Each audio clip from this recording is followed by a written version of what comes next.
All right, welcome back to a special episode of the Otter Players Podcast, the spoilercast for Expedition 33. It's been a long awaited, much anticipated discussion for an amazing game that is most likely to win Game of the Year. It is hotly contested and an amazing year for many games, but this game is definitely one that stands out significantly that we have now all played and had ample time to consider and think about. So we're going to go ahead and get into it. We're going to go ahead and do our intros like we normally do, see what everybody's playing, and then we're going to jump into that amazing discussion. So, Weep, how are you, man? And what have you been playing? Yeah, I'm good. Of course, I've been playing. I guess what everybody on this panel has been playing, Death Stranding 2. Absolutely. Um, living the life of a UPS guy, part two. Um, yeah, I mean it's yeah, just as fun as the previous game. Though I guess you have to like the previous game to be able to appreciate it. But yeah, Absolutely. I mean, compared to last time I was just started in Mexico and now moved on to the next chapter. I think I'm now chapter 3. I'm taking my time.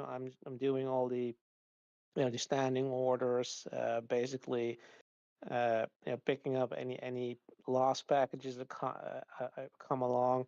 Already like leveled up Mexico entirely with all the facilities, so I'm sort of like taking my time, doing all the yeah, basically the grinding, and then yeah, occasionally picking up a main mission, continue the story. But yeah, liking it so far. Definitely love how Kojima sort of paced the sort of the initial level, the initial chapter is basically very similar to what you're used to from the previous game, and then sort of yeah hits you with the sledgehammer, and then sort of completely changes the status quo and lets you yeah introduce all the new mechanics of yeah this new game.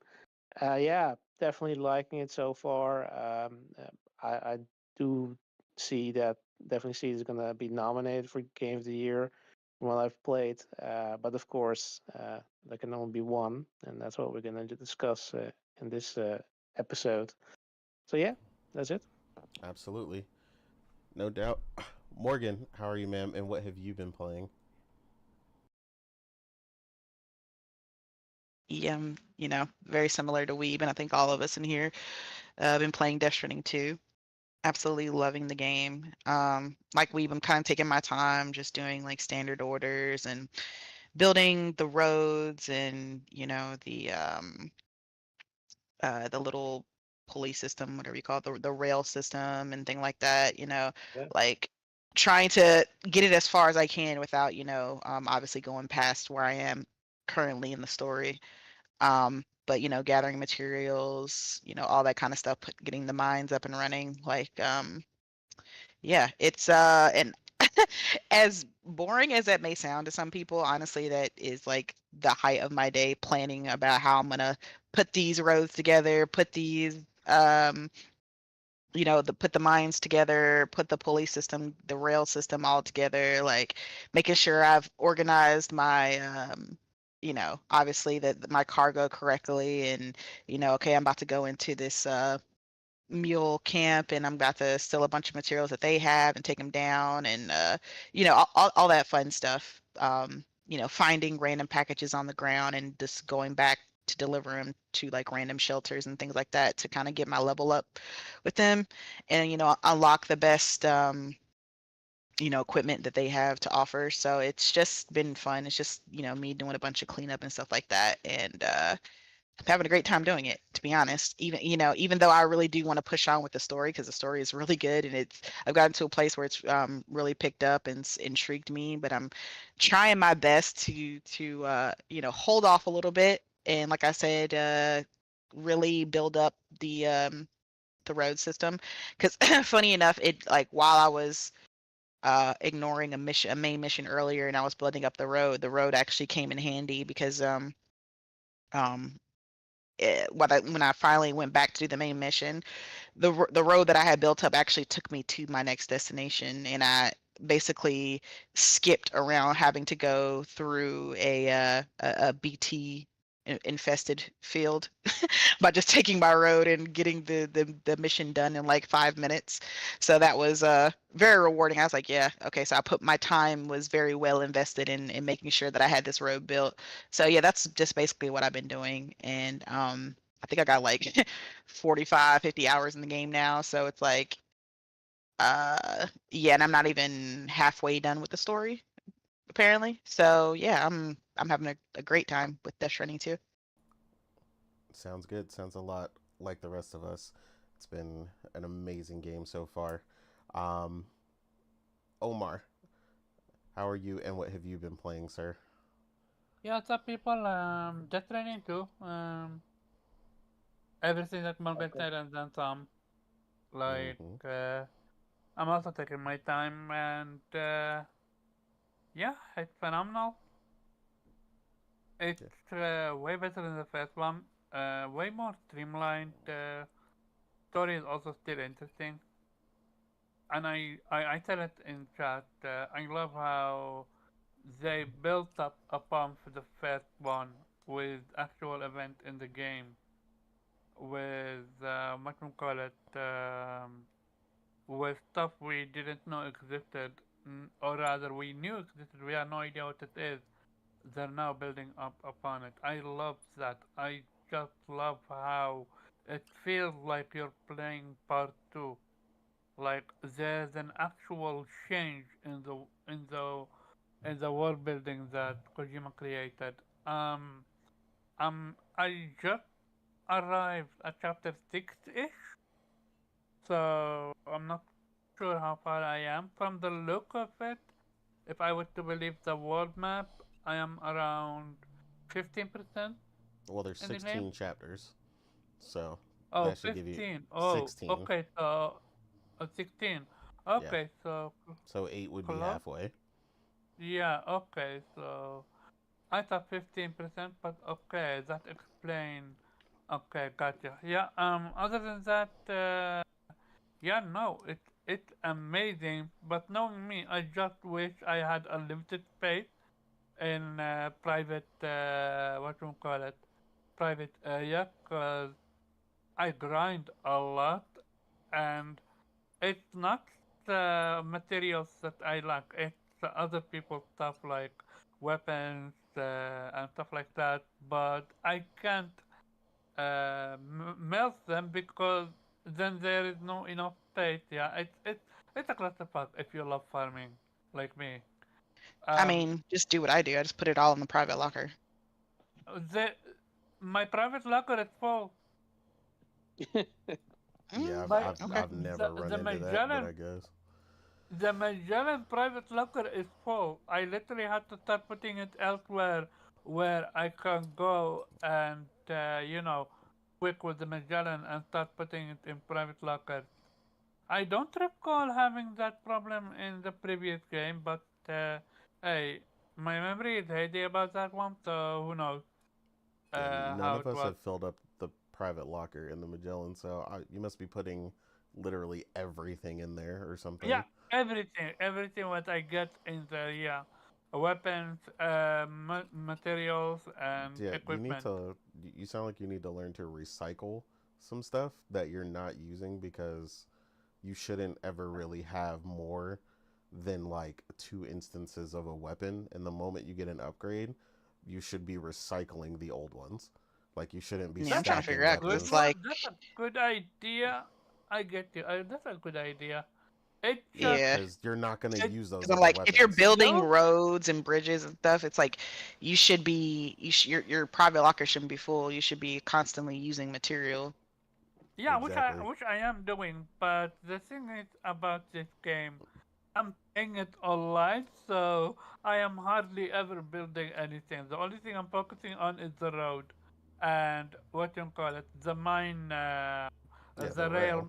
That will take rail mine. plenty I of mean, that Other takes a than, materials. lot of material though. not gonna lie, not so much.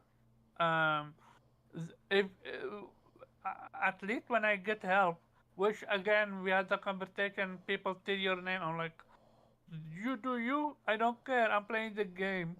It cost me time. Respect my time. Take my name. Put your name on it and have me farm less for the game for materials. I'm all for it. But other than that, I did the strand thing that you guys talked me about. I didn't feel any different, but who It knows if take it I did takes it it takes correctly. time. It takes But time to get the strands to yeah, connect because it um, took me 2 days to see other some bodies. yeah, other than that, the one thing that I really need to harp on is when you fight the mules, and this is, have been my experience for the most part with a few mule center now. The very first time you fight them, they have a lot of enemies. I'm like, cool, let me kill them. And then you go to rob them, they have nothing. Not even a blood bag. Sometimes one blood bag. I'm not joking. Yeah, But when I you haven't come, had that issue. when you go back later and you fight them, they're stashed. They have only like 5 people guarding, which you dispose of quickly, and then you get to the loot and it's stacked. It's literally stacked. You're like, what's happening here? Is it what you call it? A glitch? Not a glitch, but rather luck based, or Hey what? Omar, Yeah. are you talking about robbing a place more than once, or just on the first go round? There's nothing. The first go round is nothing. The second Oh go wow. round is a lot. This it's like it's the opposite how it should be for the most Ooh. part. So Yeah, it's he's having a confusing. completely different experience because me and Man, Morgan same here. have been playing, and we'll usually be on the phone while we're playing, and we're both having pretty much the same experience when we come across mule areas. So that's kind of weird. And it's not likely to happen one time. It happened 2, 3 times at the mules. I'm like, excuse you, what's going on? Is my game broken?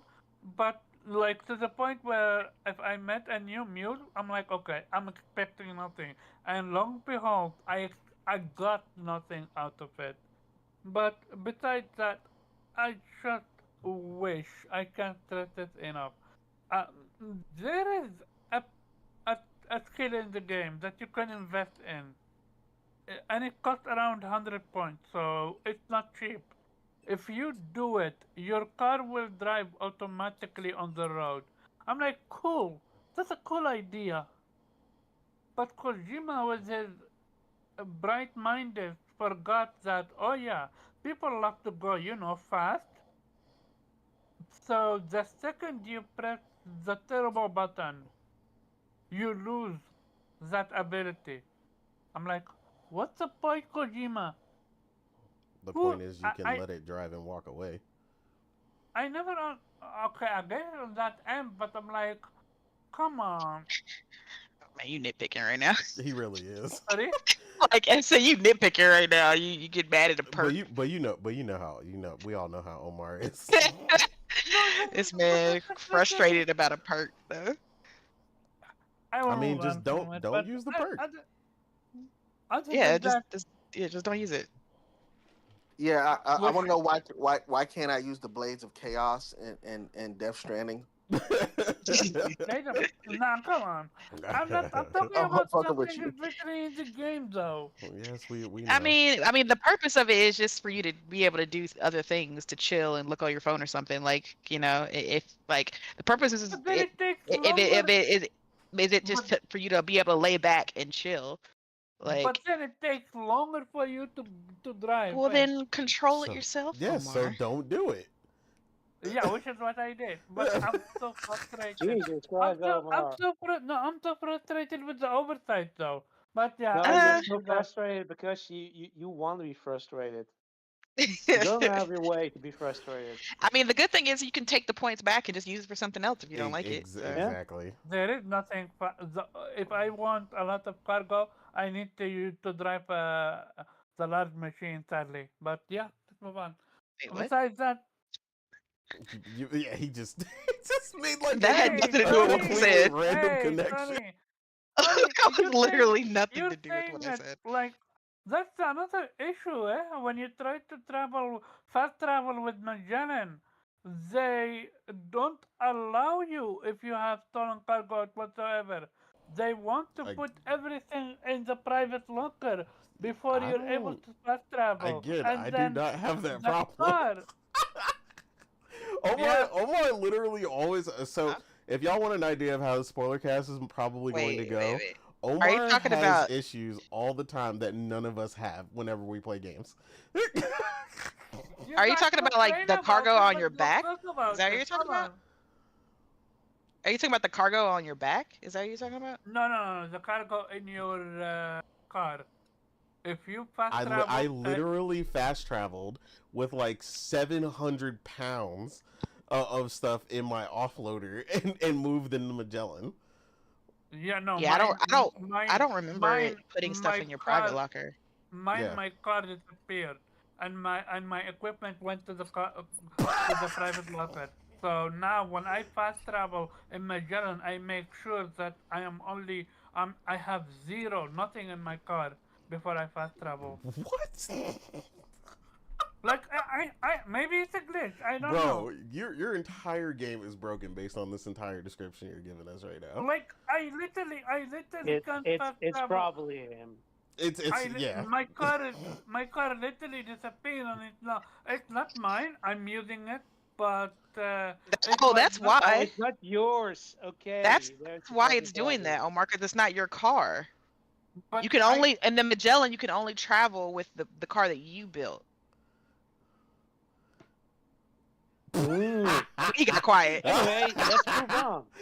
Oh they my! never I was like, you they do never know that, right? they You never can only. explained that because you can Oh actually my God, Oh my Omar, why don't God. you just? no, hold You know on. what? You got all the You fucking materials and you ain't built your own car yet. Oh my I god. have Oh, I and, have and you're complaining that your lockers are full. Jesus fucking Christ. If I say oh, your I locker's did full, go ahead build and use the I did materials then. build my car. Oh, this is so I rubbish. did build my car.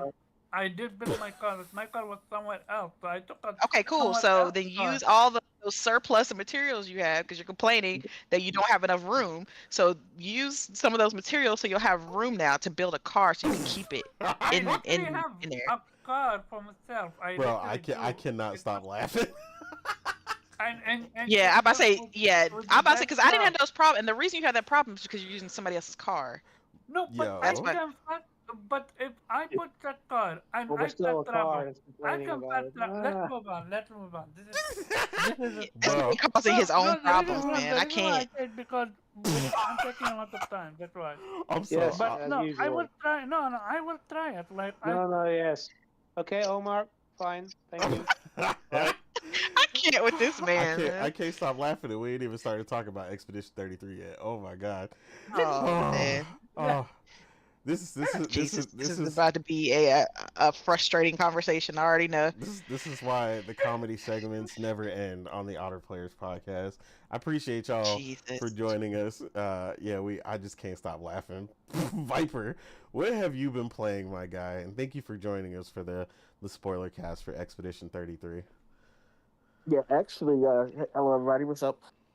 I thought I wasn't gonna be able to make the spoiler cast because I didn't think I was gonna play it in time, but I got a lot of free time down with the portal at work, so I got a little down and heavy, both at home and at work to get this done. But yeah, pretty much same thing everybody else. Mm-hmm. Expedition 33 and Death Stranding 2. Death Stranding 2. But I don't know, I had like a Naughty Dog relapse, and I was going through the Uncharted and Last of Us like rapidly, along with um, the Mafias. I don't know what happened, but for like a period of a month, I was avoiding Expedition 33. Um, I have an unpopular opinion about it too, but I'll wait till we actually start talking about it. But yeah, Okay. that's pretty much all I've been playing. You can move on. Let's get to the next one. Cool. That's what's up. So we will go. With that being said, everybody, like I said, is enjoying Death Stranding 2. Another probably hotly contested contender for Game of the Year amongst some of the other games we played. But right now, we're gonna go ahead and jump into it and get started on the spoiler cast. So I wanted to start it off with something starting with the basic interests and whatnot for what kind of drew everybody towards it.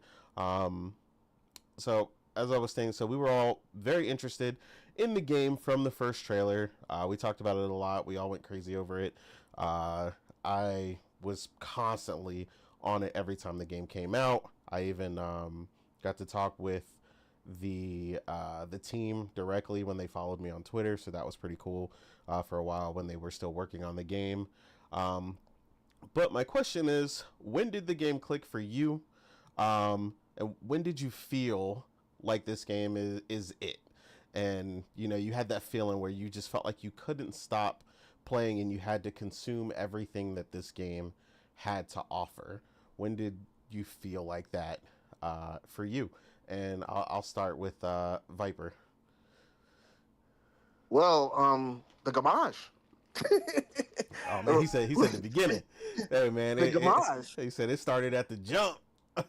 Yep. So right when the Gamage happened, and then when they got to the island, I was like, and then got to the island, and then you had your, like your tutorial battle.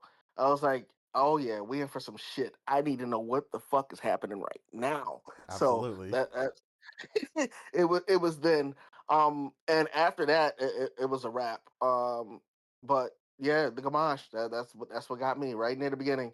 Emotional to start off with, and Mm-hmm. then, and I don't know what's wrong with me. I guess it's because I'm almost 45, but normally I don't, scenes don't usually get to me, but now every fucking little thing is getting to me. Yeah. So this game had me multiple times. I had to put the controller down and go weep in the corner for a second. Yeah, make you think about life for real. Yeah, exactly. Yeah, Gamache. That's it. Yeah, That's no what doubt. that's what got me. Nah, I definitely get that. I think a lot of people would agree or concur with your thought process there because I've seen that sentiment on Twitter and other social medias, and just people just like, oh my god, what am I about to get into? And like you said, at Yep. the Gomage, people are like, why didn't y'all tell me this was like this? And they're crying and they're like freaking out. I mean, the reactions have been amazing. Like I said, from people I know, people I don't know. Like honestly, this game has been really, really pervasive, getting a ton of people into the genre and getting to experience, you know, one of those times when a game comes out and really like so many people are playing it, and you just get this, I don't know, kind of like this come together of the people who are playing this game and just getting to see how amazing it is. Um, Morgan.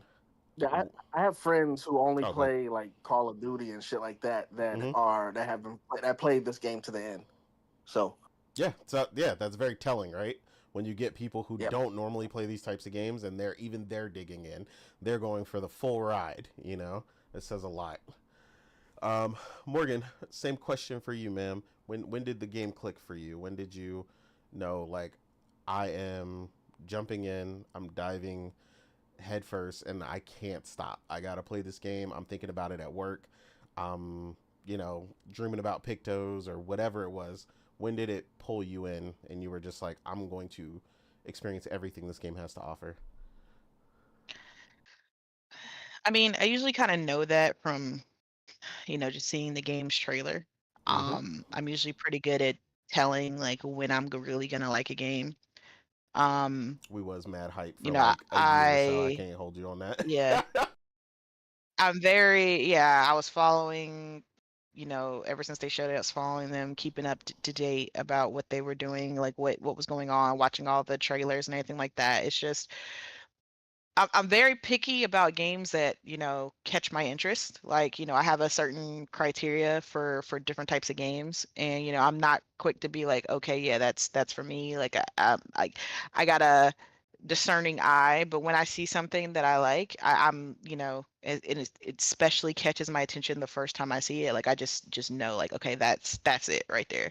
Yeah. And that's how I was with Expedition 33. The first time I saw it, I was like, oh shit. Okay, this is gonna be it.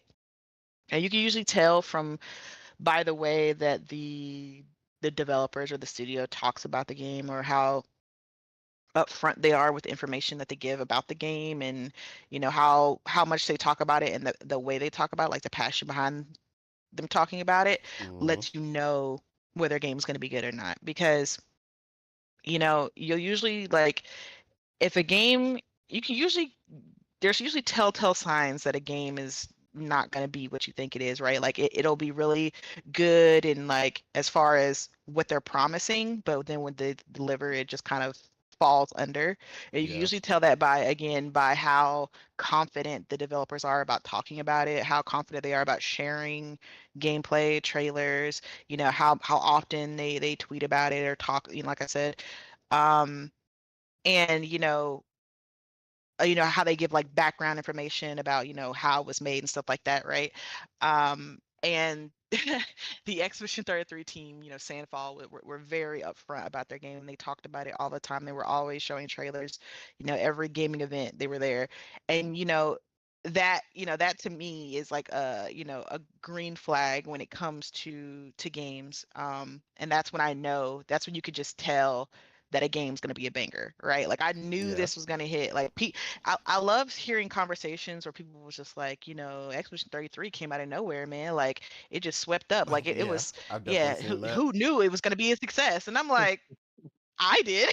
Exactly. Like, Exactly. it was very obvious from the moment they first showed the game. It was very obvious that this game was going to be a hit. Now, maybe you didn't notice that because maybe you're not a turn-based fan, or you're somebody who falls under the precedent of FOMO, where um you don't really pick up on a big game until everybody else is talking about it, and then you're like, oh, where'd There's this game come definitely from? those Oh, this game gamers. is great. Because there's definitely, especially with Expedition, and it coming out with like a high, I think it was like, what, 93 or something on Metacritic or something like that. Highest rated You game of the know, year. highest rated game of the year. And so, when a game hits that 90, everybody and their mom who was never interested has to play it. And there's nothing wrong with that, but it's just like, this whole idea that it just came out of nowhere, and it was an unexpected success, I just find funny. Um, but yeah, Expedition 33 clicked with me the moment I started playing. Like, I just knew um what it was going to be. And then I definitely agree with Viper. The Grammage was definitely a breathtaking moment. Like, I shared it on Twitter, the clip of the Grammage. Just like, I was like saying that the music, the cinematography, just like the emotions, like, portrayed by the characters. Like, they barely talked, but you felt everything they felt, like the anguish, the depression, the anger, like the determination on Gustav's face when he was like, when obviously his ex just disappeared, and he was just like, bro, I'm gonna kill this bitch, bro. I'm Absolutely. going to, I'm going to, take down the paintress, bro. If it's the last fucking thing I do, I mean, right? That was the you're look on his. describing it, and it's happening on screen right now for anybody that doesn't. Yeah. Oh. Yeah, the irony, Yeah. right? I'm not even looking at the screen. That's hilarious. But yeah. It just, all the emotions portrayed in that scene were just absolutely visceral, and I loved it Agreed. because, like I said, I think the best scenes, and whether it's movies, television, or games, are the ones that are done with, like, the least amount of words. The ones that you can just feel. And it's like when that piano started playing, like, right, and then the grayscale happened on the screen, and the piano is like playing the song. Like, I felt that, like, it just felt like the emotions were just so high in that moment, and it was just Gustav and his ex in that moment, and they were just staring at each other's eyes, and it was just like, I know you're about to leave, but I'm here for you. Like, I'm not going anywhere. I'm gonna be here with you in your last moments. And then, she and everybody else disappeared, and Gustav was just in this distraught moment where he was just so sad, but then, his face turns into just anger and determination that he's going to take down the paintress. And I was just like, damn, that's how you do it. That's how you introduce a freaking game. And it was the Absolutely. same way, like, the This, same way I felt I'm with, like, The laughing because Last of you Us. can't see the screen, but you're literally Yeah, she's describing describing. it, Yeah, she's and describing it's the book as it's happening. playing. Yeah. Yeah, his face That's is perfect turning then. to that anger, and Yes, it's just the yeah. anger, and it was in that I was like watching the scene so hard. I was just like, God damn, whoever directed this scene they knew what the fuck they were doing. Like this is Absolutely. it. That's how you direct a scene, okay? You have it's all these elements together that like just coalesce in a perfect moment, right? Like I said, music, cinematography, the acting, whoever, the people who were doing the mocap for this did an amazing job, right? Yeah, like I said, whoever directed that scene, A1 to you. Sandfall team, absolutely fantastic. It reminds me a lot of how I felt with the Last of Us Part 1 scene, when Joel's with his daughter, right? And he's running away, and then that moment where he realizes like she's shot, Yeah. and then he looks again and she's just gone, and he's just begging, pleading, and you just see that emotion on Joel's face, and then it just the screen goes black and it just says Last of Us Part 1. Like I was just like, oh shit, okay, that that was another moment for me. I was just like, okay, Yeah. this We is starting it, on right? 10. Yeah. We starting on 10. Okay, Neil, I see you. Like this is that's just it reminded me of that moment when I was playing that, and just how emotionally charged that scene was and can be. And honestly, that was one of my favorite scenes in Expedition 33. I thought it was, like I said, very well directed. Um and again, for a team who like some of them are ex Ubisoft devs, but others are kind of new to gaming, they did a great job that other developers need to take notes on. Okay, Agreed. but I hope they give their yeah, speeches at that's GDC. that's how I feel about how This I year. felt about Expedition going into it. No, definitely. I definitely, which I didn't have it unmuted, so I won't say, but yeah, I definitely hope that they are giving some talks and discussions at GDC this year or next year, whenever, I forget if it takes place in the beginning of the year, but Hmm. where they sit down and really pick each other's brains and like, how did you come up with this? And they learn from each other, because we get some incredible things out of devs when they have these discussions and share Yep. their experiences on these teams. And um, yeah, I agree with you 100%. This team shared so much on social media when they shared their excitement when they saw the first trailer and saw everyone's reactions online, and everybody was going crazy over the game. And this small team is just, in this chateau, in France, clapping and going crazy and just finally getting to share this incredible game with you. And you could feel the passion just in that room with just that, like, the small dev team that's there. And you could feel that they were sharing something special. And like you said, in the months to come, seeing their passion behind the project, them talking about it, how they grew up playing the games that so many of us love, and felt like they wanted to put that passion for the genre, in turn-based RPGs and the stories and the things that we all grew up on, and put that into their own game and create their game. And obviously they vastly succeeded in achieving that, to an unimaginable degree. Um, this game has just been so profound in so many different ways and done some incredible stuff, pushing the genre forward, and advancing, and just showing a lot of people you don't have to be afraid to create that passion project that you really want, and when you do it right, people will support it. Um, but yeah, no, I Hmm. agree. Uh, they definitely had us since the first trailer. I was like, it's all over my Twitter. You can see it. We're all freaking out, the moment this game was Yep. announced on the I was like, Xbox what is stage. that? I Yeah, had to go back and make sure I wrote the name down. I was like, okay, who is this? Expedition 33. Oh yeah, shit. Okay.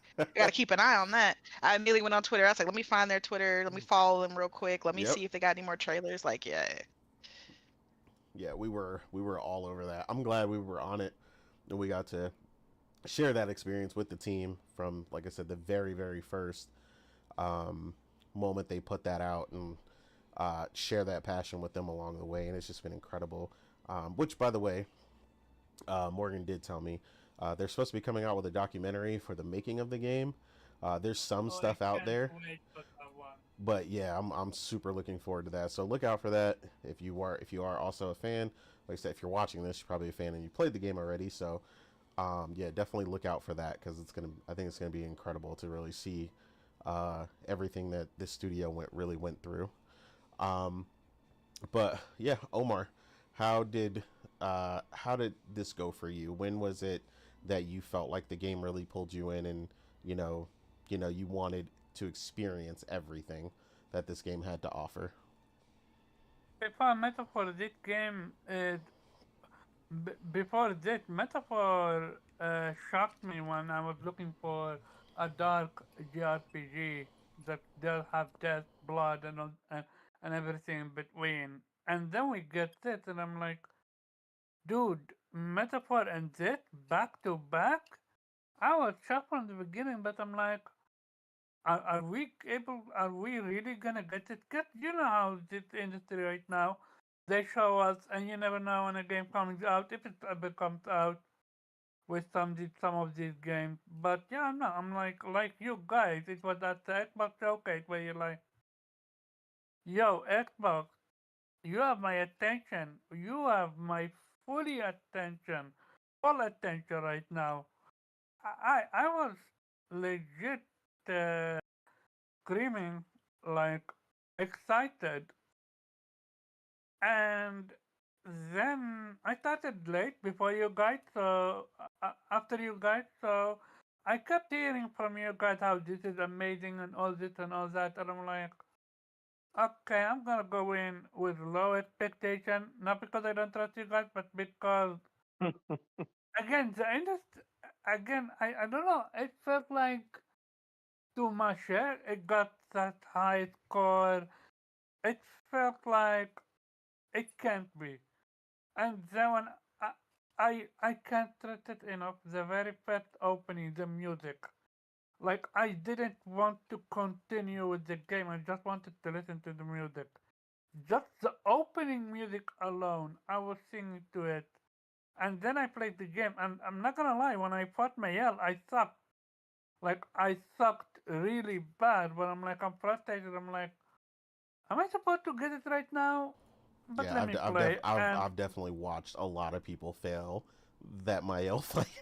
So yeah, I beat her, but knowing me, I was trying to beat her by parrying, like good parrying. I'm not talking about the very first fight. The very first fight I beat her. I'm talking about I think after the gommage. yeah, the I one on think that's what I'm talking about. The one on the yeah, water. Went on the pier. Yeah, on the Yeah. pier. Yeah, yeah. Like I beat her both times, but the second time it felt unearned, because it's a tutorial. So they tell you want to block, parry, I meant, or dodge. So I went and fought it again on my own, and I sucked. Like I got destroyed. I'm like, am I supposed to understand the game? But the Gomage reminded me of Final Fantasy X, when Tiro's city got attacked by Sin, and then Aaron saved them and like, this is your story, or something like that. Like, I'm like, old school, old school. So to me, when it really clicked, and I'm talking about gameplay wise, it when I beat that one dude with the spear. He is a semi mini boss, and they warn you about him like this is not an easy battle. I'm like, okay, let me get it. And when I was able to parry and I understood the mechanic, how you need to parry not only by just watching, you gotta listen to the sound, you gotta watch the animation frame and stuff like that. I'm like, okay, so there is something magical out there. And then afterwards, it was after single chapter finishing, like it blows your mind wide open. And then the ending, which we're gonna talk about. But yeah, all by all, shout out to them. uh, listening how where they came from. To me, it feels like they're disgruntled. Like they're looking at the industry. Nobody is making JRPG like that anymore. Final Fantasy is not what it used to be. Persona comes every blue moon, and then there are some in between. But a genuine triple A game like that, we don't get them. so to see that they were able to knock it out of the park is phenomenal, and it have a lot of depth to it. It's not just that it's a Well, JRPG don't go template. don't It go too far into that. You're going into other questions. It's okay, just so when let's it move on. clicked, just when it clicked for you. That's what we Yeah, going no, for. that's when it clicked when I told you. My bad. I'll move on. No, Sorry about you're that. you're good. I was about to say you about to start answering other questions. Wait, hold up. Yeah. No, but I know it's hard not to get carried away with this game. Um, so that was did I get you? I'm just trying to keep up. No, you didn't. Okay, all right, I remembered. See, I was just No, making sure. Jesus Christ. See that's what you get, Omar, when you talk too much. Yeah. Yeah, no, I had to think about it. I was like, hold on. Oh man. Getting the blame for something related. Okay, I see. I know that's Yeah. what. So That, so anybody who wonders, that's why we always leave Omar for last. exactly. Why didn't you this time? I tried to help him out, but he gonna have to get in the Yeah, back of yeah. Throw him a bone, huh? All right, Weeb. So when did this amazing game click for you? Again, like I said, when did you feel like you just couldn't stop playing? You were thinking about it at work, every single moment of the day. When did it really click for you? Um. Well, it's a very loaded question now. Mm-hmm. Like you guys, when I first saw it, it piqued my interest. I was kind of holding off just to be sure not to Go too all far off the deep j- end. j- exactly jump on the bandwagon and then get disappointed because it wouldn't be the first time. But Mm-hmm. yeah, I'm very happy that delivered. I played it first in Game Pass because well I had it and I thought okay let's at least try it out. And then uh, yeah, basically I think yeah at the Go March that was sort of the point where okay yeah no I need to stop. I'm gonna buy it. I'm gonna wait until it drops in my mailbox, and I'm just gonna play the PlayStation because this is too good to just do it in Game Pass, and of course want to get the plat. But yeah, I mean the game captured me. It's just like Omar said, like at the beginning, like just when the music started playing, like you already peak, like oh this is something special, like and the scenery, with the Eiffel Tower sort of bent and twisted, like that immediately sort of sets the mood. Like you're like okay, something is off here, right?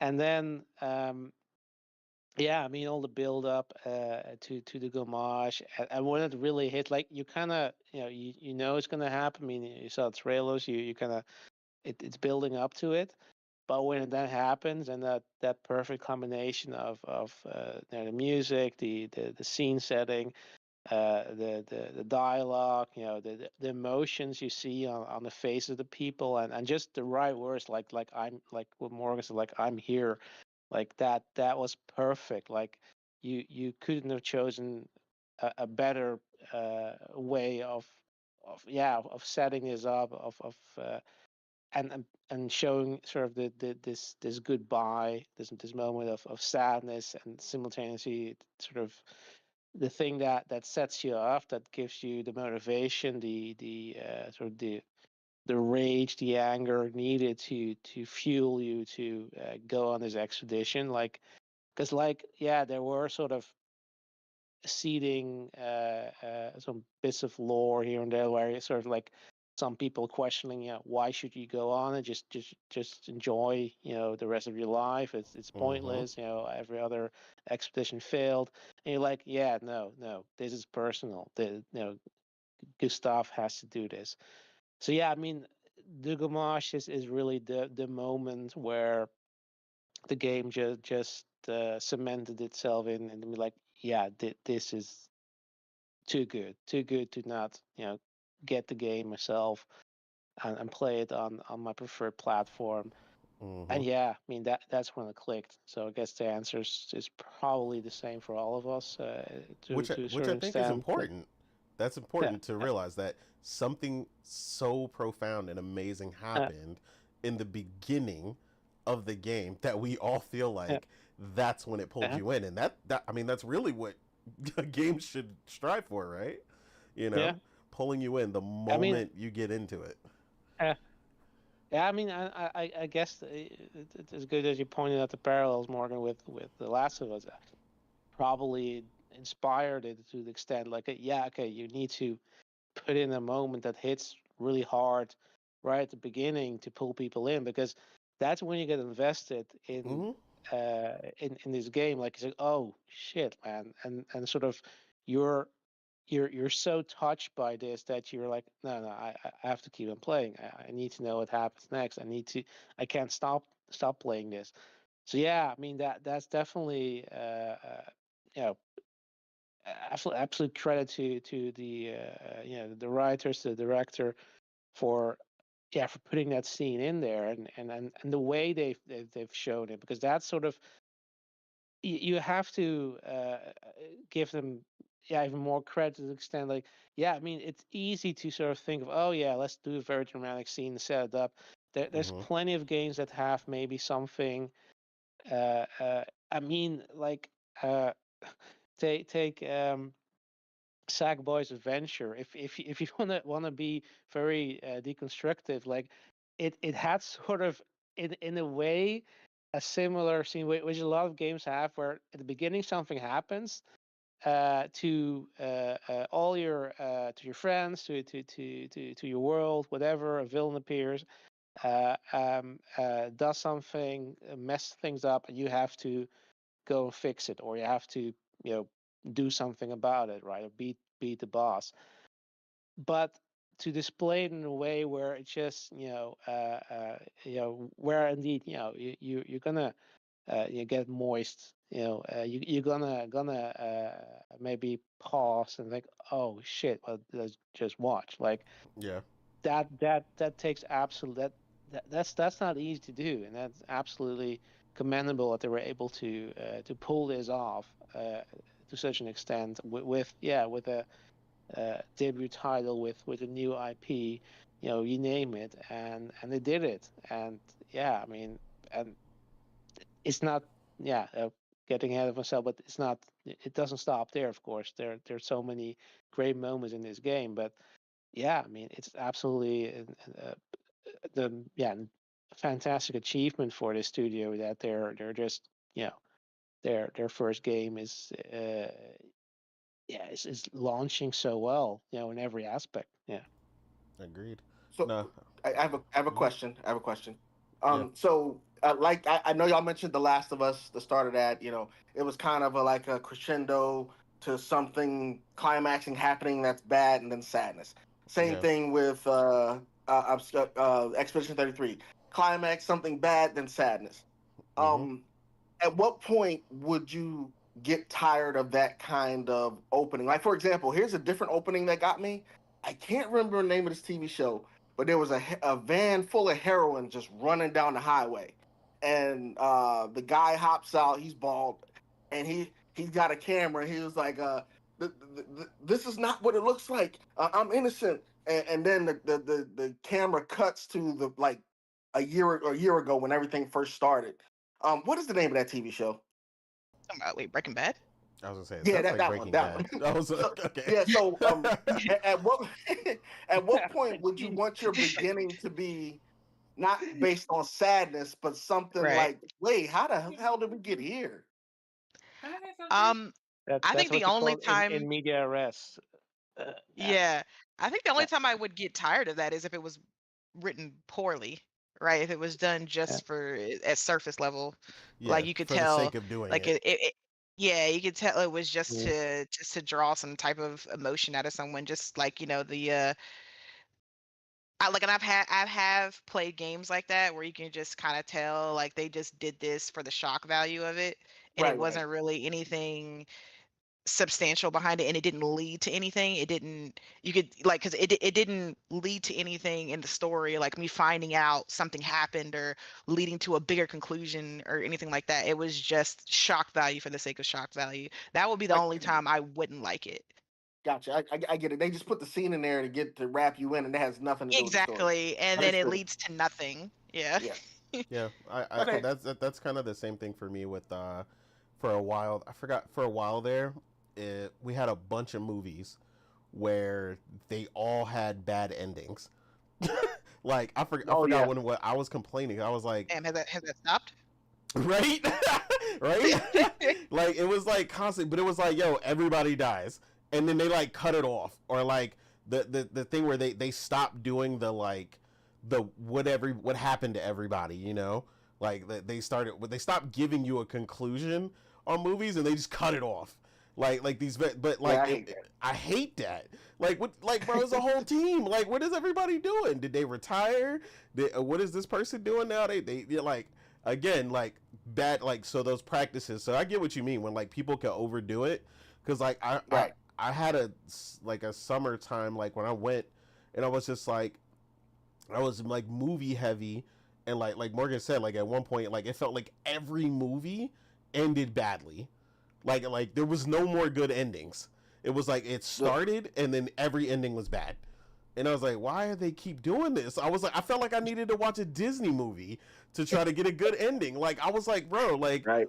what is going on with this industry trend? And you run and I get it because you do run into the danger of people copying that for for copy's sake because it hits a certain way. But yeah, I agree. It's just got to be written well, and Right. Right. like I said, it fits in this. It fits in like you guys said, The Last of Us and all these other games that have these moments, right? Um, but yeah, I think that was a really good point, right? Because this is something that comes up for developers all the time, right? What do we do to pull people into our games? And it doesn't have to be that particular thing, right?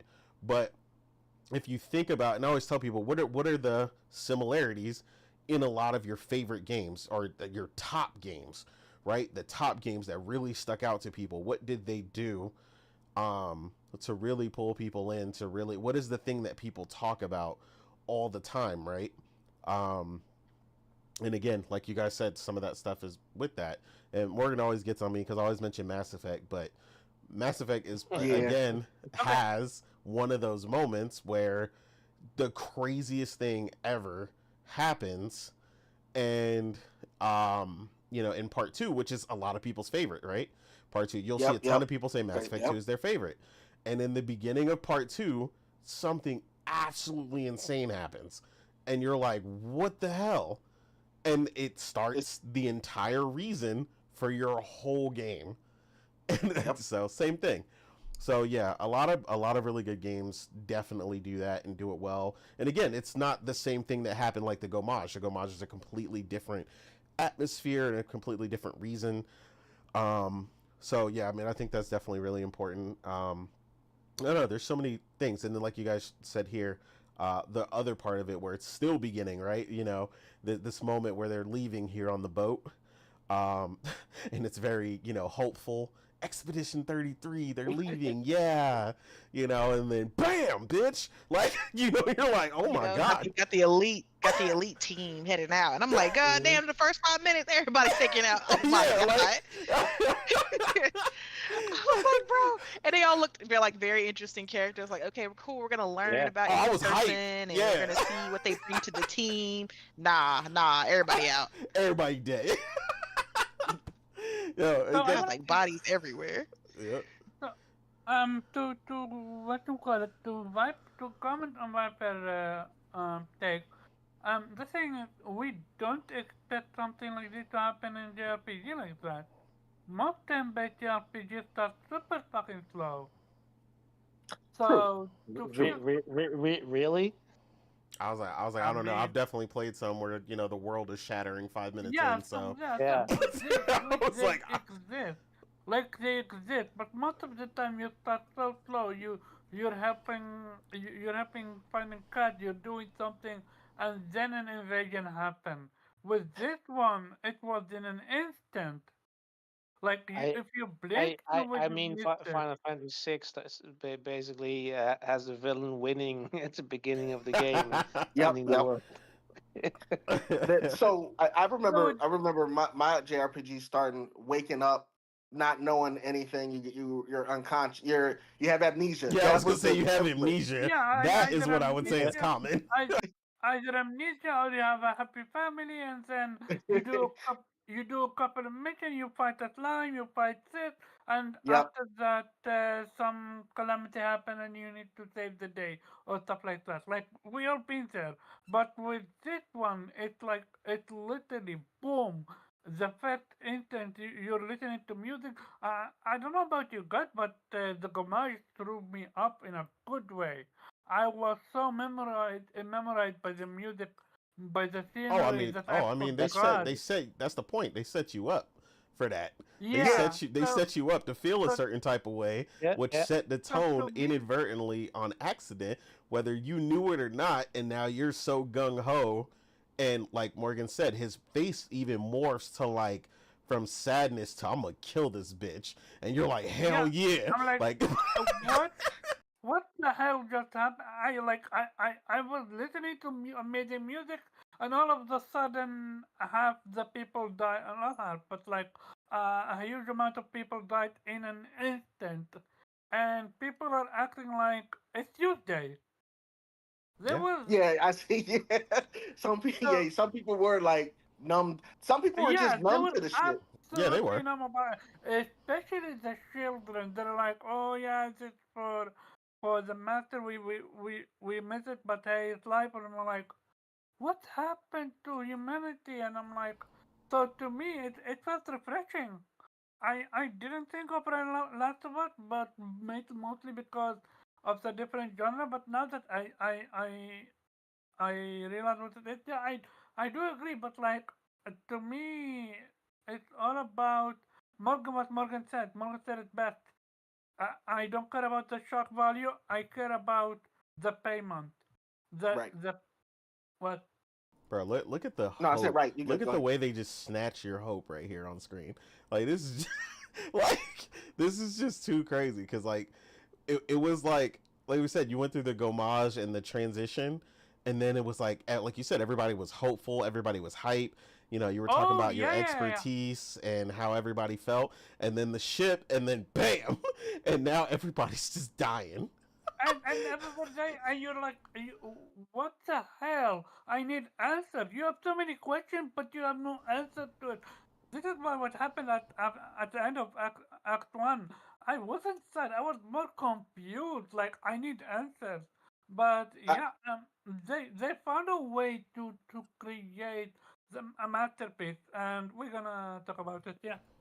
Yeah, I can almost guarantee that one of the developers or people who made the storyline in this game was 100% some type of war vet, because that is the kind of shit that happens when you join the military thinking, oh, I'm just, I'm joining for college, or Yeah, I'm just, I just got a job, and but then you they get send you deployed. over on your first assignment, and I mean, holy it shit, makes you it question. gets real. Yeah, That would be interesting because that another thing I love about the story is French and it comes with its own different culture. But yeah, that would be interesting. I'm gonna look it up. yeah, definitely. Um, So yeah, as for me, before we move to our next question, yeah, I mean, I'm the same way. The Gomage itself, like, I mean, again, like I said, a lot of times we're always in a party or whatever, and we all started the game together, me, Priscilla, and Morgan, and just the start of this game, and sitting on the roof, and just the beginning, you know, talking to Mael and then running over there and then seeing all the flowers and everything and just this whole setup and then the gomage, and it was just like everything hit like crazy. And, you know, like I said, they give you that moment of reprieve, and then, you know, mission start, we're hopeful, and then I was like, oh my god, like Like it was just hit after hit after hit, um, and just I don't know, just an incredible start to just pull you into an incredibly well told story, um, that really just had no idea where it was going, and seeing the path, um, laid before you by all the previous expeditions, and knowing how your team specializes in everything. Like Morgan was saying in the beginning, when you talk to Lune, uh, before you leave, she's talking about how she's preparing and she is getting ready, and she was doing a whole thing to set up the navigation for the ship. Like all this prep just for you to get, catch all the smoke, the moment you land. So yeah, just I don't know. It's been a long time since something has really just pulled me in the beginning like that. And like I said, we gave a lot of good examples from other games. Um, and Dark agreed in the chat with you guys about the way the things happened in The Last of Us with Tess and so on and so forth, and that value that those things brought to that story, despite people constantly hating that. Priscilla famously literally hated the fact that they killed Tess. Like she wanted a whole game about Tess, and Tess beforehand, and like because she was just this badass chick, and so on and so forth. But Tess was just such a short-lived character, but one that gets talked about a lot, despite her short time in The Last of Us. Um, so my next question for you guys, obviously, this game is incredibly well written, has an amazing cast of characters. So who who is your favorite character in the game and why? Um, and it doesn't have to be a main party. It doesn't have to be a party member directly. I mean, it can be. Um, it could be a secondary character, supporting character, whatever. But who is your favorite character? And maybe if somebody's close, to that, and you're like, man, but I really love this character, but I also love this character. You can also give a runner up to your favorite character. Um, Again, we'll bring the rotation back around. I'll start with Morgan. This time, Morgan, who is your favorite character in Expedition 33 and why? God, I hate these type of questions. Oh, I know. I know. It's okay. You got it. I got faith. Uh-huh. Um,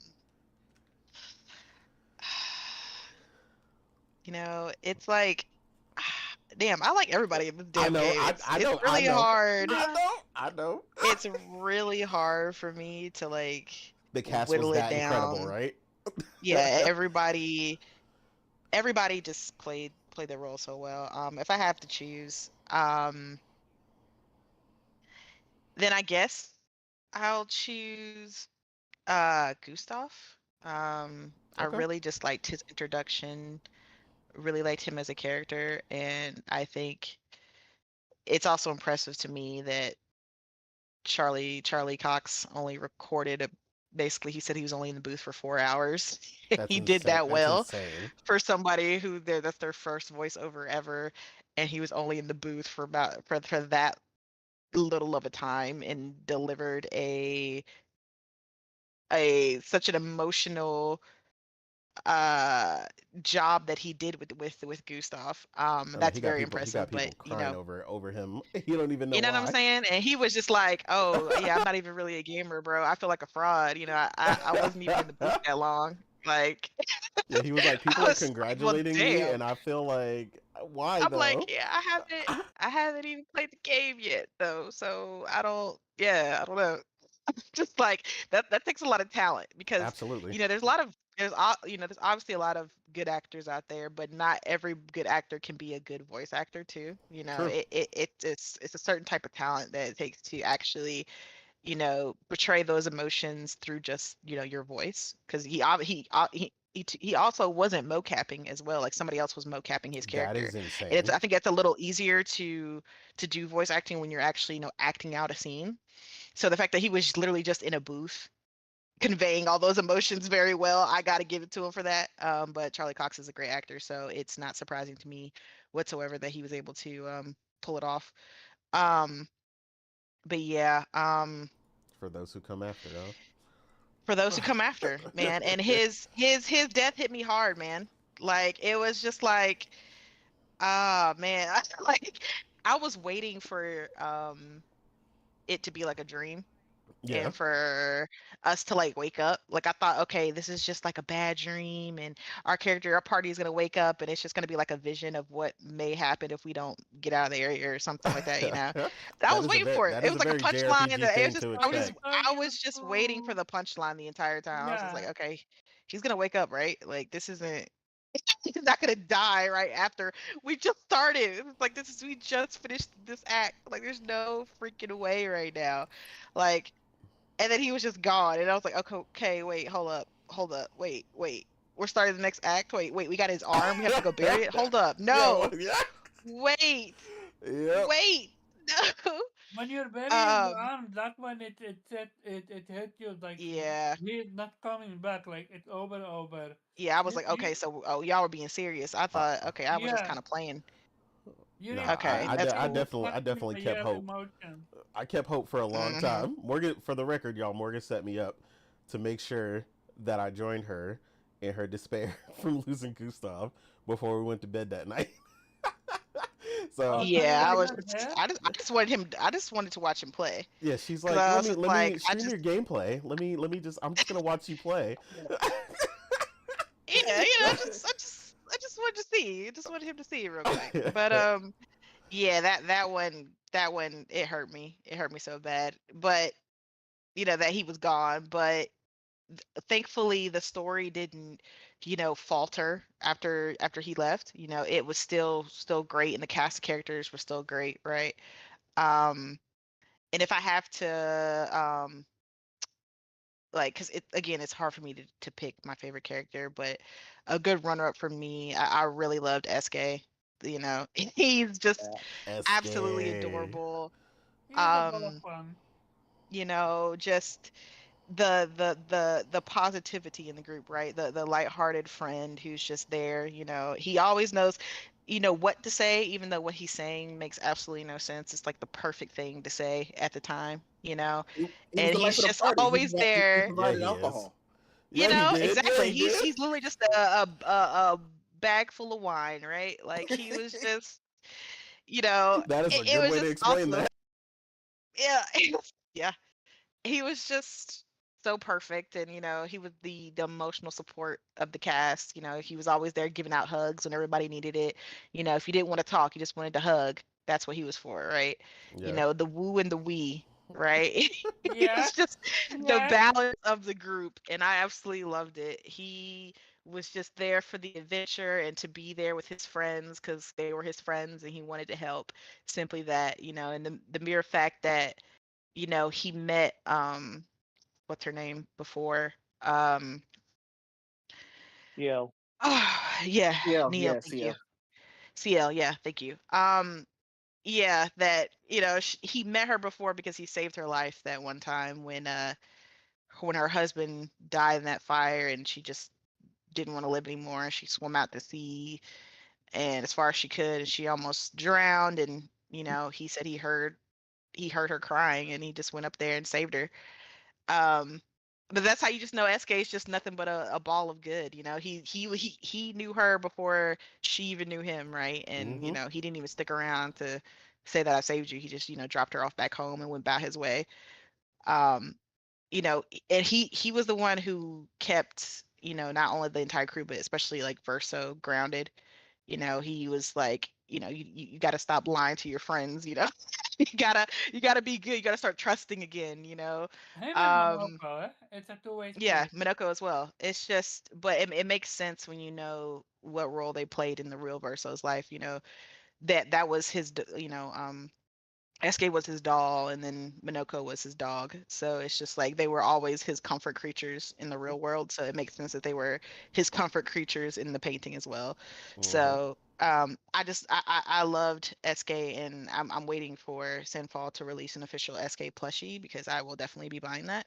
Absolutely. Okay. Um, and yeah, it's just as serious as everybody is in the group, obviously that this is a serious issue, right? A serious mission that we're on, trying to stop essentially the yearly death of of your people, um, it's good to have someone who's still lighthearted and can see like the bright side in things and everything like that, because you need that to round out the group. And SK did a good job doing that, and obviously I loved all his little perks, and being able to travel on SK's back was really fun. But yeah, all his those are all his sayings are all his little all sayings, yeah, all over Twitter too. Me, mon ami. Yeah, yeah. Time for a swim. Like he definitely Yeah. had me dying. I am He needed his speed. rocks apparently, Yeah, even though he could do it. I don't even remember But all the. I only remember his Flory because he mentions Flory a lot. exactly, Hey, you know they use rocks to mash up the grapes to get wine. that is Well, true. yeah, that is a good point. That is a good point. But Which is yeah, yeah. that's what I loved about SK though. He could, even the meanest of characters in the game, with what was the turtle's name? Oh, his Francois. buddy Francois. Francois. Yeah, yeah. Francois. As rude as Francois was, he could still Francois, yeah. see the good in him, right? He was like, oh, Mhm. he's just funny, Yeah, Francois Francois would miss hating me. his guts, telling him to get out of his cave. I stole your rocks, yada yada yada. He still would just laugh and giggle at Francois. I was like, oh, he's just a big meanie sometimes, but that's SK. He can see the bright side in everybody, which is a great trait to have. So I loved having SK as part of the group. So yeah. Yeah, no, that was well said. I definitely get where you're coming from, and I think what you said is part of the reason why this is so tough, because there's so many good characters in the game, and honestly, what makes the game so special is that Yeah. you'll like them all for a bunch of different reasons. I'm about to say I wanna put it out there, do this just because those are my favorite too. I didn't dislike anybody in the Yeah. game. I don't think well, obviously I dislike the villainous characters, as far as they're bad, but I'm saying as far as performance goes, and Yeah. feeling like anybody was negatively impeding my enjoyment of the game. I feel like everybody was pulling their weight, and everybody did Agreed. a phenomenal job as far as the voice casting goes. Yeah, I agree. Yeah, there's definitely people have seen the discourse on Twitter and so on and so forth. People, how come nobody likes this character? I'm not seeing enough love for this character, and back and forth. And people, everybody loves this character. Why not this character? So it's always funny to see everybody going back and forth about who their favorite was and why there's no love, not enough love for this character. And I think just the instance that characters shine at different points and moments throughout the game, and you get to see. But like Morgan said, I don't think there was a weak link at all, which is another impressive thing, right? Like everybody had a role, everybody played something specific. Um, Everybody had weak moments and strong moments, and admitted their vulnerabilities, and used their strengths to assist everybody else. And it was honestly, it's just incredible. It makes me think when you mention SK, one of the moments I remember never forgetting, and I never will, is when he was being kind of bashful in because he wanted you know Verso got he's changed to the 33 to be with everybody else, so Expedition 33, and he's Oh all yeah. sad because he He wants wanted one. a badge too. Yeah. He's like, I want the 33. Can I get it? He wanted to be part of the team. It was adorable. And he was like, but you're like, where are we gonna put it? Like, he's like, your head is so big. And then of course you get the next scene, and then he's like, all right, I'll find some cloth, and we'll make you a badge. And then now he's got the 33 wrapped around his head. Like, again, like Like moments Rambo. like that. Yeah, like Rambo. Yeah, basically he's like, yeah. He goes, are you happy now? And he's like, yeah. So like, again, like, It's so innocent. Gotta love yeah, it. completely innocent, but like at the same time, probably the most powerful creature, hmm in the entire game. But it's like it's a very good representation of, like I said, what he represents to Verso, because he represents, Verso's innocence, because that's Hmm. his childhood doll. So he's just so happy, go lucky, fun, like I said, innocent. He doesn't really, he's just that child, that childhood that he held on to. So, I think they did a great job representing that through SK. No, I agree. Weeb, who is your favorite character And why, my friend? Well, it could be very boring, say the same as Morgan, but Yeah. I mean, hey, look, um, if that's the choice, that's the choice.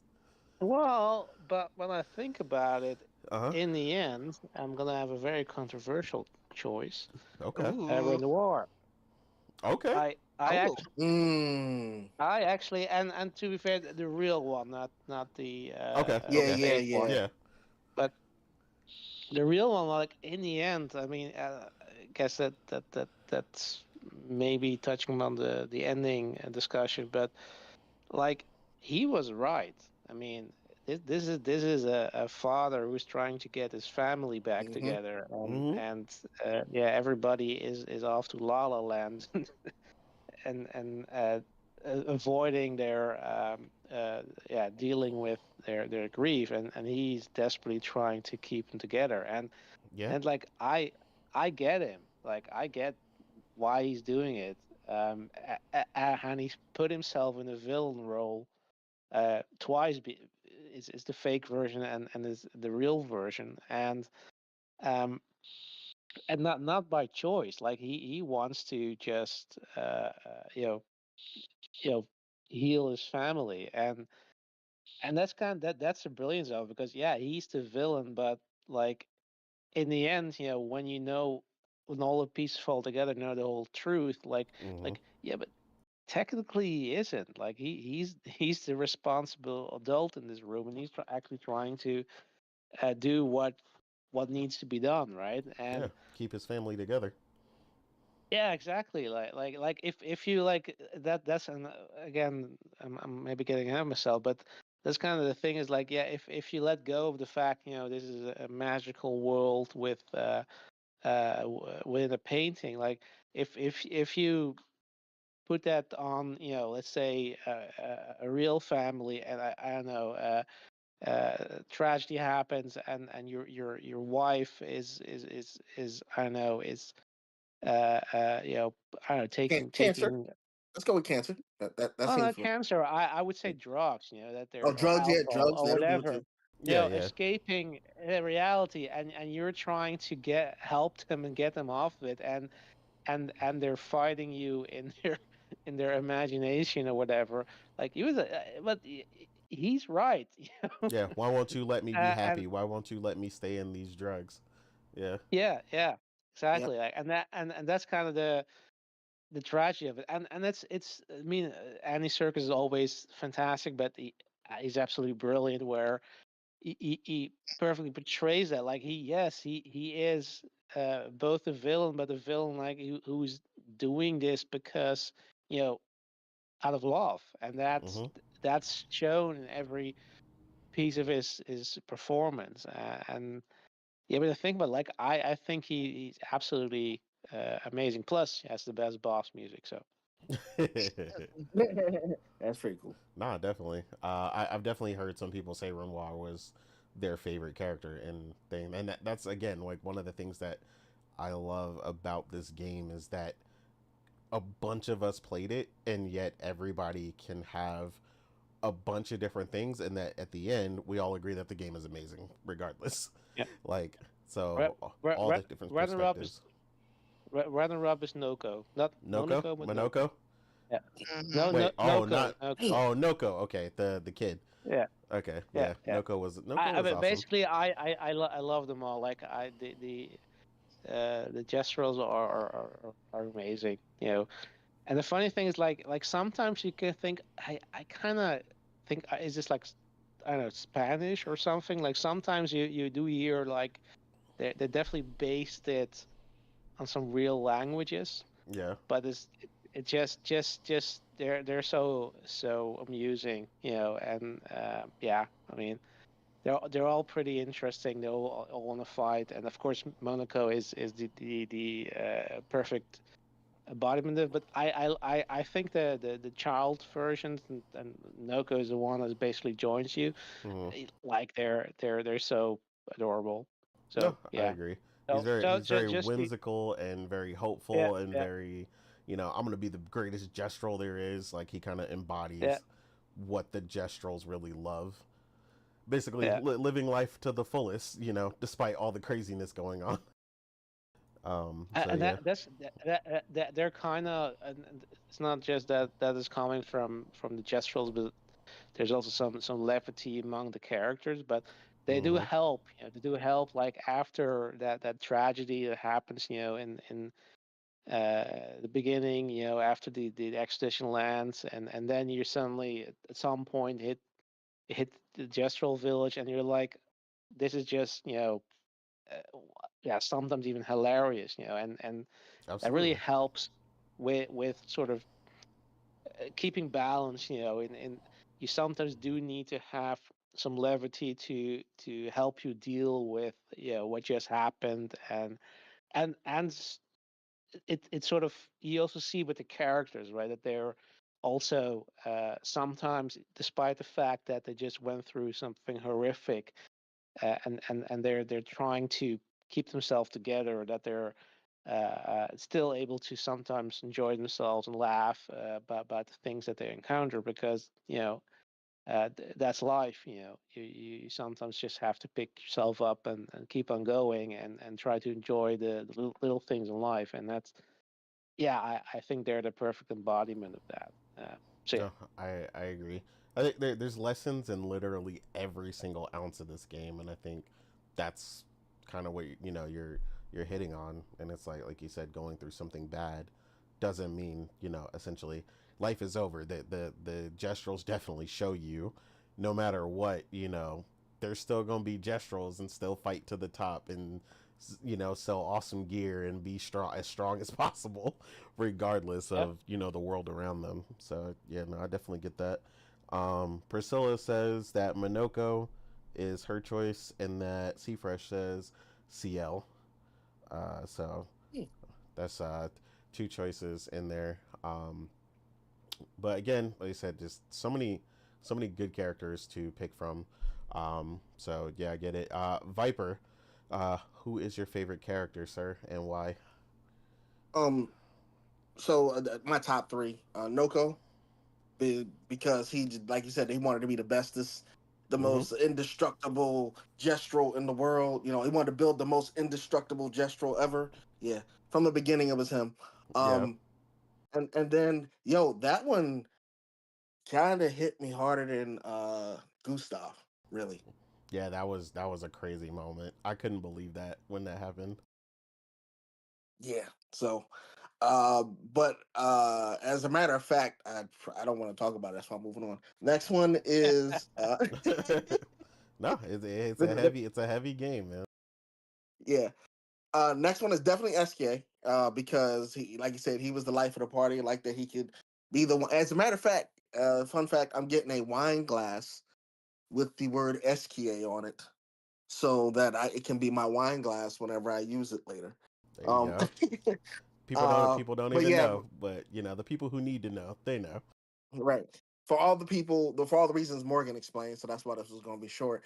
But the one I need to talk about most is, I agree, Priscilla, Monoko. Monoko he's like the Splinter type. Yeah, I just want to fight the train to get. But he's like the typical uh Japanese anime person who they just want to fight just to fight to get better. The way he recruited him, he was like, "You want to join the expedition?" He was like, "Nah." He was like, "There's gonna be a lot of fights." He was like, "Fuck it, All I'm right, in." I'm in. Yeah.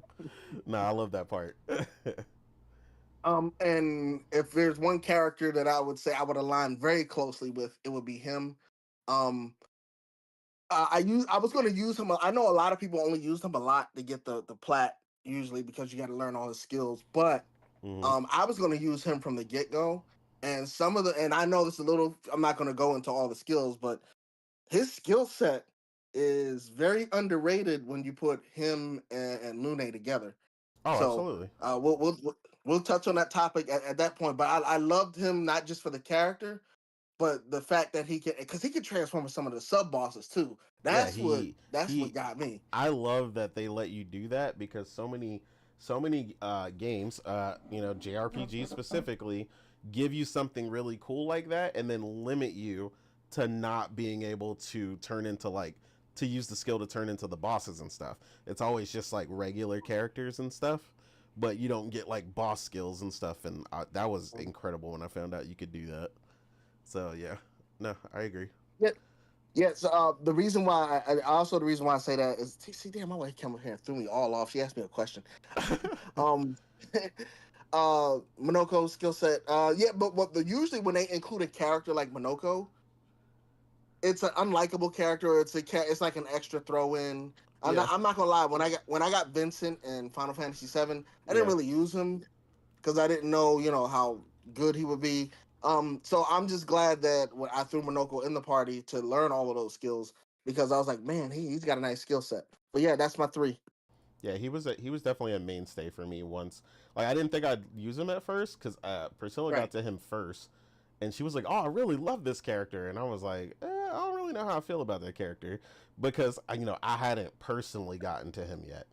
And then when I Okay. actually got to him and I started playing with him and got him in my party and then really started to flesh out his skill set, I was like, okay, this character is dope and like he could do some insane stuff. Like, and that's when that depth, of the game really starts to come out. And you have all your characters, and now you can make, you know, an insane team and kind of combine them the way you want. Then yeah, Right. you really now it's gonna He, test like who you're gonna have in your party. once he gets that skill, let's call again now with the god, the enemy with the giant shields, like Mm-hmm. instantly breaks even bosses. Like Yep. Shields. that's Yep. insane. Yeah, Yeah, no, I agree. He's definitely one of the. I mean, and this is incredible. Honestly, is that all of them are extremely versatile, and to yeah, say he's probably the most versatile is crazy because like they're all really versatile and have like incredible skill sets. Again, it doesn't like no one is unimportant. Like it's just it's an incredible achievement. It's just your playstyle, eh? You said it to me often when like, which one is the perfect character? You're like, everyone is perfect. It's Yeah, just your playstyle, and it Yeah. absolutely is. Yeah, what winds up happening is you get one or two characters that people usually use. I don't know. People say Mael is the one to use, even after they nerfed her. But with the skills, the pictos, and all that other stuff, when you combine all of that, you can make any one of those characters yeah. the overpowering character in the game. agreed. Yeah, that's why I was laughing when somebody was like, "Oh, should I do like a no Mael run?" And I was like, "I mean, if you want, like, I guess." Like, I was like, "There's Yeah, nothing special specifically right. about her," because I was like, even when she was broken before the patch, like, I still only used her really in the end, like for like one or two things specifically. She wasn't a mainstay in my party once I had everybody else. Like, Right. I actually ran I ran Verso, and previously Gustav, and then Lune. Lune was literally always in my main party, and then Mm-hmm. Minoko, and then it was like Mm-hmm. that was my squad. Oh, your setup was probably similar to mine then. Yeah, they were out of control, man. Their synergy was insane. So yeah, it was like, but like you said, nobody was a bad party. When you put it together, if you did it right, there was so much customization with the pictos and stuff. So yeah, we're definitely going to get into that. Mm-hmm. Um, but Omar, who was your favorite character and why? Oh boy. Um. So it's a three-way. First, I'm gonna give a shout out Three to.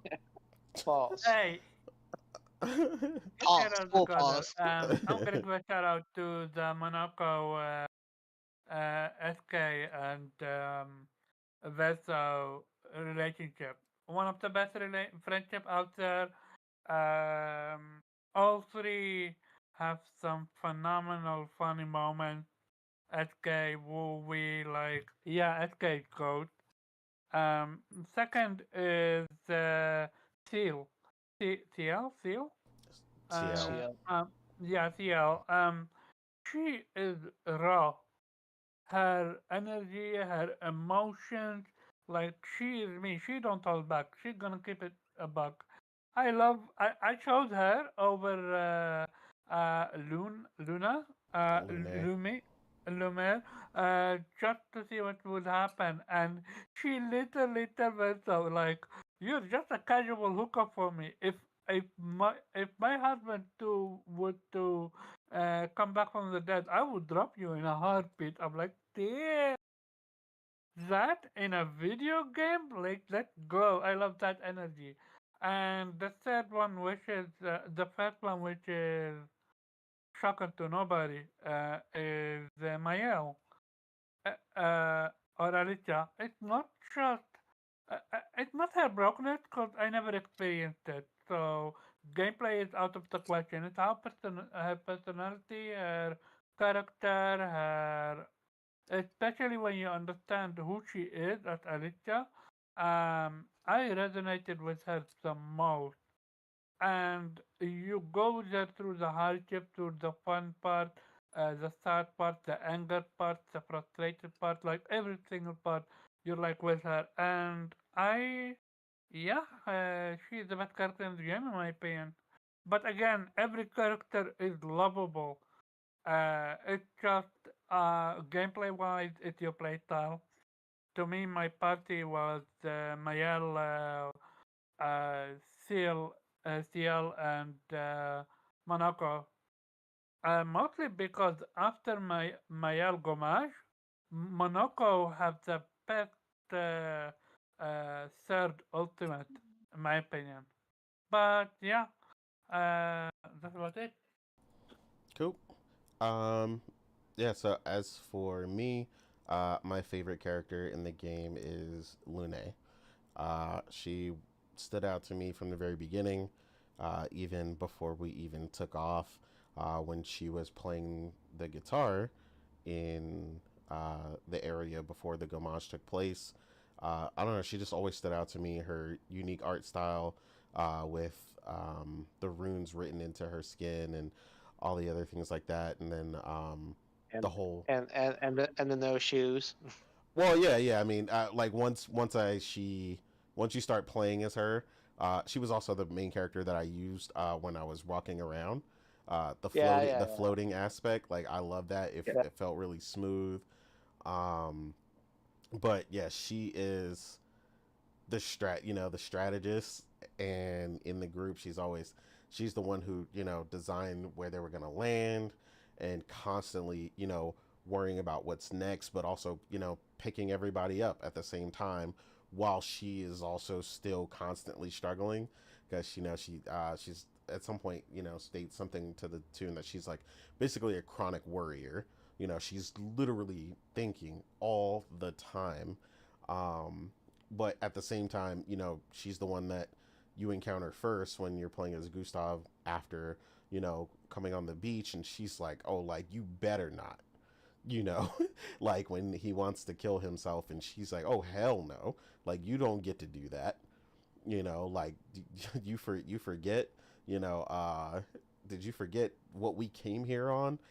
She has to constantly remind everybody, um when one falls, we continue.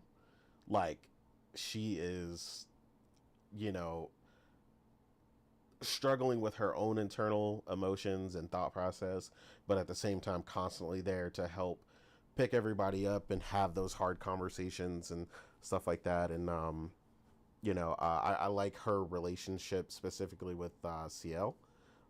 They're really funny together when they're kind of alone, and like, damn girl, they have their moment where it's like they're going through shit and they could just kind of bounce off of each other, and they're like, man, this shit is crazy. And it's just like, again, like the characters just feel so real and believable, and uh, Yeah. incredibly well written, which is a big thing for this game. So yeah, Lune is definitely my favorite. My second or runner up would probably be it's not fair, but SK. He's just too lovable. Like just not to. SK is just so funny. I love a lot of the things he says, even when you first meet him. The way he's very cryptic with them, you know. Oh, mon ami, and he just the way he talks, and the way he teased CL in the beginning, hello, my friend who can't swim, and she's all freaking out like, what do you mean? Like no one else caught it. And she's like, wait, but he just acted like he knew me. Wait, how do you know me? Yep. You know? And they swept that shit right under the rug too. Yeah. He was like, whatever. Yeah, and like didn't tell her until like way later. So like that whole scene was like really dope. Like he has so many good moments.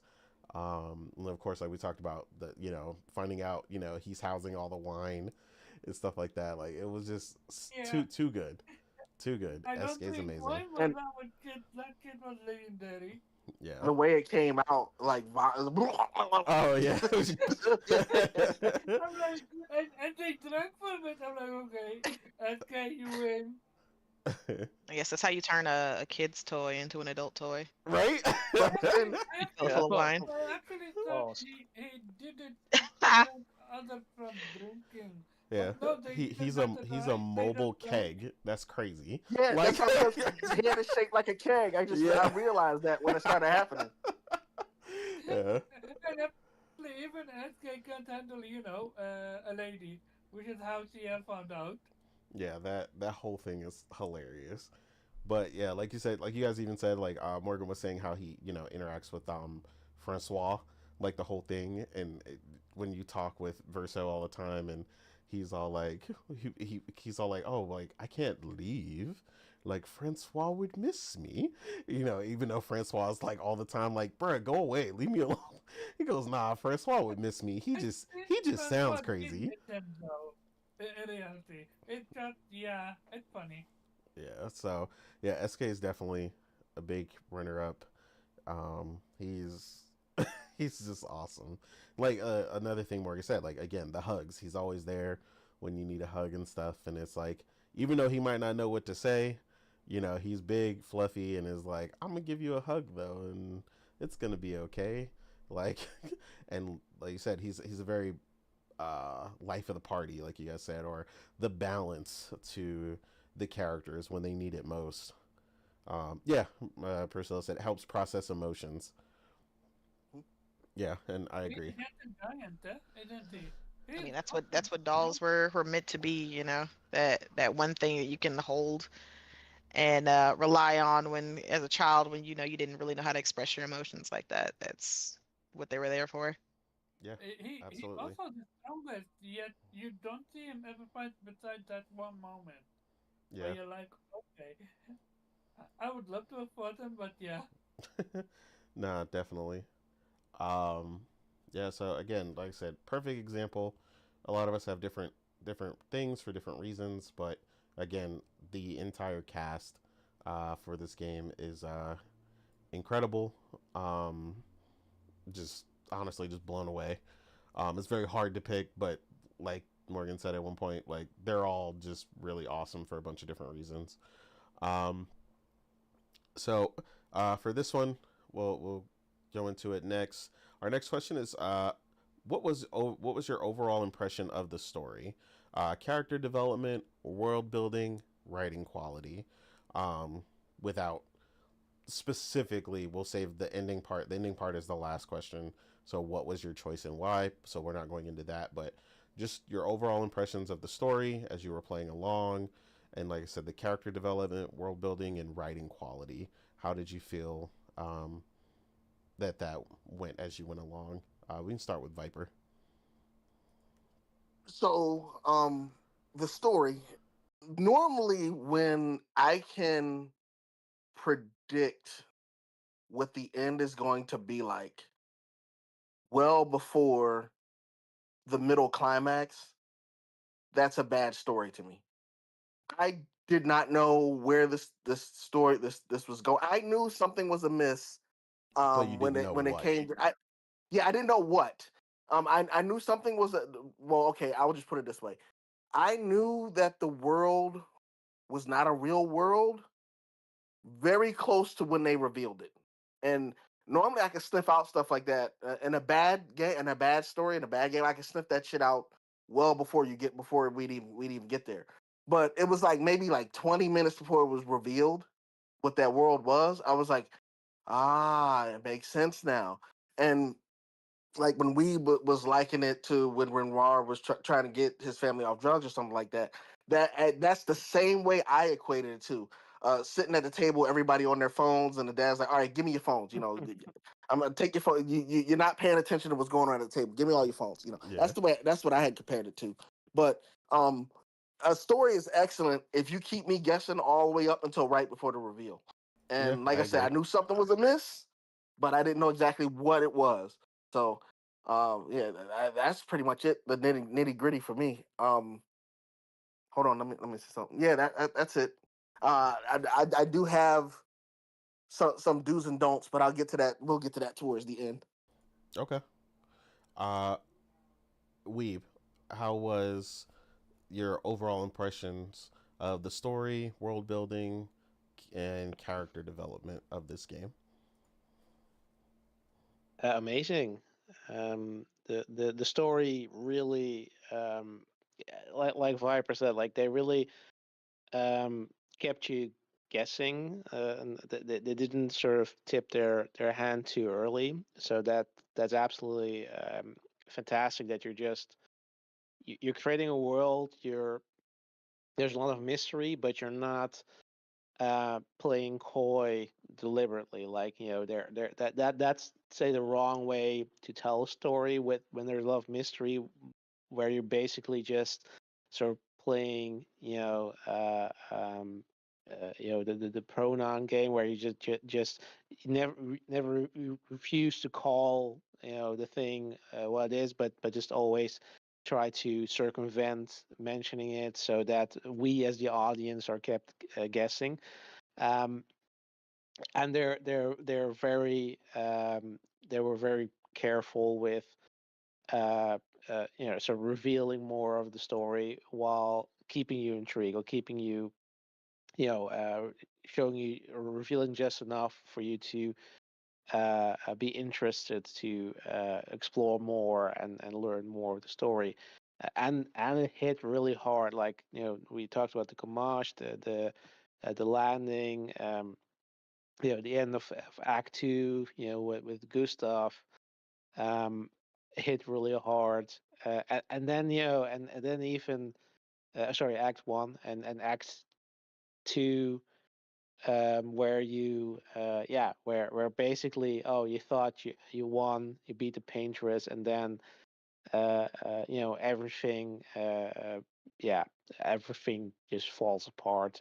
Everybody dies, and you're like, what the fuck, and then Yeah. you're finally revealed, the truth, who these characters really are. um the real versions of the characters, the painters. Mm-hmm.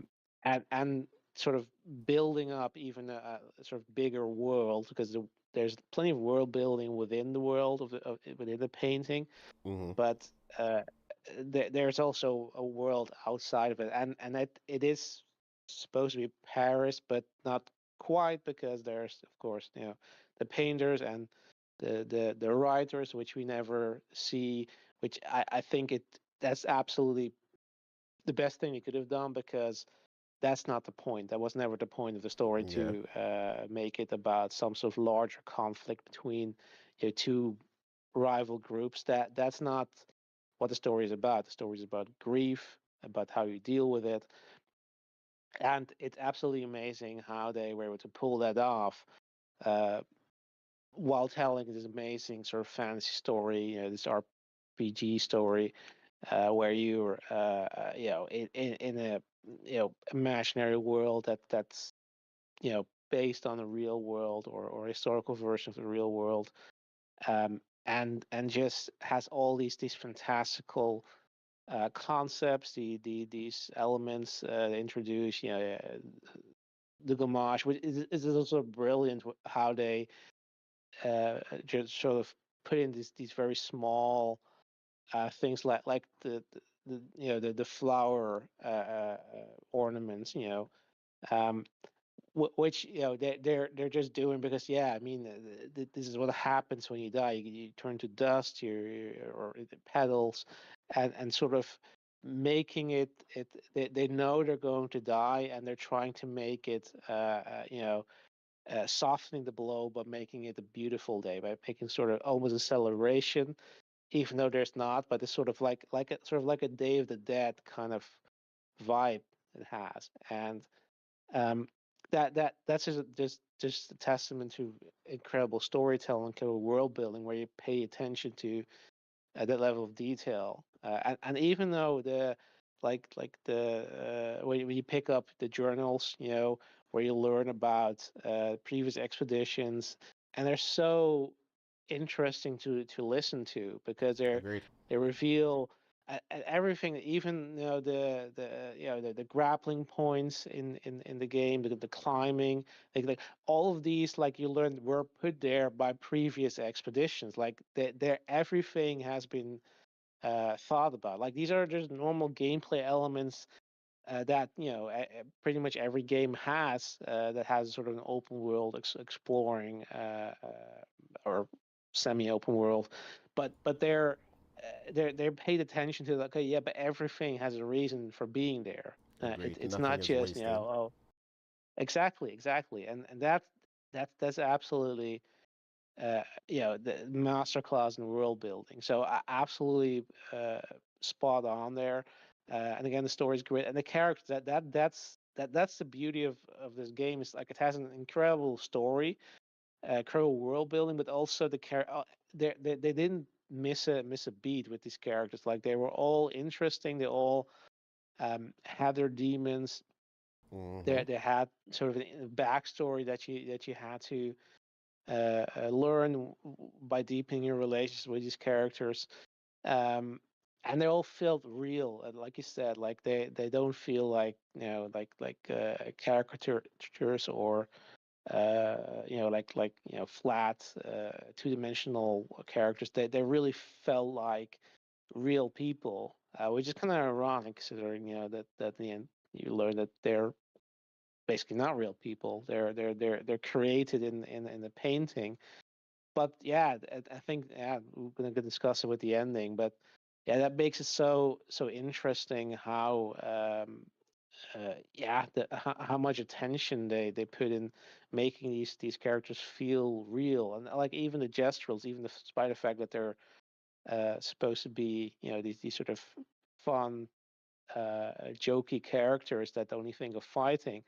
But there's also some layers to them, like when you learn about that, yeah, okay, they don't technically die, they can be reborn. Mm-hmm. But yeah, there's also rules in place there, like they can't just they're accused, they're uh, because apparently the what's her name, the leader was too annoyed with having all these child gestrels running around the same time. um, but yeah, I mean, but it comes with a cost because they lose their memory, or part of the memory. And uh, it's so, yeah, incredible how they. I think that's also part of their in a way their culture, that's why they fight, because and then when they can't, they can reborn, but Mm-hmm. of course it comes with a cost. And there's a Um, line. and there's There's a a line, long yeah, line. yeah, a long line, yeah.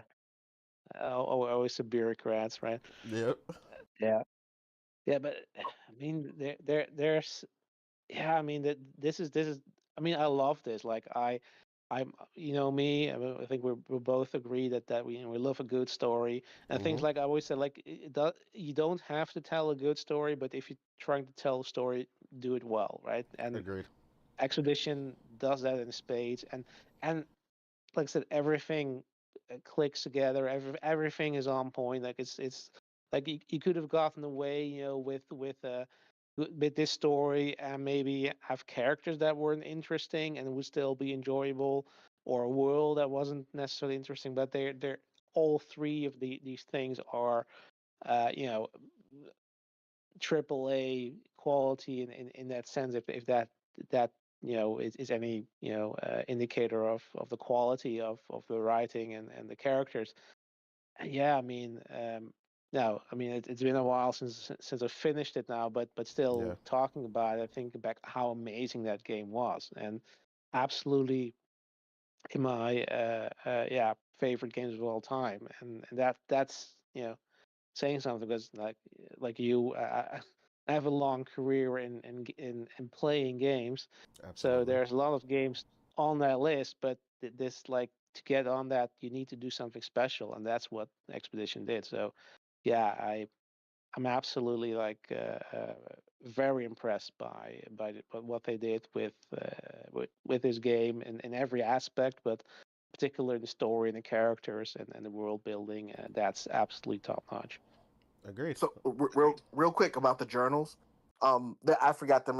The journals is special to me in this game because it almost is as close to as what I expected The Last of Us to do, but they didn't. And what I mean by that is, yeah, and some of the journals, I was like, okay, we were the climbing expedition. As we put these hooks here, we put these platforms here. But then you had some that was like, fuck it, I don't want to do this anymore. Yeah, I'm gonna run away with my lady here. We gonna get married, or we just gonna wait till we go mosh over here. But I want some of the journals to be linked to some of the characters that you're playing with. So you could go, oh yeah, that was my mother's journal, and I've never seen a game actually link the artifact collecting with the characters closely. I'm not talking about loose. I'm talking about closely to the point where you can say, "Oh, did you read this? Did you read this journal number 62? Did you know that was uh Lune's such and such late nephew or some shit like that?" I would have loved to for the journals to be more connected, but I will say Expedition 33 is about as close as it got to that. Yeah, Yeah, we no. got that with Blue May, yeah? Yeah, I was gonna We say Lune's got that parents are moment. part of that. Right. And Yeah, I know that part in particular, but I'm talking about not just. I'm talking about like the whole team as a crew. Even though I know who Minoko and SKA is to Verso and stuff like that. yeah. No, I get what you mean. Yeah, but like you said, I enjoyed them. Nonetheless, I felt like again, no wasted potential here. Um, No. with a lot of the stuff, because like I said, a lot of times collectibles are just collectibles.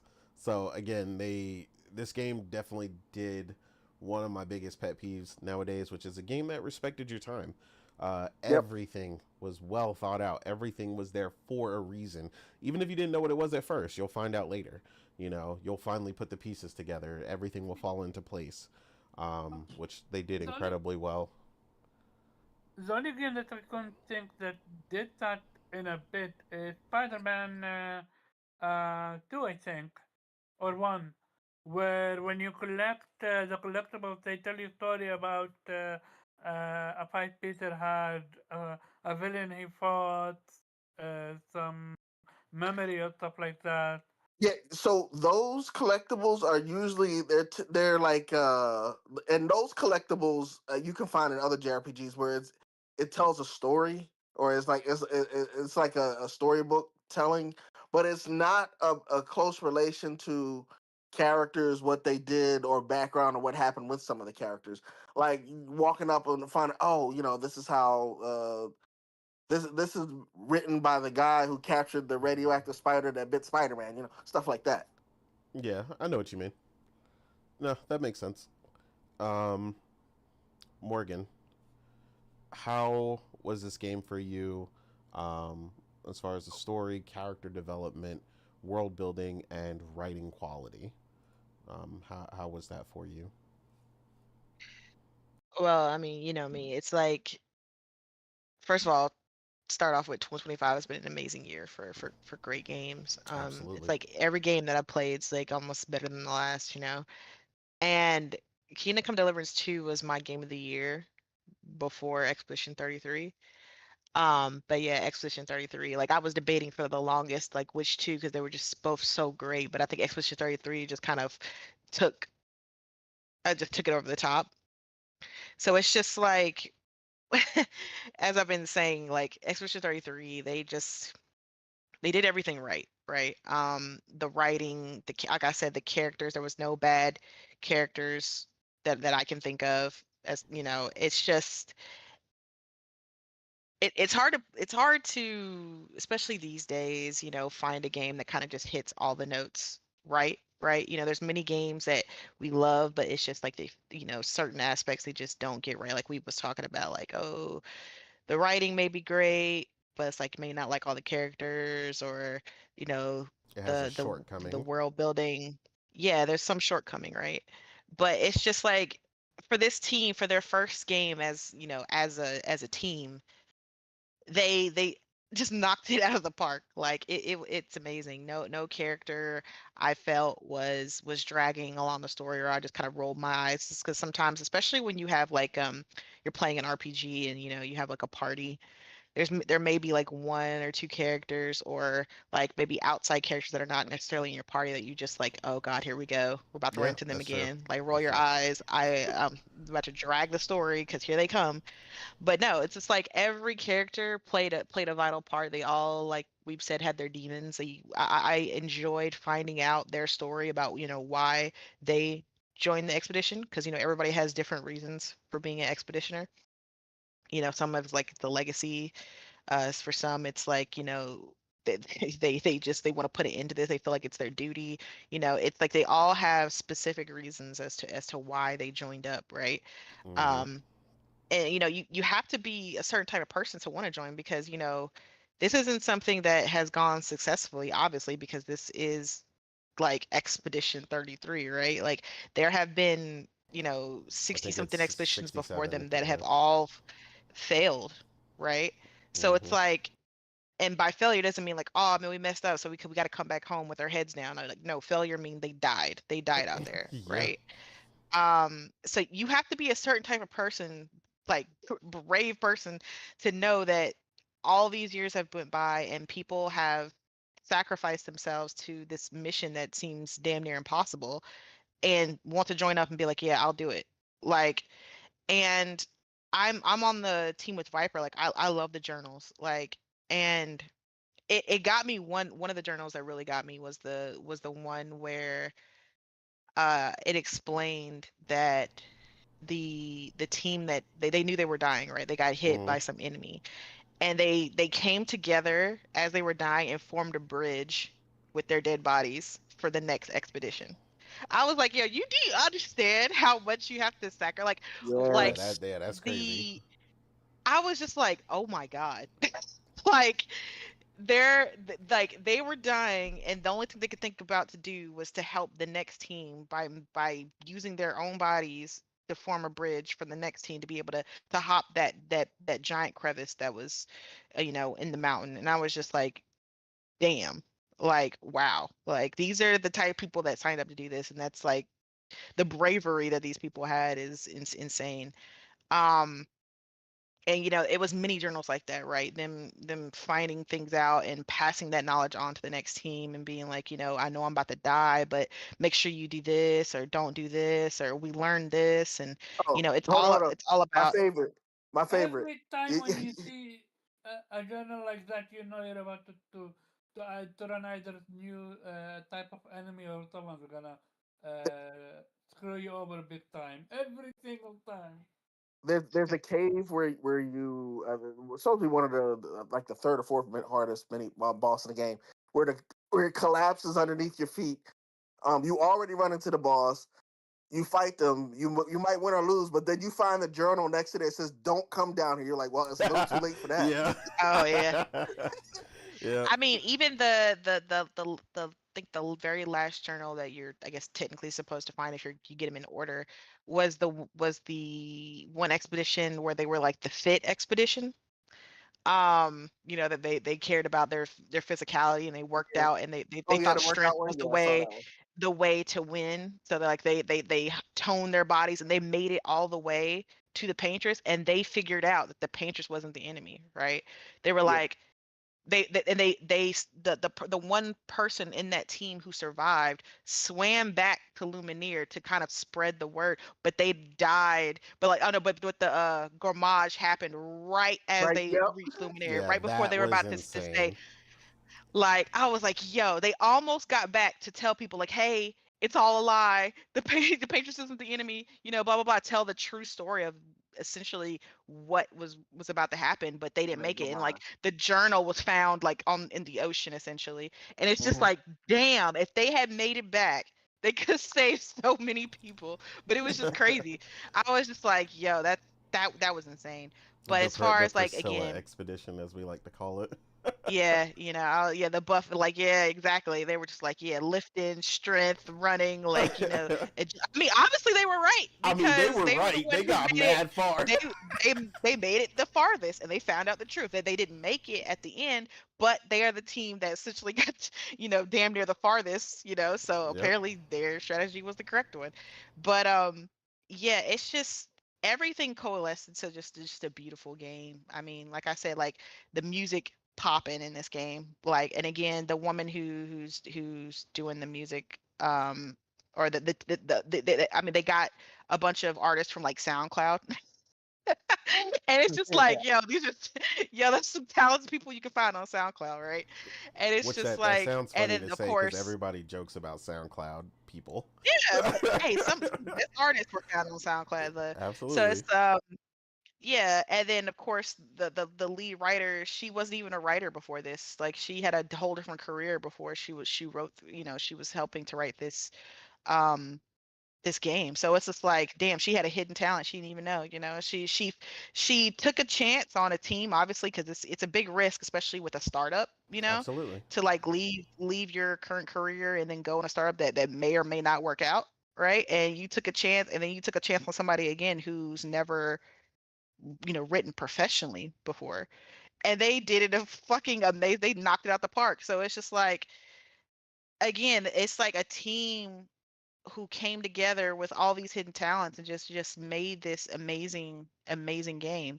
um and I think I agree also with Viper, where he was just like, I definitely knew something was up with the ending, but I wasn't expecting that, right? Yeah. Like, oh shit, we're in the Matrix type ending.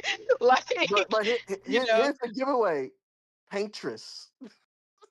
They right, say yeah, that from the beginning, and you have no clue. yeah, yeah. And Yeah. it's funny enough, as far as like characters go, Sophie, a Gustav's ex, she was the one who essentially kind of foreshadowed it, because she was just when she was looking out at the paintress from like the pier and everything from Luminaire, she was just like, she seems so sad. Like, I don't know, I just feel sorry for her.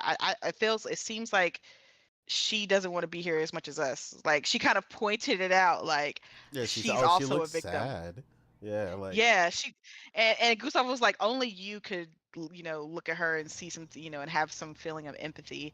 And she just kind of Hmm. laughed at it. And it's just so funny because it's like she kind of hinted to the fact that maybe the Paintress isn't the enemy, that we Yeah. think she is. In fact, she was the one trying to warn everyone, like, hey, you got 33 years left, bro. I'm trying to tell you, my power is waning. You got a little bit of time left. Like, it was a warning the entire time, and not her, putting essentially like a spell, like they thought, like her casting something that was killing everybody. But that I love, that type of twist. I love that type of stuff, Mhm. especially when it's done very well the way it was done. Agreed. I enjoyed the flashback um moments that we got when we really saw like the real Mael, right? And we saw, what she went through, and her real self, and why she was in the painting in the first place. And then everything, once um her act started, and we kind of got the background of everything started to make sense. Like, the story just was just like, okay, so this is where she came in, this is what happened, this is why we're doing this. I'm like, and then it was that big oh moment for me, like, oh shit, okay, damn. That I was just, I just had to take a moment and just kind of like clap. I was like, damn, that was good, y'all got me, because I Right. wasn't expecting that. And you did it so well. You put a beautiful bow on it that really tied up everything, right? And I agree with Weeb, like, even though the painters and everything like that, the painters and the writers, the debacle that they're having, that's not the main purpose of the game. So there's some conflict going on, but the main thing is, what's going on with the painting, and the family. That's Yeah. the The main family. focus is right now. And I enjoyed that they kind of hinted to there being a war going on, but they didn't, go deep into that, because the focus was, essentially uh, you know, Gustav's family, right? So I really enjoy the way that they wrote this. I don't have any suggestions of how they could have done anything better.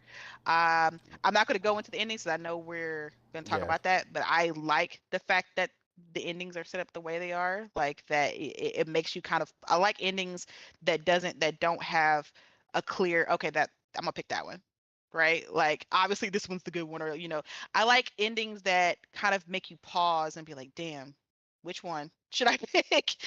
Kind of make you think about it for a second, even though if you may already have a decision in your head, you kind of still think like, well, there's this, I could pick this for that one, or I could pick this for this other one. Like, endings that kind of make you have a debate and have a discussion, right? Those are always my favorite type of endings. But yeah, I don't have any kind of critique that I could give to the story. I think they did the story justice, and it was very well executed. Like, and of course the fact that the cast was all fantastic and they did their job well, um it does nothing but help a great, a good story, is only, as good as its characters, and the fact that the characters were so Mm-hmm. good, helped with that. So yeah, Expedition for me was absolutely fantastic, and I honestly don't see any other game unless something crazy has to drop, that Yeah. is just like, oh my God, mind blowing instantly, to take Expedition 33 spot. Not to say there haven't been amazing games that come out this Yeah, year, because there it's have been a been. crazy year. It's been absolutely insane in the quality of games that come out this year, but it's just Expedition kind of just takes the cake in, in all the categories that I can, that I've been talking about. So it's just, I think Expedition 3 is going to go down, not as just game of the year, but just, might be game of the damn generation, you No, know? Yeah. I agree. So yeah.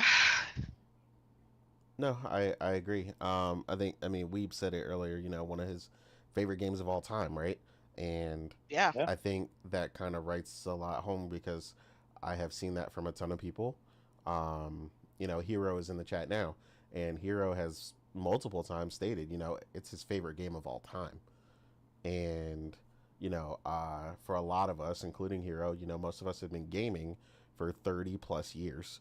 And like Weeb said, to get into the category, even if it's not your favorite game of all time, but to say it's one of the greatest games you've ever played of all time is crazy. Like, like after 30 plus years doing this, playing games since most of us could hold a controller, and a game comes out that you feel like you can say that is incredible. Like people go their whole lives waiting for something that they're into to give them that, whether it's a book, whether it's running races, whether it's if you practice something, your greatest guitar solo or whatever it is, when you can really say something is the greatest or at least one of the greatest things that you've experienced in your life is incredible. And I mean that is no short, no small feat at all from this team. And again, it just can't.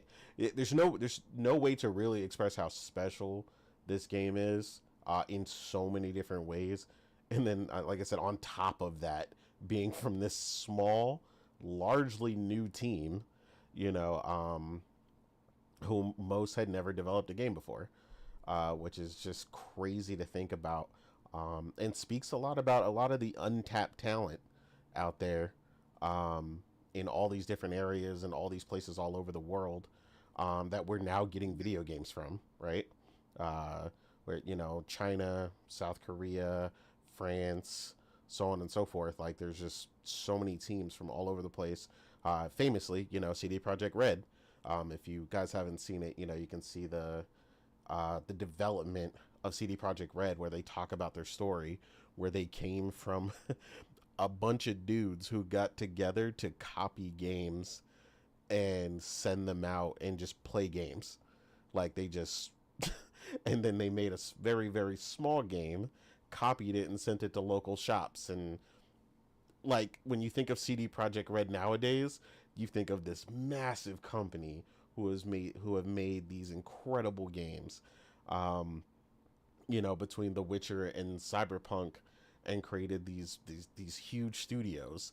And now they've got two teams, one in Poland and one in Boston, and creating two games at once. The Witcher 4 and Cyberpunk 2078 or whatever it's going to be called. Um, so yeah, like I mean, to see another team step on the plate, um, that we want to see. Number one, keep it small. Don't ramp up to 300 people or whatever and go crazy, because one of the big things they spoke about is being an incredibly nimble team and how they could just, you could fit everybody in a room, have a discussion, and then have everybody on the same page. So part of and that's been a big thing, right? We've talked about that before.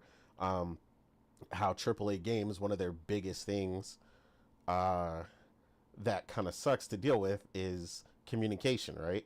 Communication between this massive art team, especially if you have to, get outside teams to assist and things like that. There's so much you have to coordinate between all these teams, and we've seen good examples of that and bad examples of that. Uh, where they're like, this team couldn't really talk to this team, or there was some miscommunication and it causes all these issues. So again, this is a perfect example of a game coming from a smaller team that was basically all on the same page for their development process and could really work together very well, because they were a smaller team. um, and again, just like I said, some incredible writing, character development, and world building. Like, it's just insane. But yeah, lastly, real quick, Omar, how did you feel about the character development, world building, and story and writing quality of this game? Yeah, okay. So first of all, one of the best thing about this is being French, and not just because it's French, because it brings new culture, it brings new enemies, a new music with it, uh, and new characters, and they all feel so different, but also so important. Also, I love Olga. We're watching Olga right now. Olga destroyed Monaco, and then you go back and destroy her after a while. I love how after she beats you, she says her line as I expected or something like that. Um, Other than that, yeah, it's it truly is a breath of fresh air what comes to this game. World building, character development. What I also love about the what you call it, the stories that the documents that you pick up. They they tell you so much about each expedition. One fall in love, one is betrayed, one experience death, one experience a sickness. Like you feel like you're reliving their moment. You need to fight whatever kingdom. Most of the time, which always fun. I do think that they did a phenomenal job to make you feel like you're playing a part two or a part three game, where you're experiencing something that happened before and you're learning about it together with the group as well. Well, Verso knew about that a Monaco as well, but yeah. Other than that, I love how like w- the way the Gomage started, and you're like, okay, that's super dark and everything in between, and then what happened? They give you SK, and you're like, was it a big blob? Only to find out, SK is the best thing that contrasts the Gomage, which is a fun, bubbly character dynamic, um, which is again phenomenal thinking, and I love how they tied him to a legend. The same with the Gusto, or a legend or a myth. I love how Lume, what you call it, reaction to the Gusto. Like this is I can't stress this enough. They made an amazing game. World building phenomenal. Uh, the the Endless War or the Great War stage, insane. And then and then he warned us about enemies. I mean, he killed a lot of enemies. I'm like, "Well, I just don't see any of that." And then when you go underground, you fall underground, and you see all these people, all these rocks are people. Like, dude, that alone, I'm not exaggerating, could be literally in the 10,000 of pure uh, um, enemy characters that died because of one enemy. Like, insane. The fact that the enemies that you fight, they're not all the same. They have different factions. Uh, uh, uh, a Necron, an Exion, or uh, something else. I just love it. They genuinely found a way to create the perfect world building. Traversal phenomenal. Voice acting phenomenal. I went with English dub. First time ever. Music. Yeah, a 10 out of 10. Uh, I have yet to listen to any music that beats this one. Especially the Lumiere music. One of the best music in my opinion. I actually listened to You're watch going it. into the next question. Yeah. Oh. That's why I said character development, world building, and story. I mean, okay, story. Yeah. Story. They kept you at the end of the at the edge of your seat the entire time. Like I can't stress it enough. I had no idea what's happening. A friend of mine knew of what you call it. What's his name? The ruler that died. Damn it, Gustav death because he stopped getting XP. He doesn't learn new skills aside from what he learned. So it was obvious for him. But for people like us, we never saw it coming. We up and it didn't impact me that much. I was more interested in the mystery because we've seen this happen before. So it's not like that just was any different. But yeah, no. Story endgame is endgame. We're gonna talk about that.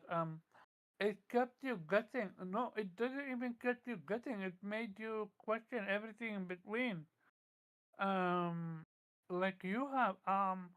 I couldn't ask you guys anything because you guys were ahead of me and maybe even have finished the game. And I'm like, I'm sitting with the questions and I have to wait until the end where you actually get the everything.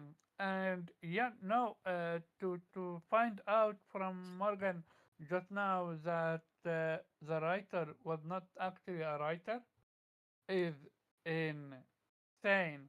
Like this is literally uh, one hit wonder for them. They That's took a not the chunk of right the. expression, Yeah, I Omar. was gonna say that's not the right expression, but Okay.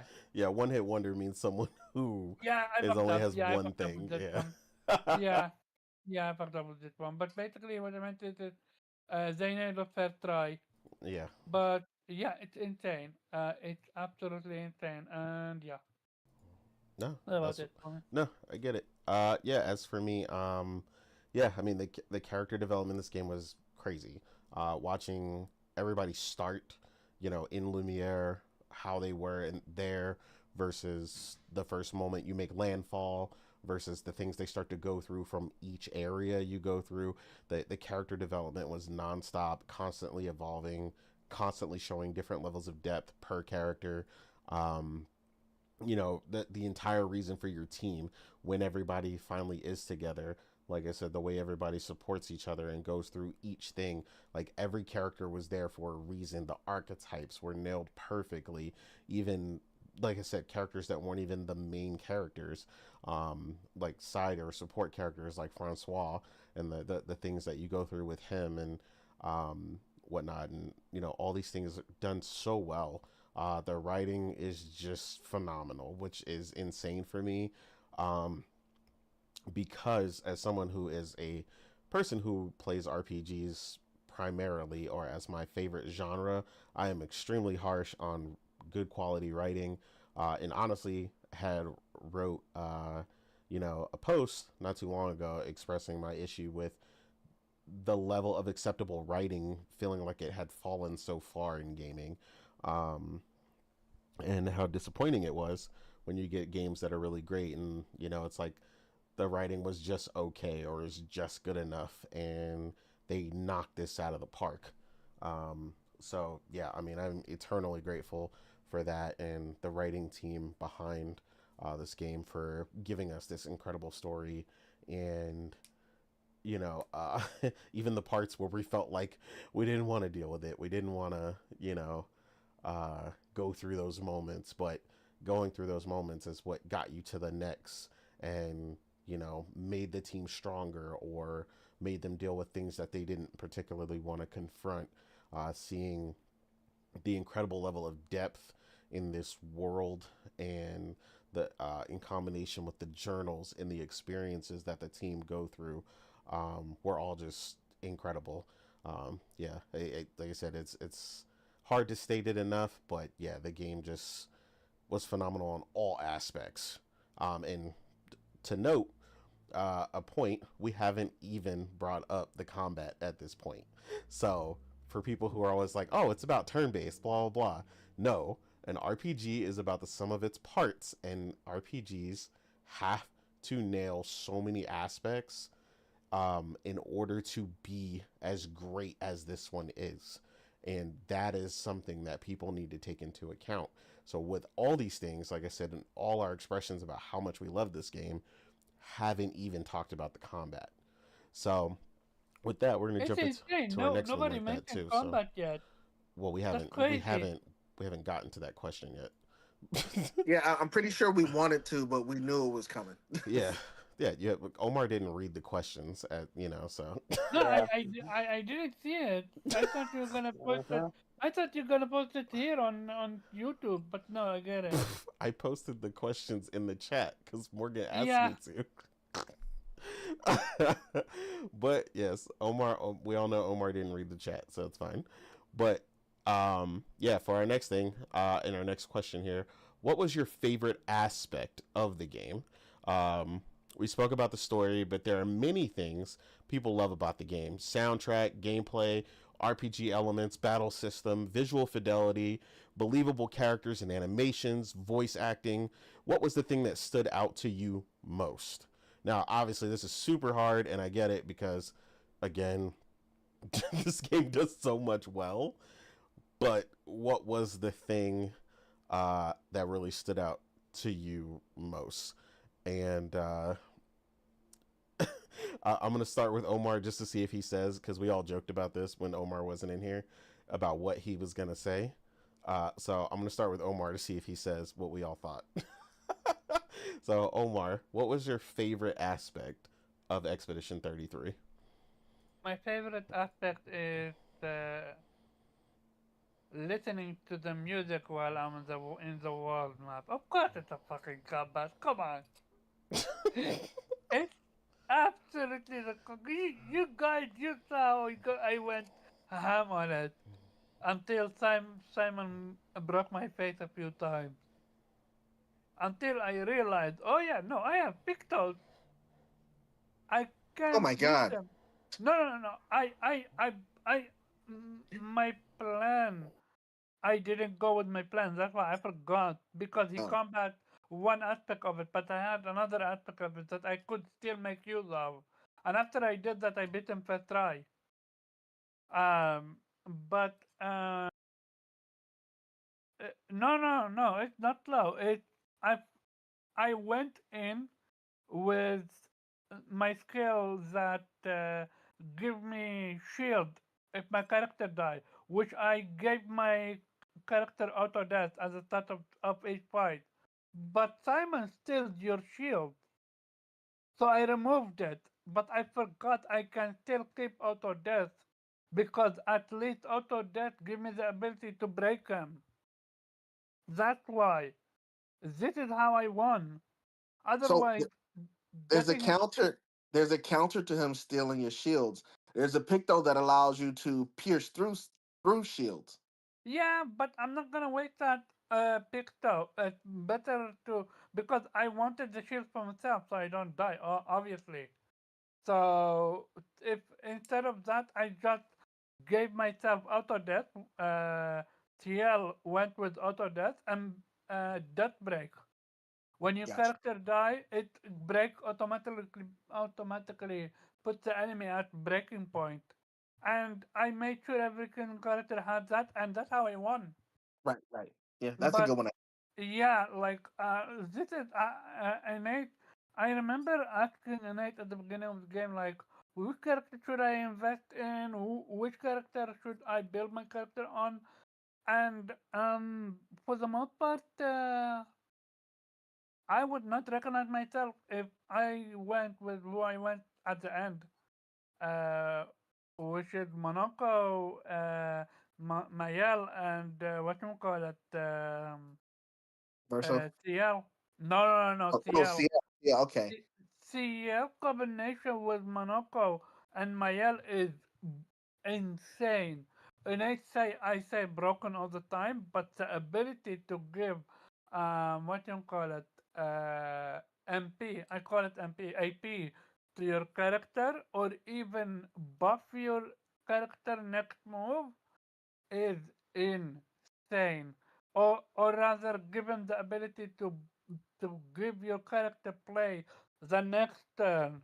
Yeah, no, TL was undoubtedly one of the best. Monaco is he, he he is one of the few blue mage that I ever used. Like I I remember I put Monaco in the same conversation with Kimari from Final Fantasy X, also Yeah, blue damn, mage. Blue Mage. I haven't heard that Yeah, term in a minute. I know. I mean Yeah, yeah, I can see that. that's how you know you're talking to a Japan Fantasy fan. So yeah, going back to combat. Since we're spoiling everything right now, dude, you guys had to see my face. You guys had to see my face when I realized there is another ability to parry, which is the jump. I lost it. I have never seen a game that gave me the ability to jump as a parry. Like, dude, I I was on cloud trillion. Like, I still can't believe they thought of that and made it work. And it worked. It's the one thing about the jumping. It's not glitchy. It's not iffy. It always work. You need to time it right, but it Yep, always yep. work. Unlike the parry, which sometimes can be mother freaking iffy, and it's not because Yeah, of me. It's because of the game itself. Um, Besides that, I just love how creative they were. Um, Wait, where the jump button is one button, but the parry and the jump is another button. You can't. Oh yeah. So basically, after you parry, you need to press R2, L2 oh, or the R2. gradient block. Yeah, that Y- one.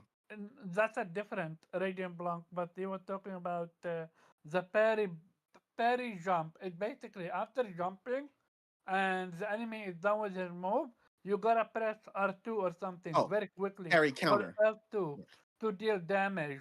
So that's another thing, and by doing so, you get AP yourself. Like this is why I love the game so much. The combat is not just turn-based, uh, mind mindless. I hit you, you hit me. No, there is strategy in it.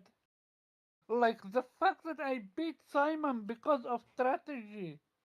I didn't beat him because of brute force. I didn't beat him because I was sneller than him, faster than him. My bad, Dutch came in the vocabulary. I didn't beat him because I what you call it, I cheated. No, I beat him because I literally used what the game handed to me, and I did it.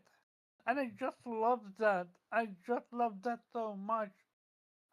Again, I really tried to do no death run, no hit runs, but the game is not too long in a bad way, but like they wanted me to move on so we can do the final cut. So, in the first few, what you call it, areas, I did try a few no hit runs, and it's doable, especially after getting the shield. It's over.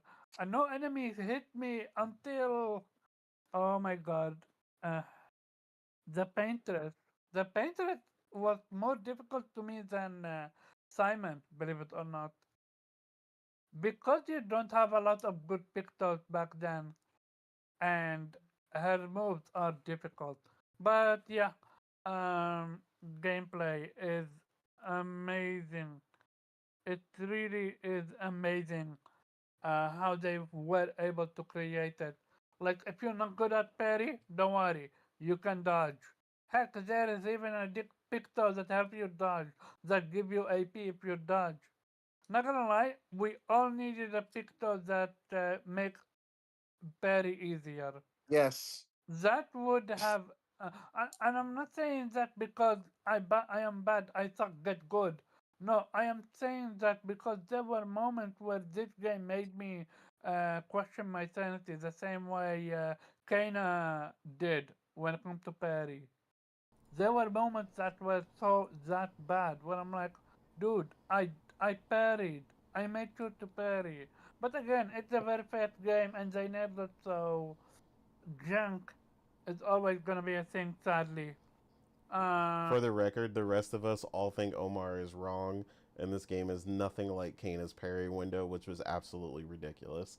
But no, Omar I never, refuses to drop hold this. up. I never said carry window.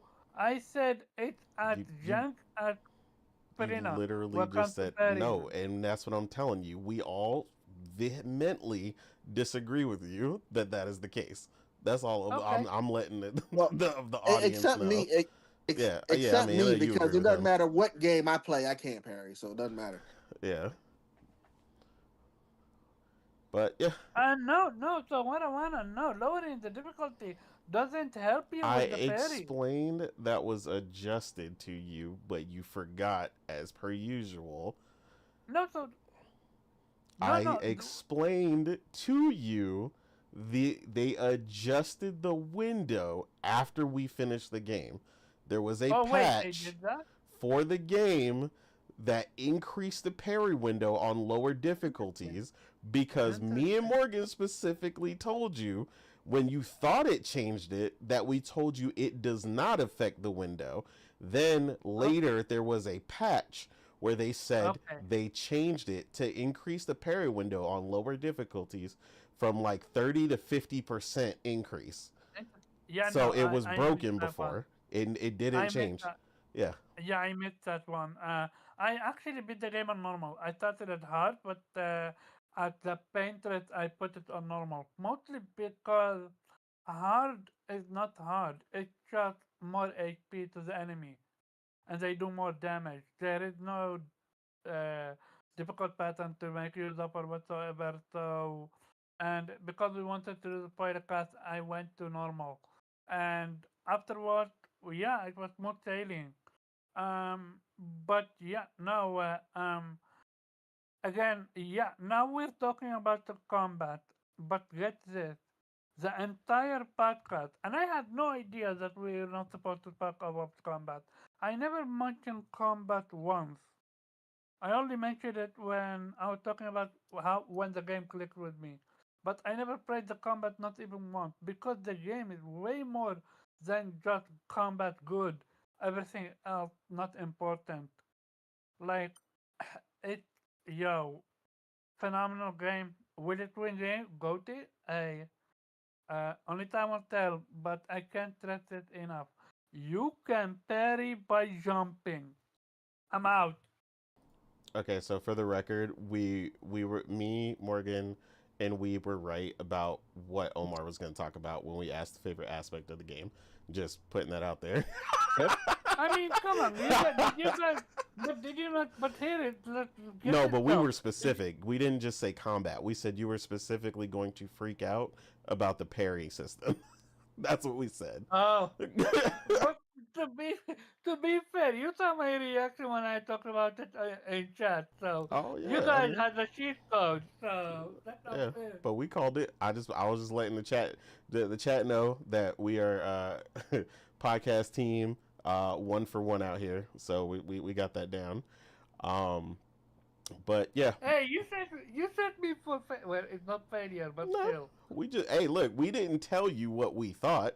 We let you go first, and then we had already previously guessed what you were gonna say. That's all. Just saying, we I just hate knew. you. I hate you. Move Yeah, on. yeah, I know. Morgan, ma'am, what is your favorite aspect of Expedition 33? I know that is very tough to pick one because, geez, this Um, game amazing. But yeah, I don't know if I have a favorite. Like everything just worked well. Like I mean, to like honestly, I don't know if I have a favorite. If I guess if I have to pick a favorite aspect of mm-hmm. the game, um, shit, I don't know. I guess maybe the story, Okay. just to be different from Omar. I really enjoyed the story. Thought it was a very unique style of storytelling, and I enjoyed the twist in it. Mm-hmm. I do love a good twist, and unfortunately, what's his name? Uh, oh my God, M. Night Shyamalan hasn't given me a good twist in years. So this was a welcome twist to a story. I think, um, and twists aren't always good. You can see a twist and you can be like, oh, Oh yeah, the twist for twist that was sake, either and you're like, very predictable or it was just like stupid. You're like, really? That's really where you want the story to go? Like that's what we're doing? Oh, I yeah. mean, cool, I guess. Like that build up all just for that. But it's the way they built it up and the fact that, you know, again, I don't want to go too far into the ending because I know we're going to be discussing the ending, but Mm-hmm. just the fact that, Mael was kind of like the core of the story. I Yeah. really enjoyed that aspect of it. The way they revealed that over time. The way they revealed, right? They like she couldn't even remember, her other life, right? Yeah. The fact that she's essentially been in there for at least 16 years as far as the painting, because I'm pretty sure time works differently in the painting versus real life. Mm-hmm. Um, the fact that she was essentially reborn in the painting, I thought that was crazy, awesome. Like, Yeah, that was a hell of a twist. that was, and I appreciate that. I was just like, you know what? Yes, I applaud that. So, yeah, I really, really enjoyed the story of Expedition 33. Um, so yeah, narratively, it had me on the ropes. Like I was itching to find out more and more about the story. I always know I'm having a good time in a game when I'm ready to go on to like the main mission. I'm like, okay, like I love doing side missions and and getting my XP up and trying to get the materials that I need and things like that. Leveling up. Especially with this game where it's like you got Pictos and Luminous. And, you want to get as many as possible. But I was just so itching to see where the story was going and where these characters were going. But that's all. Like I said, that's a good sign of good writing when I'm Agreed. ready to move on to the next main mission. You're So battling with your I think they love do. for all aspects at all times. Yeah, Yeah. exactly. I want more So music. I yeah, want more story. I want more combat. I yeah, want more. Yeah. yeah, No, exactly. And music was absolutely popping. agreed. Yeah, I don't fault you for that. It's definitely not a fair question. It's because this game is definitely the sum of its parts are all so well done that a single aspect just doesn't do it justice. Mhm. So yeah, I agree. I think despite me forcing the question, uh, I think we ultimately all probably agree. Our favorite part is Expedition 33, as in the whole game. So, um, Yep. But yeah, Viper, what was your favorite aspect of Expedition 33? Okay, so landing on the beach and watching them hands clap was the visuals at first. Mm-hmm. I got to start with the visuals because we have been waiting for our turn-based RPG with these kind of visuals, with these kind of gameplay antics. So it was 100%. the visuals at first. Um, then of course, it's the game. Now the gameplay. I will be the first to tell you I don't like pairing in any aspect in any game whatsoever, including this one, and I absolutely downright hate it. And but with that being said, I do like my turn-based RPGs to have a way to block, dodge, or get that extra hit when you attack an enemy. I don't know, something about parry that just piss. Unless there's a like in God of War 2018, unless there's a device I can equip that will allow the parry window to be massive. I usually don't have a good time with parrying in the game. Um, but with that being said, I made it work. Yeah. I made it work because I like every other aspect, and that's what happens with a game where I got like there's one aspect of the game where I was like, oh no, I don't like this at all. I try to find my way or either around it or just get in the lab, work at it, try to get better at it. Do I still suck at it? Yes, I still suck at it, no matter how many times I try to parry. Um, but that's I found out the visual cues are misleading. The audio cues are pretty much on point, and even then, it's a little sketchy sometimes. So Yeah. I found out if I had headphones on and I'm playing a game, I could pretty much parry at a 90% clip. But visuals and gameplay, most definitely. Pictos, Pictos, Pictos, Pictos, Pictos, Pictos, Pictos. That part of the battling system, the Pictos, is what I found downright amazing. Because and then the fact that you can learn them to permanently put on as I got a question. Do y'all guys know how many Luna pieces there are in this fucking game? I actually do not know the final number. Infinite. Yeah, but it's mad It, high. I It's got it's Yeah, I have no almost idea. two. I got Is that 200 per, about 200 per character, and my main character has 270. And oh So the if you you can imagine, farm them, so there are yeah, it's pretty technically yes, there's a infinite. ton of Yeah. them. There's because yeah. you could buy them, you can find them. Side quests will give you a shit ton of them, and you, oh, you could definitely build a team. Like currently, my team dies and revives with second chance. When they Yep. revive at the beginning of the battle, this is at the beginning of the battle. I haven't even touched anything yet. They all got 10 AP. That powerful is cast on them 3 times. Uh, uh, and it's just amazing with what you can do with the Pictos, especially if you can load them all in Lumina. Most of the low, I'm surprised at how low some of the more, because normally you would think the Pictos would be um proportionate to the type of level the Pictos is. No, there's a level 29 Pictos that you would expect to be 40 Lumina. That's only 5. Oh yeah, yeah, for sure. They do it more so And based I'm on like, the effect, what they right, think the right. effect is worth. Yeah. Well, but the thing is, that's the thing. It could be such a small effect, but when you combine it with one of the 40 ones, Exactly.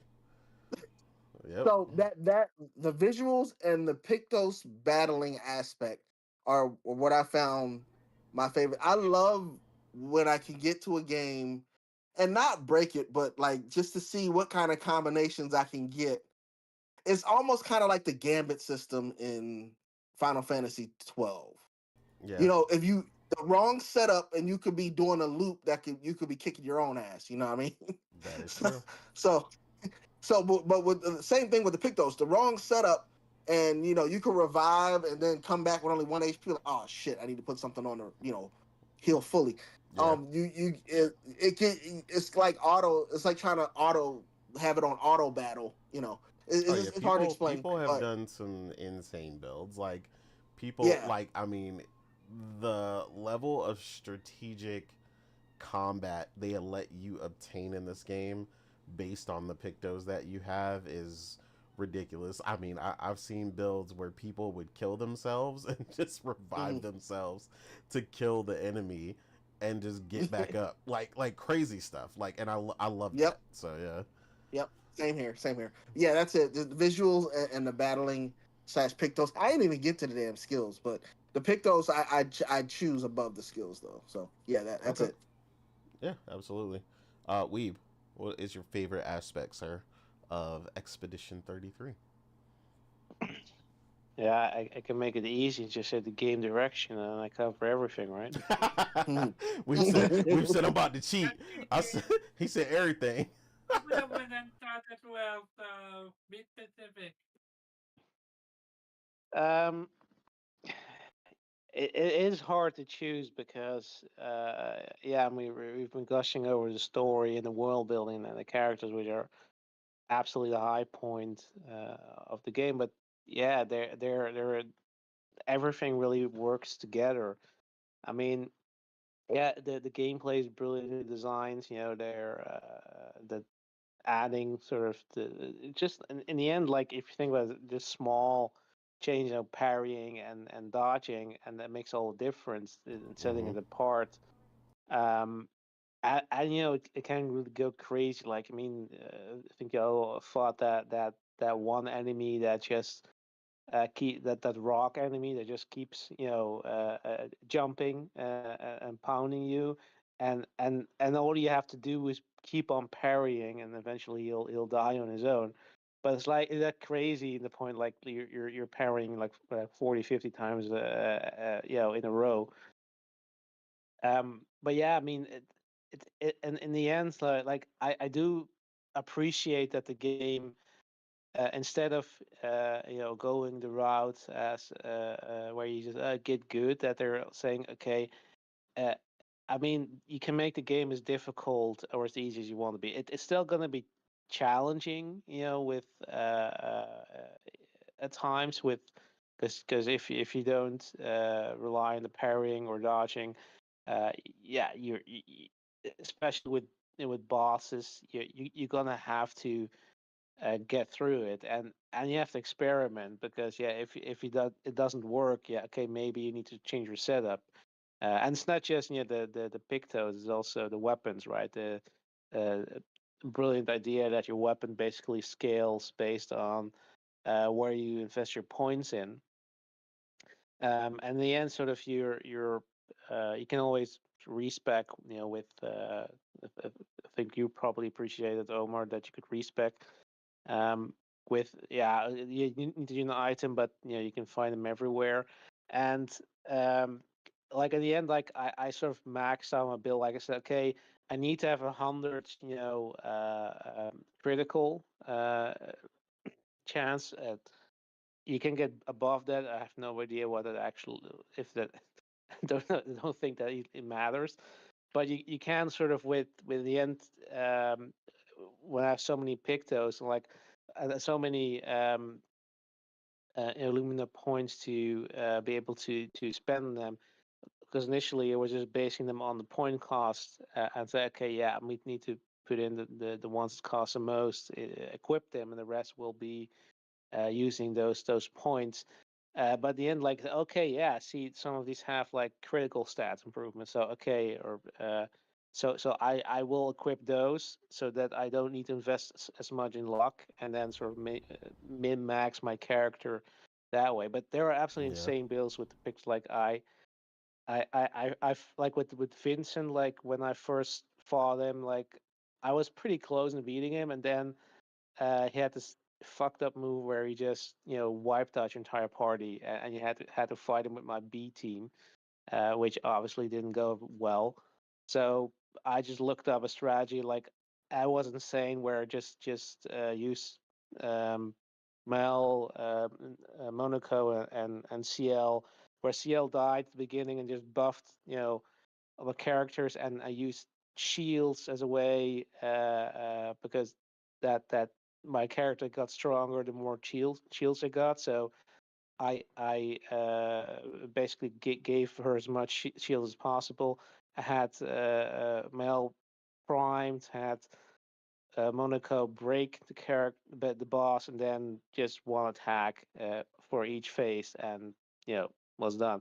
But that you can do that is, I love that. So it sort of it doesn't you have to figure that out, and or have somebody else figure it out for you. But it's not like it's undoable, because you need to get good, or grind a lot. Of course, you need to be on a certain level, but everything was sort of, it kept enjoyment there. Like it kept being fun.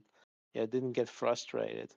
um but yeah, if it's kind of hard, if I have just to be different from you guys, I'd say maybe the music is probably, because if I think about like all the incredible emotional scenes, like that music is really what did it, right? Like if they hadn't that fantastic score, you probably wouldn't have had the same feelings, right?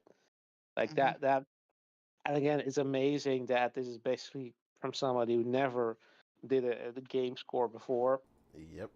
and or maybe any score, and was just able to deliver a fantastic performance. And there's so many like tracks that are fantastic that I just add to my playlist. I definitely will, if they release an LP, get that. And um especially that boss fight with Renoir, where and like the like oh, holy shit, like you're kind of like, okay, actually, let's pause this. I'm not gonna fight. I'm just gonna listen to this, because it's so amazing, and sort of keeps getting better. And apparently, like, if you can hear that, of course, based on basically they're two people essentially shouting at each other. And when read what the lyrics mean, you can, okay, yeah, this total sense. Like, this is basically a father and a mother arguing with each other about how to deal with the loss of their son. And that's put into the lyrics of a boss fight with well, I guess sort of the fake version of the father. And it's so amazing. Like, Oh wow. yeah, I mean, that's when I found out, like, oh man, this game has so many, and they thought that everything is thoughtful in that sense, that Mm-hmm. they thought about, they everything is deliberate. There's nothing there that's Exactly. just you know for shits and giggles, or Fluff. just yeah. I mean, so yeah, I yeah, I mean, I would say that the music, again, it's not like, that means that's the only thing. Like, everything is great. But if you ask me, like, something that really stands out, that's definitely the music. That should also, if definitely should win the GOTY, but I also think it should win uh, the GOTY for the score, and probably performance, and lots of them. But that one in particular, because I don't think there is a game this year that has a better score than Expedition, and one that is meaningful, as in it's not just a great score, uh, and pretty unique compared to what you typically hear, but also there are you know there is meaning to it, and it enhances the experience.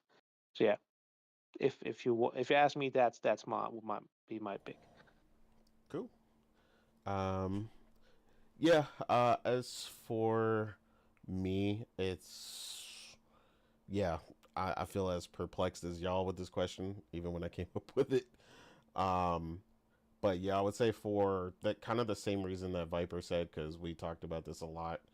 Um, and it was a big factor in making a lot of people interested in the game. So, um, the visuals, um, visual fidelity, but also more importantly, the art direction, um, is one of the things that sticks out to me so much. Um, because it is part of the reason why so many people I know that typically do not frequent the genre were interested in the game. Like I said, not just the visual fidelity, but the way that they design the characters. Um, you're gonna say something, Morgan? No. Oh, okay, no, but yeah, like I mean, again, this is something I always joke about with you know, turn-based RPGs, but specifically JRPGs. And it's an honest take, right? A lot of people are not a fan of a lot of the anime tropes with the character designs, and that's an aspect someone could definitely not like.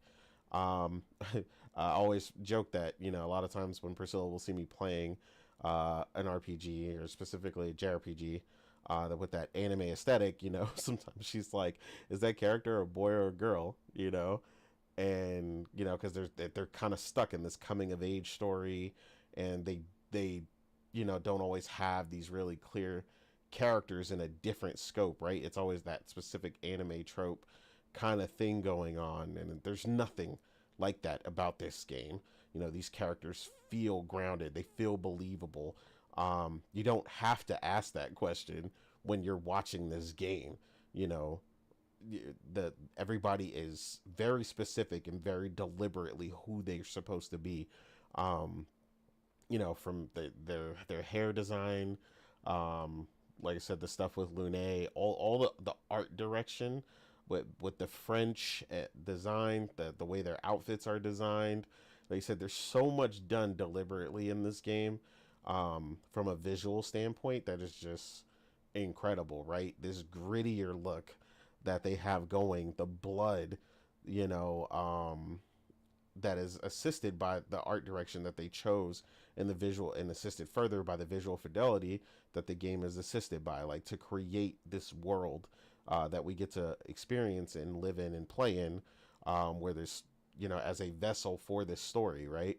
um, the specific weapons, again, like just an incredible aspect of the game, for so many different reasons, right? I mean, even when you're watching the scene unfold, you know, that's on the screen right now, or at any point during the game, it's always assisted by the visuals, right? And again, while we state the sum of its parts is what's so incredible about this game, and one of the reasons why I stated that about RPGs. RPGs are a specific genre in which you really, to have one that's really phenomenal, you can't really have a weak point. Um, you know, it's not really an acceptable thing. Like no one's like if you're doing Gran Turismo, no one's like, "Oh, I expect an amazing story in Gran Turismo in order for it to get a good score." No, Gran Turismo could score a 95 and have zero story because that's not expected in a racing game. But in RPGs, it is definitely expected. They expect you to have it all: character development, world building, you know, art direction, score, musical score, store, you know, all these things. So all these things have to hit. So yeah, definitely something I think visually stood out. You know, and it's stark. You know, some people hated it, right? Some people are so upset, you know, and it's for some people definitely for the wrong reasons. You know, at the visuals for the game, some people are upset that it's what drew some people in to try this type of game or to play this type of game, as opposed to maybe some of their favorite games. But I'm definitely not one of those people. The people that some of the people that hated it, it's just because it's popular. Yeah, I mean, Or because well, it's it's popular, like, and the game that they like is not. yeah, You know, and like largely because of one of the things that pulled people in, which is something I've told people for years, that the genre, as much as I love turn-based RPGs, they need to evolve and have many thank different art you. styles, and not be stuck. And I love anime, right? Like, I mean, you're hard pressed to find a bigger anime fan than me, but I also Well, don't me. think Hey, we're here, me and Weeb. Come on. hard pressed, sir, hard pressed. Meaning there are some, but like the point is like I also don't want my favorite genre to be stuck on one visual style either, you know. Yeah. No, I agree. This is why this feels like it's not Japanese, which obviously it's not. Yeah, So this is why it genuinely feels fresh. yeah. That's I the mean, it very does. first thing that you can say about it. It's just fresh. New, fresh, new, everything. You don't see Bahamut here. You don't see Shiva. You see a version of different. I don't know what Shiva is, but she is different. Have you only ever played Final Fantasy, Omar? No, I'm giving an example for fuck's sake. And Final Fantasy and Shiva and Bahamut are not only in Final Fantasy. I played other Yeah, I know. JRPG where Bahamut is in it as well, so no. Bahamut is based on mythology, so yeah. Yeah, Yeah, Bahamut is Yeah. Arab. It's from an Arabic, yeah. mythology. You should know, Omar. Yeah. But yeah, like I said, and like I said, the art direction is, like I said, just an aspect of that, right? There's lots of other things where they did a different aspect. Like I said, it's not a coming of age story either, which is another trope that the genre tends to do. There's a running joke at one point on Twitter where everybody was like, "Can we please get more JRPGs that aren't about teenagers and a coming of age story?" Like, and I was like, I get it. Somebody was like, I want to play somebody who's 30, you know, and going through some shit.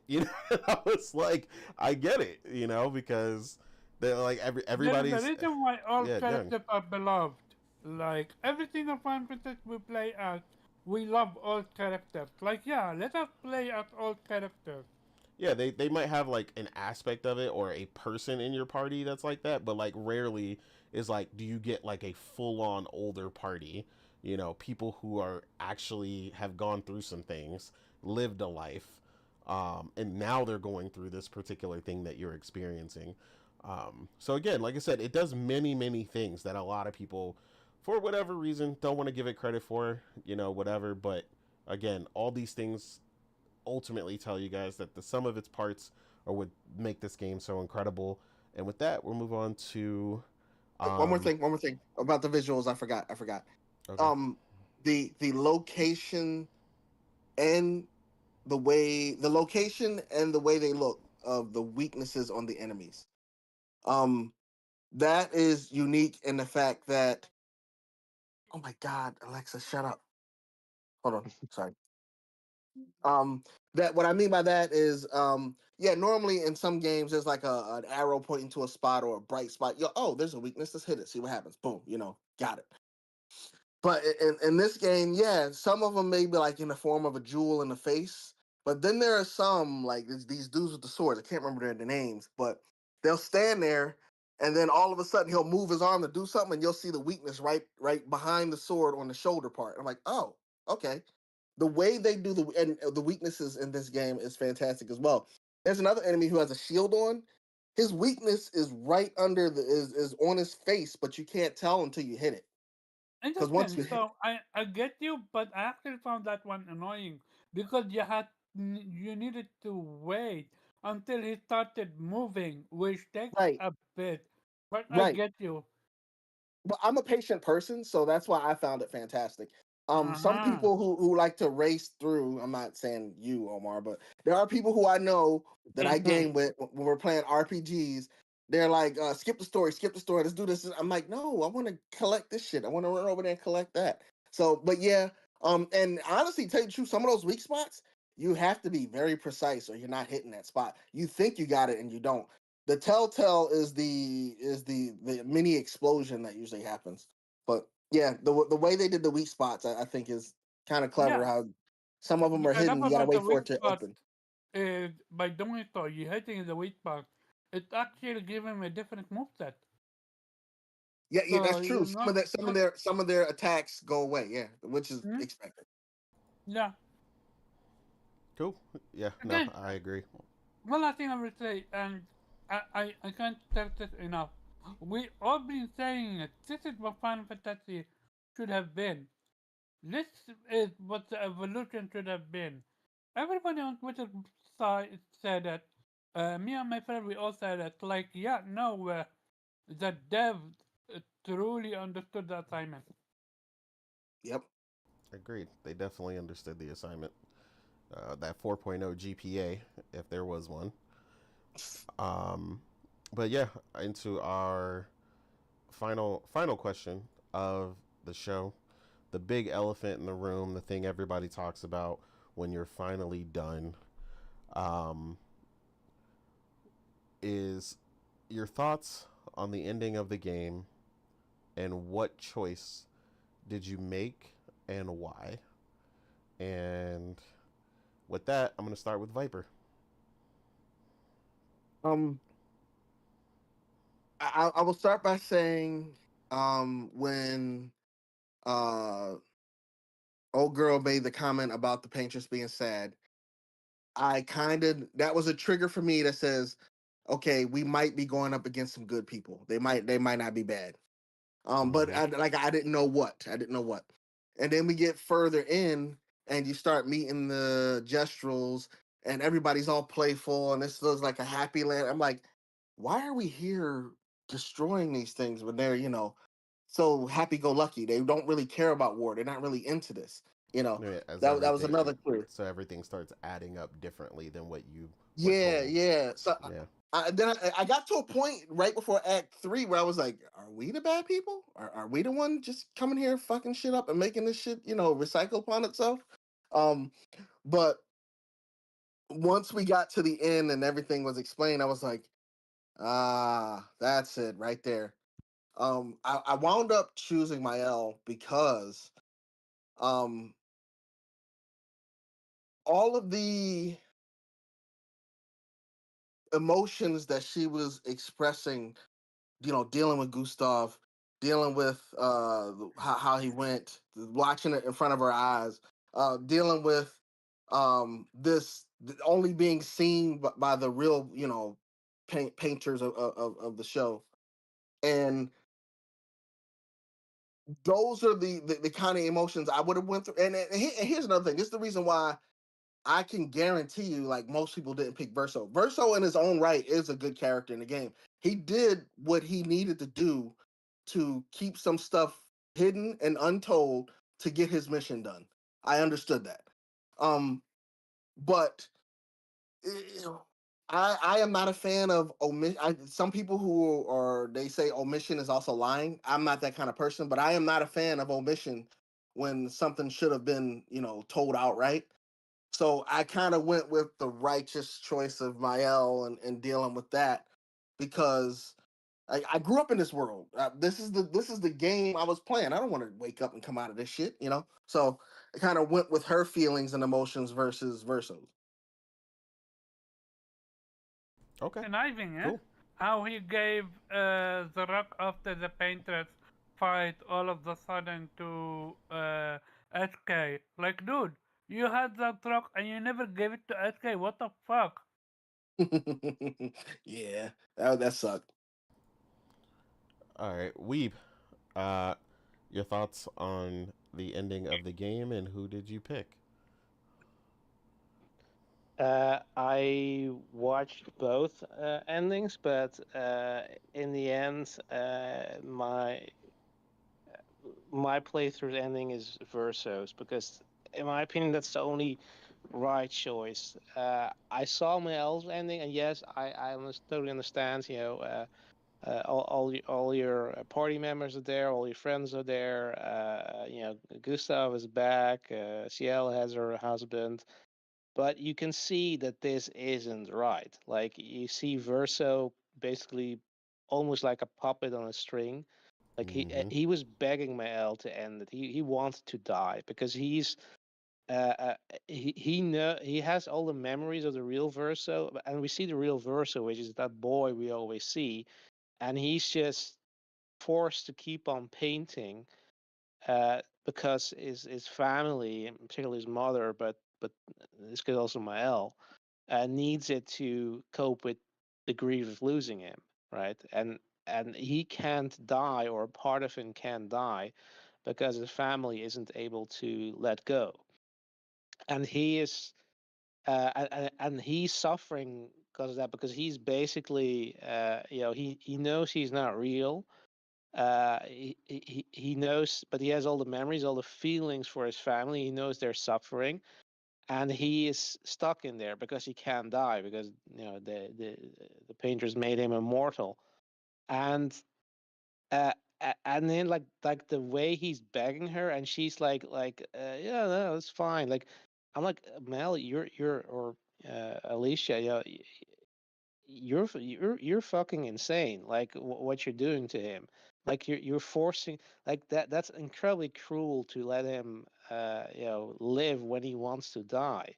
And then in the end, what you're doing with him, you're basically, he's basically a monkey in the zoo. He's there to perform for you. And Yeah. I think based on what you see, like you see that you see, the paint around her eyes, right, which happens when the painters are overusing their power. So she's killing herself. You can see Mm-hmm. that, and probably because I think she looked a little older, so I think she's also been there for a while. She definitely. So he was right. Like she definitely lied to Renoir that she was only going to be there a little while. So she's planning to just stay there and die there. Yeah. And yet you can argue, okay, fine, that might be her choice, but it is fucking up their family. Like she's running away from dealing with that guilt she had of she thinks she caused the death of her brother. Uh, and if you look at the ending of Verso, like yeah, it's incredibly sad, but it also feels like this is what's supposed to happen. Like they're all sort of accepting their fate. Um, in their way. And in the end, you see the ending. They're all finally come to terms with the death of the real Verzo. They're standing for the grave. They're healing. Like you see Renoir embracing his wife. Finally, they're finally speaking again. Um, seems like Alicia finally has sort of gotten over herself, or gotten accepted that she needs to pick up her life, keep on living, and Mm-hmm. they're getting, probably not quite, but getting back to being a family. Um, and yeah, I mean, and in the end, you see all of the characters sort of appearing before her and waving, and it's sad. Like absolutely, like I can totally understand why you don't want to choose that, and I initially didn't want to choose it either because like yeah, I mean, there's an argument to be made. Okay, uh, the way Renoir went about is wrong too, because he's forcing his family to deal with, with the grief, the loss of his son, in his way, rather than having them doing it in their way. But Yeah. it's not healthy either, because yeah, you see, and I can totally understand in like, this is killing them. Like his wife is killing herself uh, by staying in this world and refusing to let go over her son. And uh, basically, Mael or Alicia is going to do the same, and he sees that, and that's why he wants everything to end, and that's why Versa wants everything to end. And like that's sort of the comparison that I made earlier. Like, yeah, it is kind of like you're, and this is basically, I think, a metaphor for a family torn apart because of losing a member of the family, and they're not able to cope with it. They're not dealing with it properly. They're escaping in whatever they can, whether that's drugs, alcohol, or whatever. And so if you sort of want to argue, what's the proper way to handle it, like if what I guess a therapist or whatever would say is that Mm-hmm. probably, yeah, Verso's ending uh is the way to go. Like and but it is very hard, because then you will have to essentially accept the fact that yeah, it's not real. Like the painting world is not real. It's all the characters that you've played with and learned to love is not real. And that's kind of the problem. Is yeah, the question is it that the case? Because yeah, they have this magical ability to create worlds and paintings. Is it, yeah, is it basically okay for the entire world to die for the sake of essentially one person and one family? But yeah, on the other hand, that world is dying, or was dying, or will eventually die, because if the painter, the paintress, who's keeping that world alive, kills themselves by overusing their power, that world will die anyway. Um, so yeah, it's really hard, and it's a very interesting sort of philosophical debate, and it kind of looks like, it depends on how you look at it, right? Mm-hmm. Like yeah, what if you indeed had the power to create a world, but that's gonna kill you? Yeah, is it okay for you to destroy that world to save yourself or to save your loved ones? Or should you sacrifice yourself, even if that means it's only temporary? Yeah. Um, and yeah, the question is, yeah, are you allowed to, deal with grief in your own way, even if that means that that's is a self-destructive way? Yeah. It's I guess that the question is all about agency, but it's very murky, because on the one end, yeah, not Verso's taking away. If Verso wins, he's taking away Miles Alicia's agencies. He's making the choice for her. On the other hand, Alicia is doing the exact same thing for Verso. But looking at the outcome, like that's kind of the irony of this, is that on the one hand, if you choose Verso's ending, it means you're sacrificing everybody in this world. But on the other hand, if you choose Alicia Miles' ending, you're treating it as if everybody is her plaything, and she can do with it whatever she wants, because Yeah. she can force Verso to play the piano for her, and keep on living, even though he clearly doesn't want to, even though even in whatever, if she's done anything to him or reset him or whatever, you can see he was very reluctant to sit down and start playing. uh, and I think that's sort of everything about it felt really off, right? It felt like this is not the right ending. It gave me like a sick feeling in the stomach. Like, yeah, everybody's happy, but are they? Or are these even the people that we uh, learn to love? Or has Mel just repainted this world in a perfect image of her? Because she clearly brought back everybody, that even people that died. So you know and yeah, I mean, I don't even know if because I think that the one thing that sort of confuses me is, yeah, is because the point was that everybody who was Gamache could be brought back, but everybody was killed by Nevrons couldn't. Yeah. um and the question is, like, what does that make Gustav, because he was killed by Renoir? Is Renoir a Nevron? Is he if you are killed, by another person, does that not count? So that's also kind of murky to me. It's just like, is this the real Gustav, or did she just paint a new one? Yeah. Um, and that's kind of yeah, why in the end, like, no, this doesn't feel right. Like, I'm gonna reload. I'm gonna check out Verso's ending, and like, yeah, I mean, it's sad, but this felt right. This felt like this is how it's supposed to be, because in the end, it's not about the the world is the painting. It's not about the fight between the painters and the writers. It's about this family that has tragedy happen to them.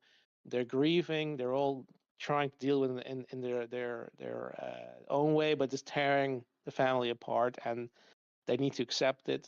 They need to heal. I need to move on, and keep on living. And yeah, by taking that as the message of this game, like, yeah, this is the proper way to end it. This is how it's supposed to end, even though it's very final, very sad, and like happy, absolutely bawling, like at the end of it. But like, if that does it like to you like this, then they're doing it right. Then you know you made the right choice because this is what feels that makes you feel things in a positive way. Um, so yeah, I mean that to me, I think Verso's ending, and I can totally understand if you choose the other one. And both have sort of their detractors, both have their there's absolutely a debate you can have on that. It's absolutely philosophical debate, but and again, the question is where how do you look at is look at okay, this is everything is real and um, uh, so or is everything sort of a metaphor for yes, basically dealing with certain tragedy, dealing with loss, and how should you then eventually deal with that? I get, to my opinion, that even though I'm not saying that it's not like oh it was a dream all along, like it is of course within its world. These rules are set. This is real. Like the power of the painters exists. Yeah.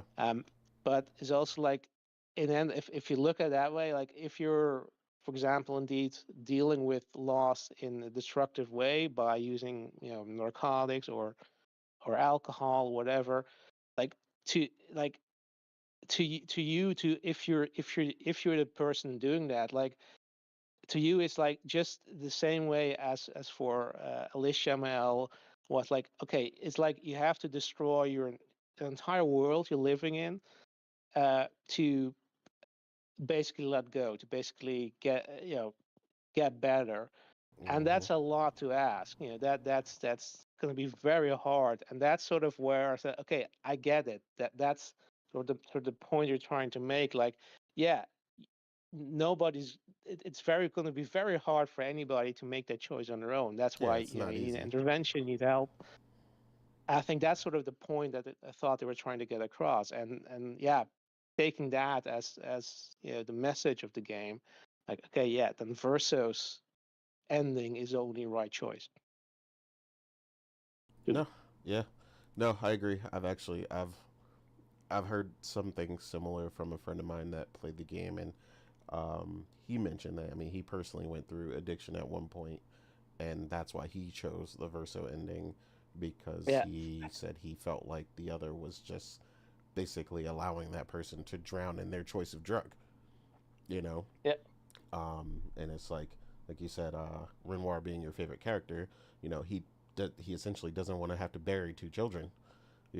He yeah, wants his family back and to help them process and um, be the father, and essentially do what needs to be done to get his family through this tragedy, while also not letting his the person who they're all grieving, their soul be trapped in this painting in order to keep it going. Um, so yeah, yeah, no, I definitely get where you're coming from. And like I said, I definitely have heard really good arguments for both. And like you said, that's kind of the point, right? yeah, People there's always a way to potentially rationalize either one. And like I said, I've definitely heard some really good arguments for both. Um, Morgan, uh, your thoughts on the ending, ma'am, and which ending did you choose and why? Okay. I'm if you heard me on Thrifty's podcast, you're probably gonna hear me repeat a lot of the same points. But yeah, I chose Mael's ending. Um, for me in particular, it's just when I look at it, and I'm given two different endings, right? These two different endings, and I'm looking at which ending I should pick. I'm trying to think of like the full scope of everything that's going on. Um, when it comes to Mael, it's just you're essentially, if you're picking Verso's opinion ending, you're essentially saying, okay, this world that all these people, the players that we and the party members that we have been playing with the entire time, obviously they would be gone, right? This world would end, this world would be destroyed. No longer would this place exist, right?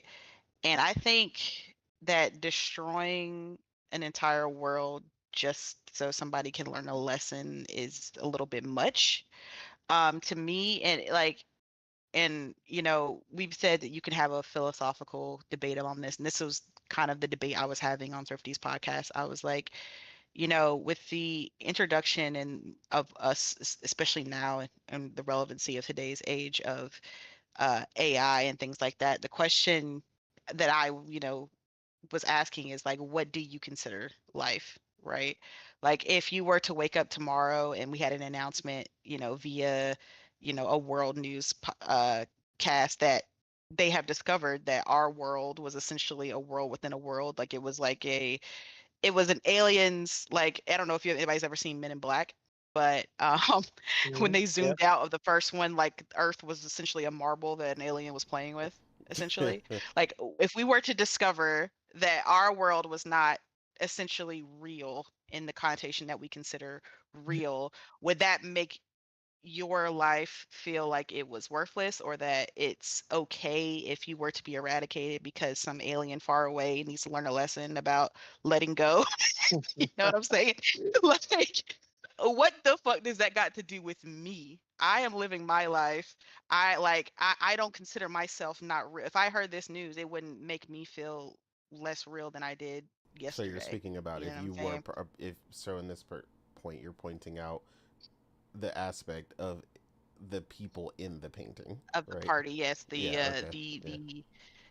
the citizens of Lumiere, right? Yeah.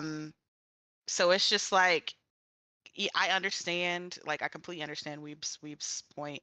I completely understand that Mael is being self-destructive in her choice of choosing to stay in the painting, but I just feel like just dismissing an entire civilization essentially and just being like, all right, you guys have to die now so that Mael can learn a lesson and then get over her grief.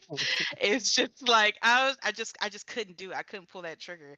I mean, these people fought so hard to survive, right? And not just them, but like I was saying earlier, the many years of expeditioners that fought before them to kind of obviously you know defeat the paintress. Obviously, we find out that the paintress is not the enemy, but the purpose was for their survival, right? They wanted to live, they wanted to continue, they wanted to stop the Garmage, right? And they just wanted to live their life. They didn't want to have an expiration date on their life, right? Where at a certain age you're just going to die and that's it, right? I just don't find it fair that they fought so hard for this just to be like, yeah, all right, Mael, thanks for the fight, but we understand you have to kill us all now. like like you can even see it on um what's her oh god, why am I forgetting the name of the characters? um the one, the barefoot one, shoot, what's her name? Lune. Lune. Yeah, thank you. You can like when you pick, because I picked both just to see the endings of both, right? Um, and when you picked Verso's choice, you could just kind of see her defeated, kind of almost upset face when she just kind of sits on the ground when she realizes what's about to happen. She's just kind of like, shit. Like, oh, okay, well, fuck. And it's just like, I don't know. It's just like we took a vote without factoring in everybody else's opinion, right? It was just like, this is the choice I made, and I'm not gonna ask the rest of you party members that helped me to get to this ending, right? All the battles we fought, all the enemies we defeated, all of the persecution and everything that we went through to get to this point, right? The death of our friend, all the deaths of all our friends that we went through with all of that. I appreciate you getting me here, but all of that was for nothing because I'm choosing what I choose, and I'm not really gonna ask you about what you want. Um, yeah, I just didn't really find that fair. I was like, and I understand the whole Verso aspect of it. Like, we're keeping Verso here against his will. It's not what we want. Like personally, if I was Mael, I would have let like at least that version of Verso go. Um, but she made the choice she made, and she did kind of try to find a middle ground with Verso. She did grant, like, in the last thing we hear her say right before it cuts to the scene at the end where they're all in the opera house and he's playing the piano.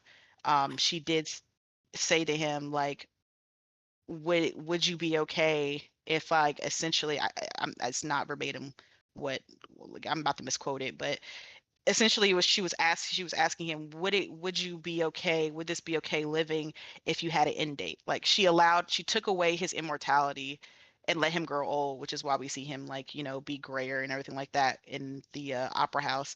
So she essentially turned him mortal, right? um so that he can at least die at an old age. um and it's not, obviously it's not what exactly he wanted, but she tried to at least compromise a little bit and at least not make him live forever in immortality, which is what he hated, right? Because he hated watching the people he loved Well, die around him. we hope that's um what she's gonna do, based on what it looks like. well, I mean, you could tell that Because because he's she may aged. not actually ever let him go. Yeah, sure. I mean, but I mean, we could do that with we could do that That's a with good every point. possibility. Like, Yeah. anything is up in the air. I mean, sure, but I'm just gonna go off of what she said, right? Um, but, like, at the end, I just think it's just a wee bit irrational to just kill it off an entire civilization just for one person. Like, and again, it's not just our party members, right? It's the entirety of Lumiere, all of the gesturals, all of our party members. You, like, Minoko, SK, like, everybody's just gone, right? Also, Mael can quote unquote grow up and her face her past, essentially. I don't feel like she had the greatest quality of life in the real world anyway. Like, again, she was scarred from the fire, right? She said, when we did the flashback of her in her real life, it was hard for her to breathe. It was painful. Um, every day waking up was just a reminder of essentially what had happened, right? Um, and the thing about it, I think that would make it especially a hard choice for Mael is not that, oh, she grew to love these people in the mission that we played, right? In the expedition that she took, right? No, she grew up there, right? She spent 16 years, just like she spent 16 years in the real world.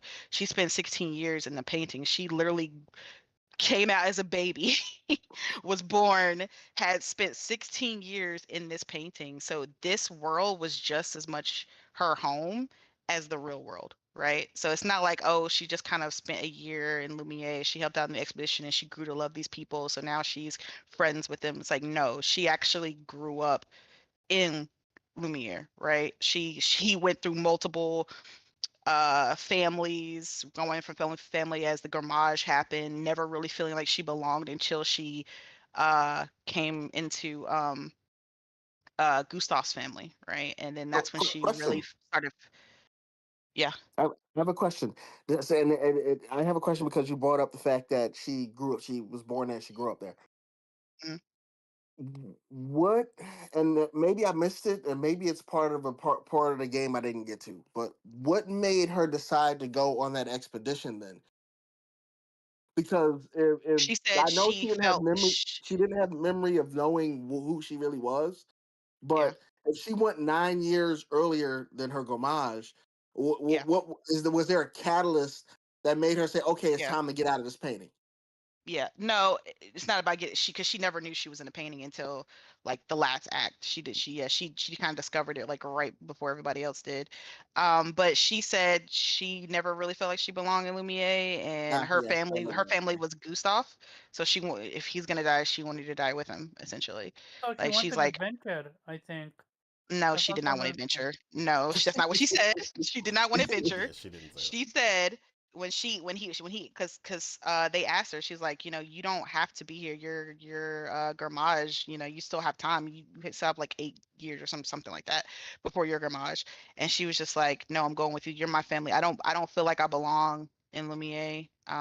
And he's like, you're the only one I've ever felt like I belong with. So if you're going, I'm going. Essentially, it wasn't about adventure. She didn't care about no damn adventure. Well, She's just but she was right because she wasn't technically from this sure. linear. Yeah, Yeah. that's Yeah, what I meant by but subconsciously. she also said she never felt like she belonged with her real family either.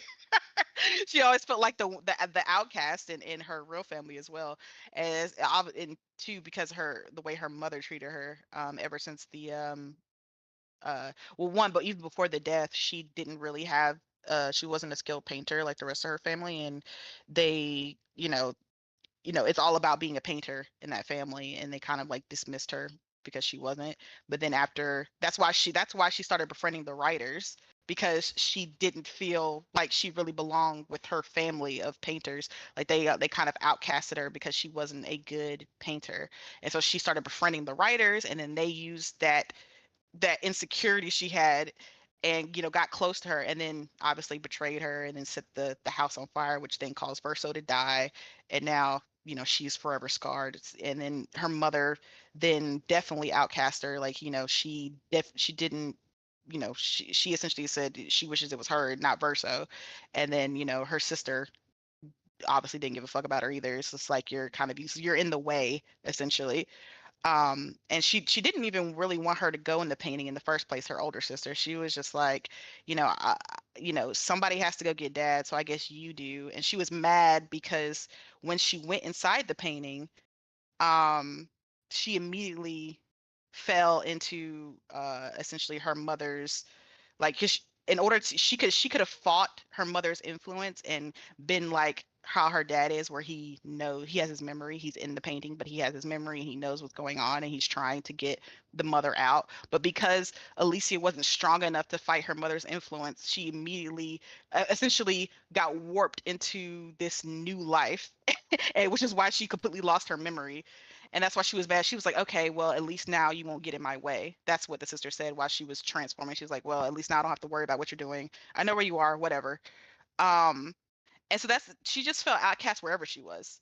And the only person she's ever really felt close to, it's funny because in both worlds, the only person she ever felt close to were her brothers. So in the real world, she was close to Verso. They were very close, and then in painting, it was Gustav that she was very close to.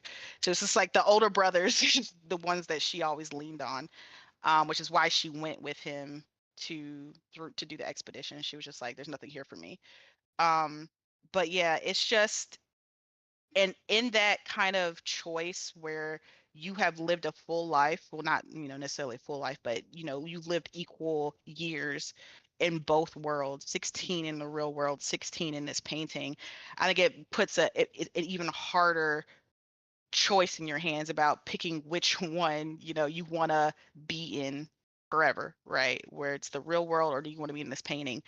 um, and I don't know. I just feel like the people in the painting had her back a lot more than the people in the real world. Like, the party cared for Alicia. Everybody in the party really loved her, and her family was just kind of so. Her dad cared about her. He obviously loved her and wanted her to get out, but the rest of the family members were going through their own crap. Um, it's just, I don't know. I just couldn't decide to just essentially genocide the entirety of Luminaire for her. Like I get that it's kind of the quote unquote right choice, right? Like, you're supposed to get over your grief and, you know, move on, but it's just too many factors into it that, it's one thing if you're doing like an addiction, like, your narcotics or alcohol or something like that, that's just affecting you, and you need to put it down because obviously it's having a negative effect on you and your personality. And you know letting it go will do nothing but positives in your life, right? But there are repercussions to letting go of the painting that are, far supersede something like that narcotics, where it's just only negatively affecting you, but this decision would negatively affect others as well, right? And I just think it's unfair for a team that fought so hard to live to just push them aside and kill them off just because of, the things that are affecting that family, right? There's a certain amount of responsibility that goes into creating life, right? Or whether it's like you're a parent, or in this case, you created an entire world, right? There's certain responsibilities of, I guess, quote unquote, being a god, essentially. Being the creation of this entire world.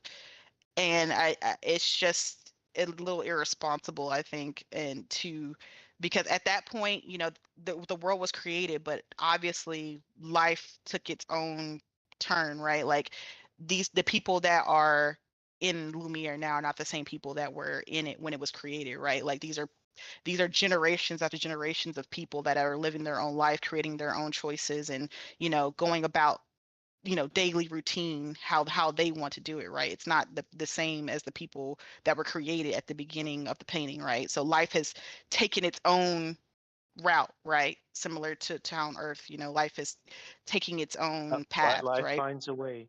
Life finds a way, right? And it's like these people put it together. They're surviving. They're almost thriving, obviously, with the looming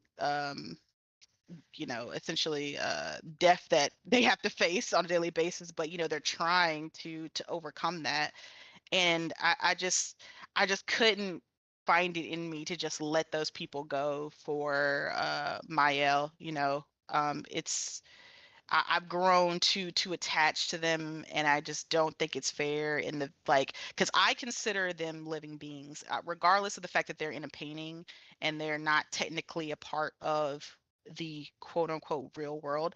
I still consider them real, because they are conscious. They make their own decisions. They're not ruled by the obviously the rules of the outside world, right? They are their own sole entity that they dictate their own decisions. So I consider them to be just as real as the Gustos family. So for me, I just couldn't sacrifice all those people just for Mael and Verso. I think the people of Lumiere and the team, I think they kind of outweigh those two for me. Like I just don't feel like it's fair to sacrifice all of them just for that family.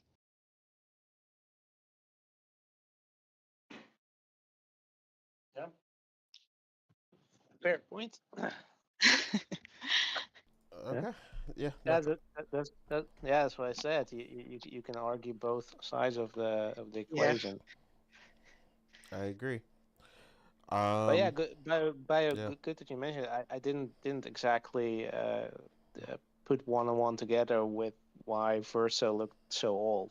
That you did that you made him mortal. So thanks for Yeah. No pointing problem. it out. All right, Omar. The ending for you, and what did you choose? Okay, so I just watched the first one on YouTube. The, It oh my God. feels no, no. Let me explain I'm, though. I'm It surprised. You, feels you you usually are the type of person to look at all the endings. I'm surprised you haven't watched it. because I felt with Mael. I went with Mael. I mean, yeah, You but I still mean, you need usually to look at all the endings Yeah, understand anyway. both I for was the gonna do that, but then conversation. gaming came out. But Jesus. but the but the thing is, if you would have gave it the gaming ending, this would have been the ending. However, here is the issue with this ending. I went with Mael. Um, while everyone is moving on, Alicia, Mael, whatever you will call her, you can clearly see her upset and what you call it, not have moved on. Furthermore, remember how what happened? She she basically got burned, badly burned, to the point where she can barely speak. Every single word she uttered, she is in excruciating pain. The only way to alleviate the pain is by painting over, which I remember someone, I think from her mother or her sister, said, paint over your throat so it's not visible. My thing is, in the painting where she she is not neglected by her parents. Both parents neglected her. Her own sister neglected her. Beto is still there. I mean, it's not he's not, but you get what I mean. She don't have pain. He can speak freely. Uh, so while I understand why people would go with what you call it with Verso, because the child Verso gotta death uh, and be done with it forever. Um, but Morgan made a great point, which is, yeah, it's fiction, but still, the Gestral had nothing to do with it. So you're gonna kill an entire population for just one family? Like, not only that, we don't know if the parents are gonna revert back to their old self in a different canvas. Like, the mother stayed for how long? I think 40-ish years. I think I'm not sure if that's the case. Well, She was there I d- from the beginning. yeah. Yeah. Well, Uh, I don't think the time runs yeah, for in the time same was way. Yeah, different, right? yeah. Yeah. Um. But in the end, they were like hugging, so they were getting back together. So what I wanna, the mom is uh is only in Verso ending, I think. I need Yeah, to rewatch the male ending, but the male yeah, ending, that's the like, point. I get it. I absolutely get it. It people wanna say it's a drug or whatsoever. However, I am speaking from experience for this one. When your life is constant pain, you're living in constant pain, there is a reason, there is literally a medical ability to end it if you want to. Actual end it. There, like, living with chronic pain is not easy, especially if there is no cure, especially if your day can fluctuate between good day, having good day or bad day. Like, no. So if you put it on perspective, yeah, if you choose Vestal's ending, she is alive, but she is in constant pain. She have a parent that basically neglected her. At the very end, what they wanna pretend that they care about her? Like, no, we're not doing that. Um, and and then yeah, she have nobody. Verto gone. Well, Renoir Yeah. did because they established he was his favorite. Yes. While it was his favorite, uh, Ranwar was his favorite, but he forgot about her and went after his mom, his mother. Oh, hold on, no. He was locked under the tower or the whatever it's called. Yeah, For after he for went in, but I yeah, get Yeah, but he didn't yeah, forget about her. He went to go get their mom out. he want to get the yeah. mom. Yeah. My And issue. she locked him up, sealed him under the tower, so he couldn't get out. Yeah, no, I get you. The mother absolutely did do neglect her though. She basically not per se forgot her, but more like she couldn't get over her grief. But I think it come down to it.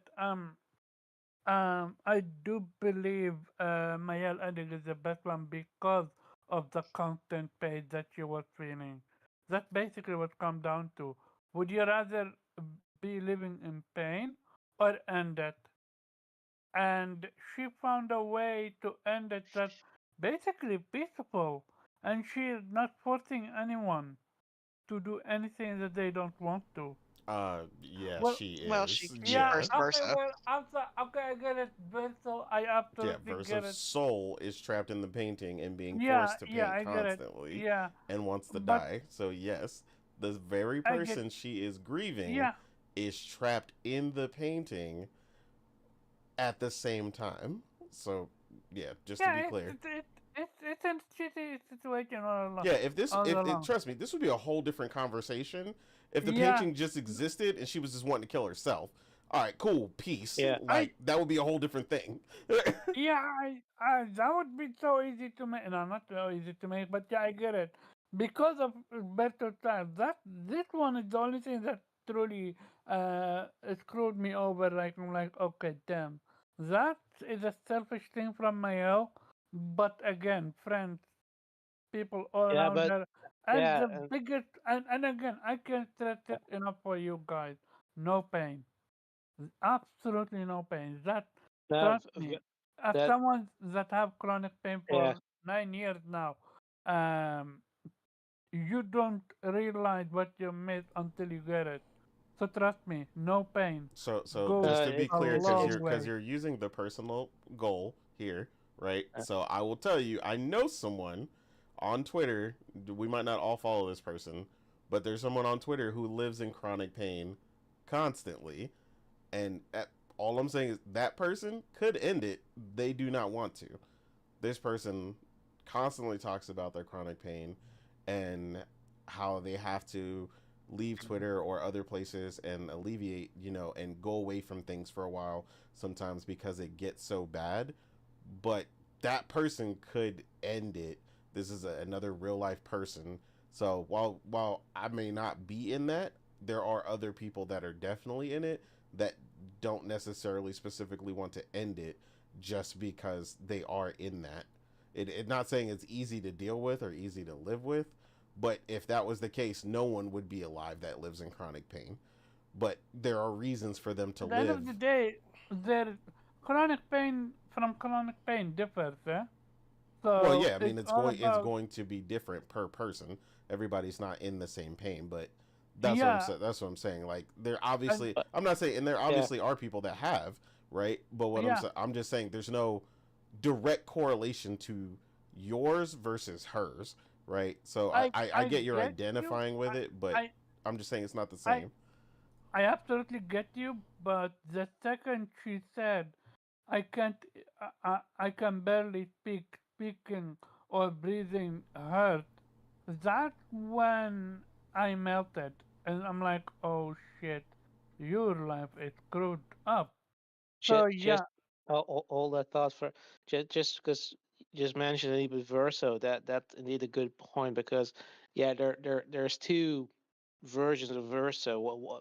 Both of them basically wanna die in the Verso, the painted version explicitly because he was immortal, but also the remnant of Verso Soul, the little boy, who's basically has to keep on painting for the sake of yeah, his mother, I guess. And in Verso's ending, he's basically saying basically, can I stop painting now? Like he wants to basically that part of Verso wants to die. That's kind of the, I guess, the one part indeed that even if you can sort of argue, okay, she compromised with the painted Verso as okay, I made you mortal. It doesn't change the fact that as long as Mael is using the painting of Verso, the part of the little boy, the part of the real Verso, is kept alive for the sake of Mael, and that indeed, as they point out, that makes it harder to uh, yeah, argue that it's a better choice in that sense. But again, like both of you made very valid points. Indeed, yeah, if you treat it as an actual world, which also you can, like I was thinking, yeah, is it an actual world, or could you also treat it as a virtual reality? Like a VR or AR game, like you see in a lot of anime. Like Shangri-La. Like can you say, okay, is it real, or is it basically a sort of magical version of a VR game, and all the characters are basically lifelike NPCs with magical AI, but in the end, they're not real in the sense they're not living beings of flesh and blood, and of course, you can argue, okay, even if they're not, if they're AI, are they sentient? Are they living beings? And that's kind of the difficulty there. It's certainly a valid point. Is that, yeah, okay, even if we cannot determine, uh, is it indeed right to erase it all? Again, like I said, I think the problem is that it is still a temporary solution because that world is going to disappear eventually. There is no When she way died, to. then she died and it's over. Yeah, I get it. Yeah, But exactly. Yeah. the other one is living in a world where she is in constant pain, and that I couldn't give it to have it updated Oh, again. absolutely. As I said, both of you, because you have also a very, very valid point. Like in the end, it is also, uh, if you treat it as sort of a quality of life kind of thing, like, so, okay, she could potentially, live to an old age in the real world, but constant pain, and maybe never uh, getting over the guilt or whatever. And this sort of brings her comfort. Like, yeah, that this could, you can also argue this is maybe a form of sort of prolonged euthanasia, right? She's sort of self-medicating in that sense with her uh, tainted family, as it were, Like, and yeah, she can maybe die. She will probably die young there, but she can die, maybe having a fulfilled life. So yeah, certainly. to me, if if her mother, if we found out that her mother could have easily fixed her throat or at least remedied the pain, I would have absolutely chosen the vessel side. But again, you don't know how it feels to be living in constant pain until you live it yourself, and that changed you. At least it did to me. But yeah. Well, I don't think she. I think at least the don't think she can fix her outside of the painting world. That's sort of, the powers are just restricted within the painting. Yeah, so then she's screwed outside of the painting Well, then. it kind of, this is kind of what also, Yeah, I was gonna like say with the we actually mother. don't Yeah, know that. yeah. We do know that because she is You living don't in know constant that. pain. Just because she okay, this is the problem. Because she is currently, you do not have the knowledge of the world they come from or what they are capable of just because they have not done it. Do you get what I'm saying? I get it, but I'm just you that don't know. That's all I'm telling you is you no, don't know. I get it. I absolutely get it, but You're that's going based on what you are told, but you don't yeah, know the opposite of it. That's all I'm telling you. I get it. I get your point. I absolutely get your point. But as for what they told, I'm going with what they told us. Yeah. Yeah, and that's fine. And that's what I'm like. I'm not saying you're wrong. I'm just saying No, as no, no, far no, as I what get it. you why you chose If what you chose. I'm just saying there there's are another aspect to a lot of this stuff that we don't know. maybe the writers have the ability to change that. Maybe. No, well, what I okay, that's very speculative. I do don't think, I do think with what is established, what we've seen, that we can establish the powers of the painters is very much, seems to be, could need be that there's more to it, because obviously, yeah, how do you fight a war if your abilities is restricted to a painting? Yeah, I was But but wondering. but I assume that they're not. If she could have been fixed outside of the painting, then somebody would have done that already. Yeah, I was I about think. to say that. Yeah. Also, her mother, the strongest paintress, she Well, we don't. didn't Well, we Well, fix don't. it. Well, her. we don't know what she is compared. Mm, Again, to the rest of We the know world, she's we the don't strongest. know. She's the strongest of them. Well, but even in that, like her, Clea could have is established as being quite skilled, so she probably could have done that. So Yeah, and I don't what think. to be specific, I'm not saying the painting power could have fixed her. I said we don't Uh, know what they're capable of in that world in order No, to fix her. Is what I was saying. no, Yeah. I understand, but I'd say the the So what I was trying to say is also the sort of the argument with her family, the way you treated her. I think a lot of that is also stemming from the fact how they're dealing with the grief. Like, yeah, it is not, it's not right, but it is kind of understandable that that the mother who's grieving the loss of her son is kind of blaming her daughter because she, got tricked and by the writers, and yeah, this led to this conclusion. But I can also see sort of based on what she's done, try to help her the fight with Renoir, and in the end seeing them sort of with the versus ending.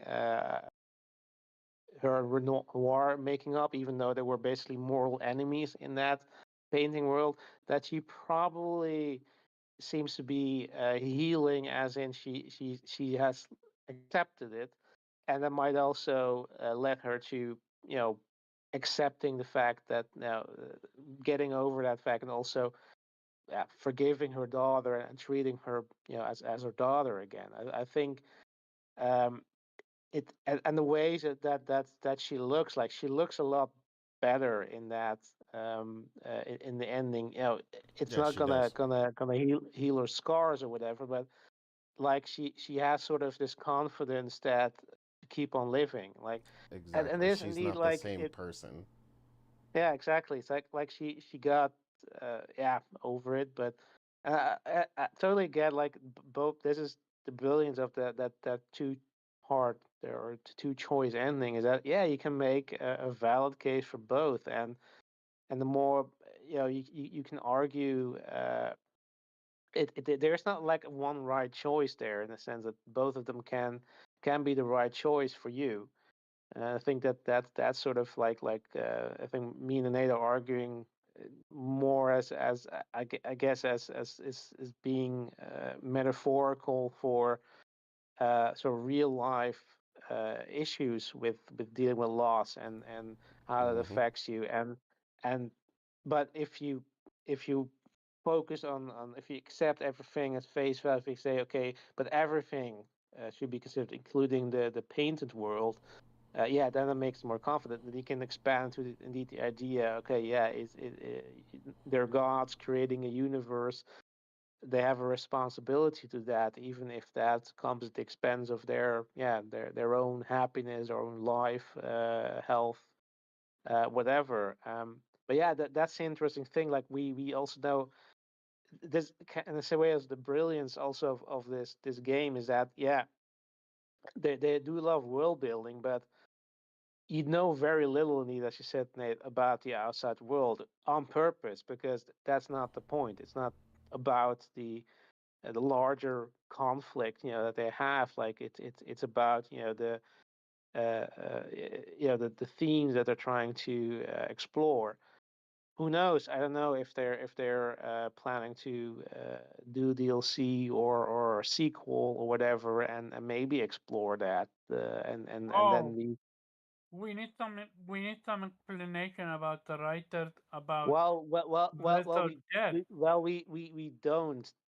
That's kind of the point. Like they could, because I have a feeling that they and maybe it might even be better if they don't, because if they are going to expand that and say, okay, we're going to make this a franchise, where, oh yeah, this is sort of, because that's kind of feels to me like, yeah, Assassin's Creed, the Templars versus the Assassins, like this larger global conflict, like Mm-hmm. that's not what the point of this game. That's not what the story. This is a very personal story, which is in the painting is a very epic adventure against a supernatural power that has dictated the lives of everybody in the painted version of Lumiere.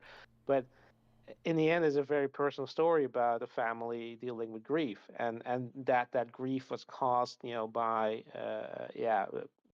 I don't know, a few or whatever, a war between two factions, is not really that important. That's the reason. Like I don't think they've not never revealed more about the writers because they want to set up a sequel. No, the point is that I think this is sort of a self-contained thing. In the end, this is the story they want to tell. And sure, I'm not saying that it's impossible they're going to make a sequel. Say, okay, we're going to do that. Not sure if I would agree with it, but no, I do trust them to deliver because they've shown absolute their absolute their capabilities with this game. But I mean, that's kind of again, we're gonna get back to The Last of Us. Like when they announced The Last of Us Part Two, we're like, does it need to? Because it's kind of Yeah, I was like surprised. I didn't think they were gonna do a sequel to it. yeah, I was like, and, "There's and nothing that's to do? What?" What I'm more surprised at and in is a way that like people who were surprised about that feel unsurprised that they think there should be a third one. That's what's surprising to me. Yeah, I was like, "Yeah, but just that leave it, bro." Yeah, but that's kind of the thing. Like The Last of Us would have perfectly worked fine if it was Mhm, was that one thing, because it wasn't about the zombie apocalypse and the clickers and infected. mhm, Like it was about this very personal story between Joel experiencing grief and sort of getting over it with Ellie, right? And then it's mhm, okay, we're gonna do part two, and the part two has as his own theme, as a theme about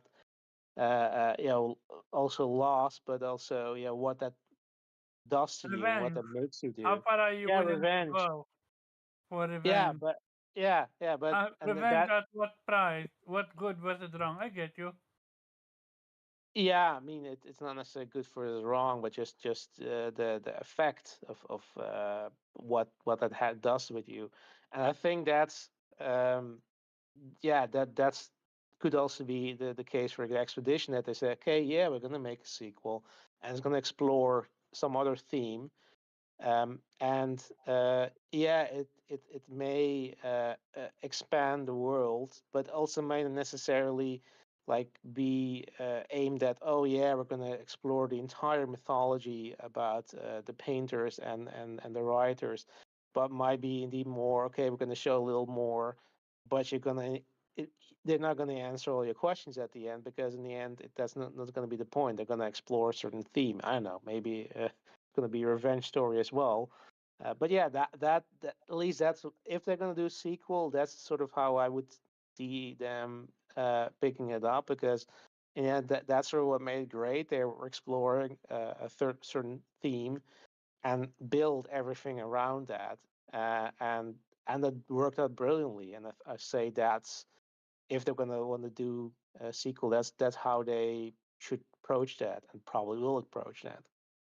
So the writers are the MacGuffins. Like I get that it's a need to an end to get where it is that Verso get killed and Mael is banned. I get it, but it is still interesting that they kept them vague.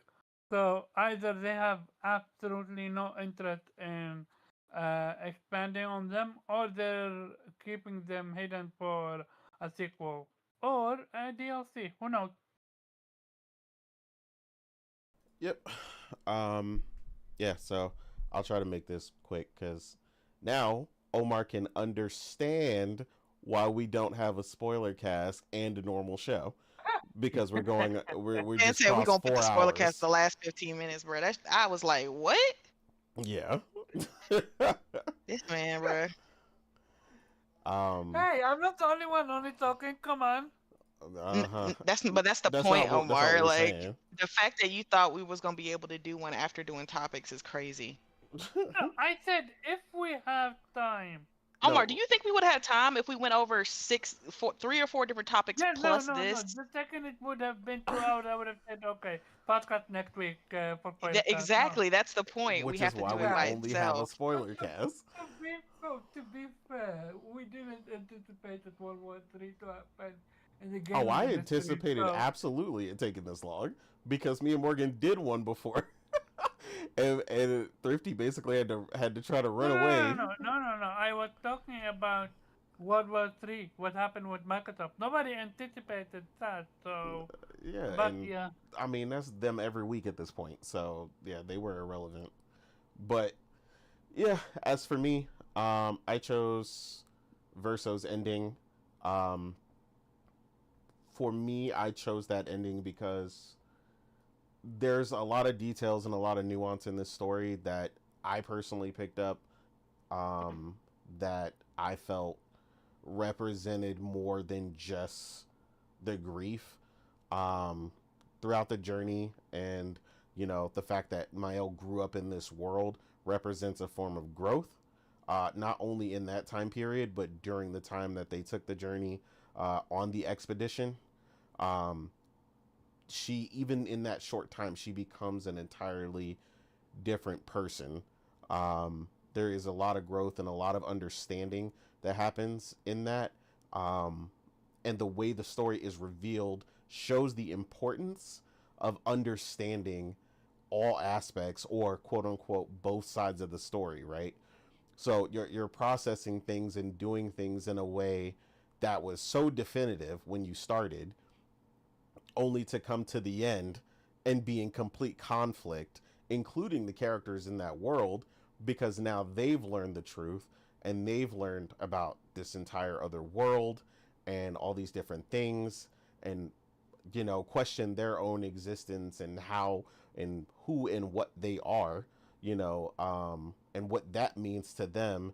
And Lune even says at one point, there's a whole nother world out there that I'll never see.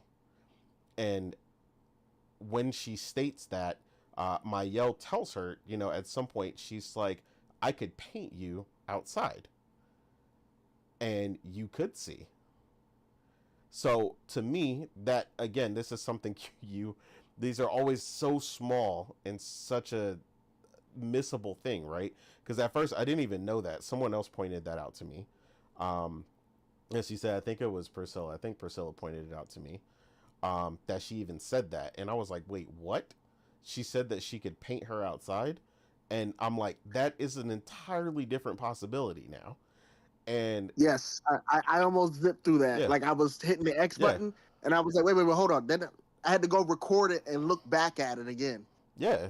Like that's a whole different thing. Like that's such a small sentence in the grand scheme of this whole game that changes so much.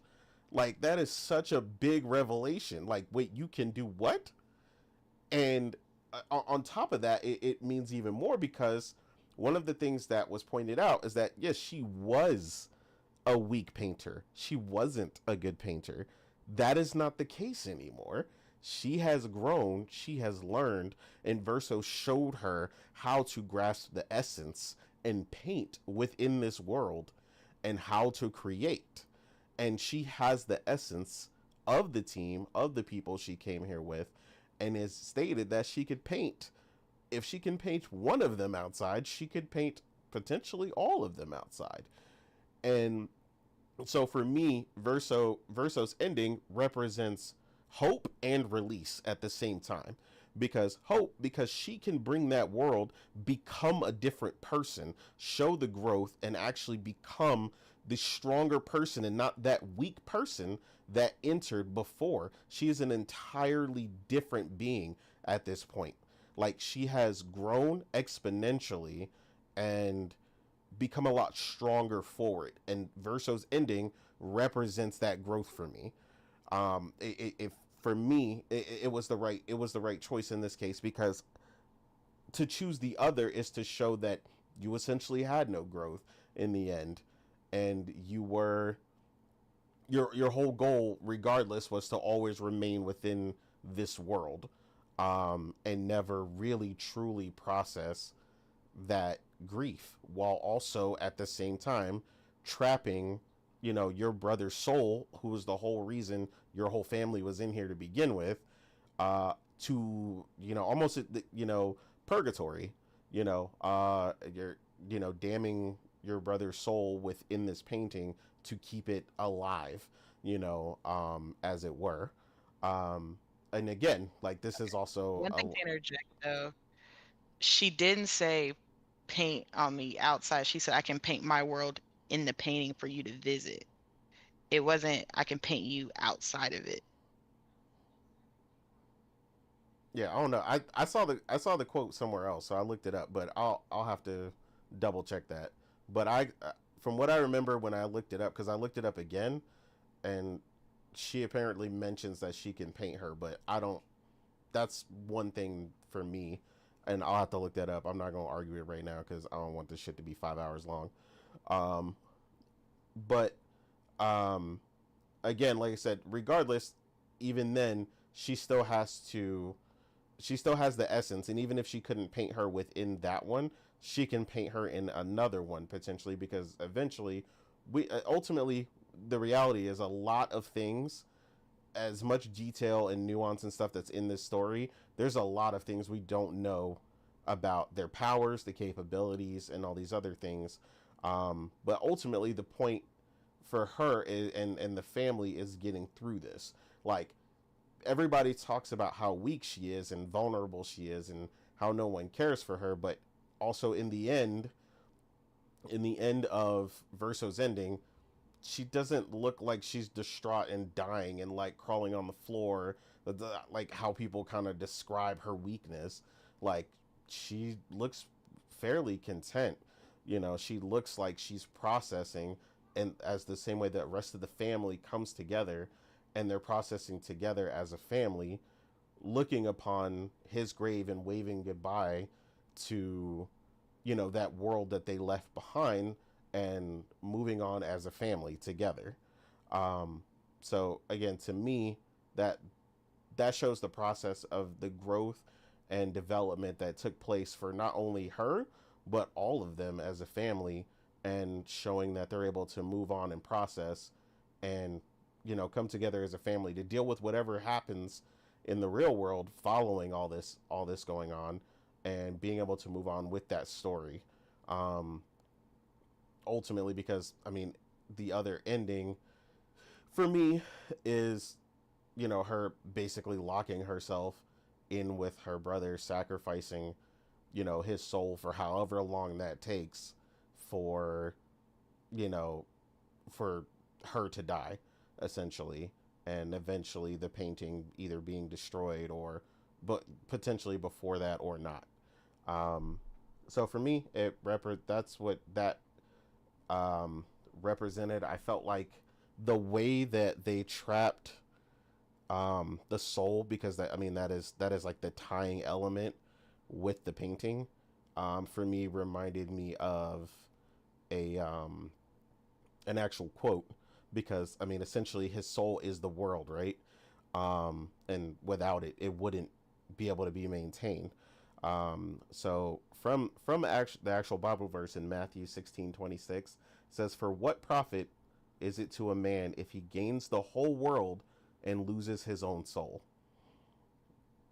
So that's kind of ironic, that the way that they, structured everything in this game, locking his soul essentially to the world, and that quote being, a biblical reference, that I noticed in the question, is it really worth it, it to gain the whole world if you're going to lose your soul? And in this case, it wasn't his soul, it wasn't his choice. It's his soul, but not his choice. So they take that away from him as a family, initially, and then eventually up to Mael in the final portion, whether or not they're going to leave his soul trapped in there for X amount of time. So for me, there was only one right ending in that one, which is why I chose Verso. I felt like it was good for them to move on and see that, and see them processing things and being able to become a family again in the real world, and learn their lessons from all those years they spent inside the painting, uh, fighting and arguing with each other. But in the end, you can see that that's clearly not what they're doing, in Verso's ending, and they finally are able to let him go and grieve him in this world and move on together within that world. And she is no longer, that person, that same person that went in and feel like it represents a realm of possibility where she could live a very long life and do a lot of wonderful and amazing things as the strong paintress that she is clearly going to become. Um, but yeah, that is how it felt for me and why I chose Verso's ending. But yeah, um, we're gonna you gonna say something, Weave? I just want to make sure. No, Okay, cool. All right, we're gonna get ready to you get up got it. out of here. Yeah. Um, if you have a favorite quote while you're leaving, while you're doing your outro, you can say it. Whatever your favorite quote was from the game, you don't have to. You could just say your outro. But yeah, we're gonna go ahead and get out of here. Thank you for everybody that joined us. It was really engaging talking with the chat and everybody's perspectives that were being put in and stuff like that. But ultimately, the rule of thumb in the end, no matter if we agreed or disagreed with each other, I think it's safe to say we all agree that this game is absolutely amazing, a strong contender for Game of the Year in a year that is filled with amazing games. And that's the important thing to take away from all this, is that this incredible game is standing tall among so many great games, um, and is a phenomenal experience. And hopefully you have played it if you are watching this. But if you haven't, Oh, man. Yeah. yeah, if you haven't, then hopefully you do, and you end up really loving it. Well, sorry Yeah, about your damn luck. Let's yeah. check spoilercast. I mean, it does say spoiler cast, so it sucks to suck. Um, but yeah, there's clearly things that you'll have to experience for yourself, whether you listen to it or not. Whether that's playing through the game. Because at the end of the day, you ultimately have to play a game to really know what it's like for yourself and know how you feel about it personally. But yeah, thank you to everybody who came through. Thank you to the panel for everybody's amazing insights and who shared this amazing game. But yeah, we're gonna get out of here.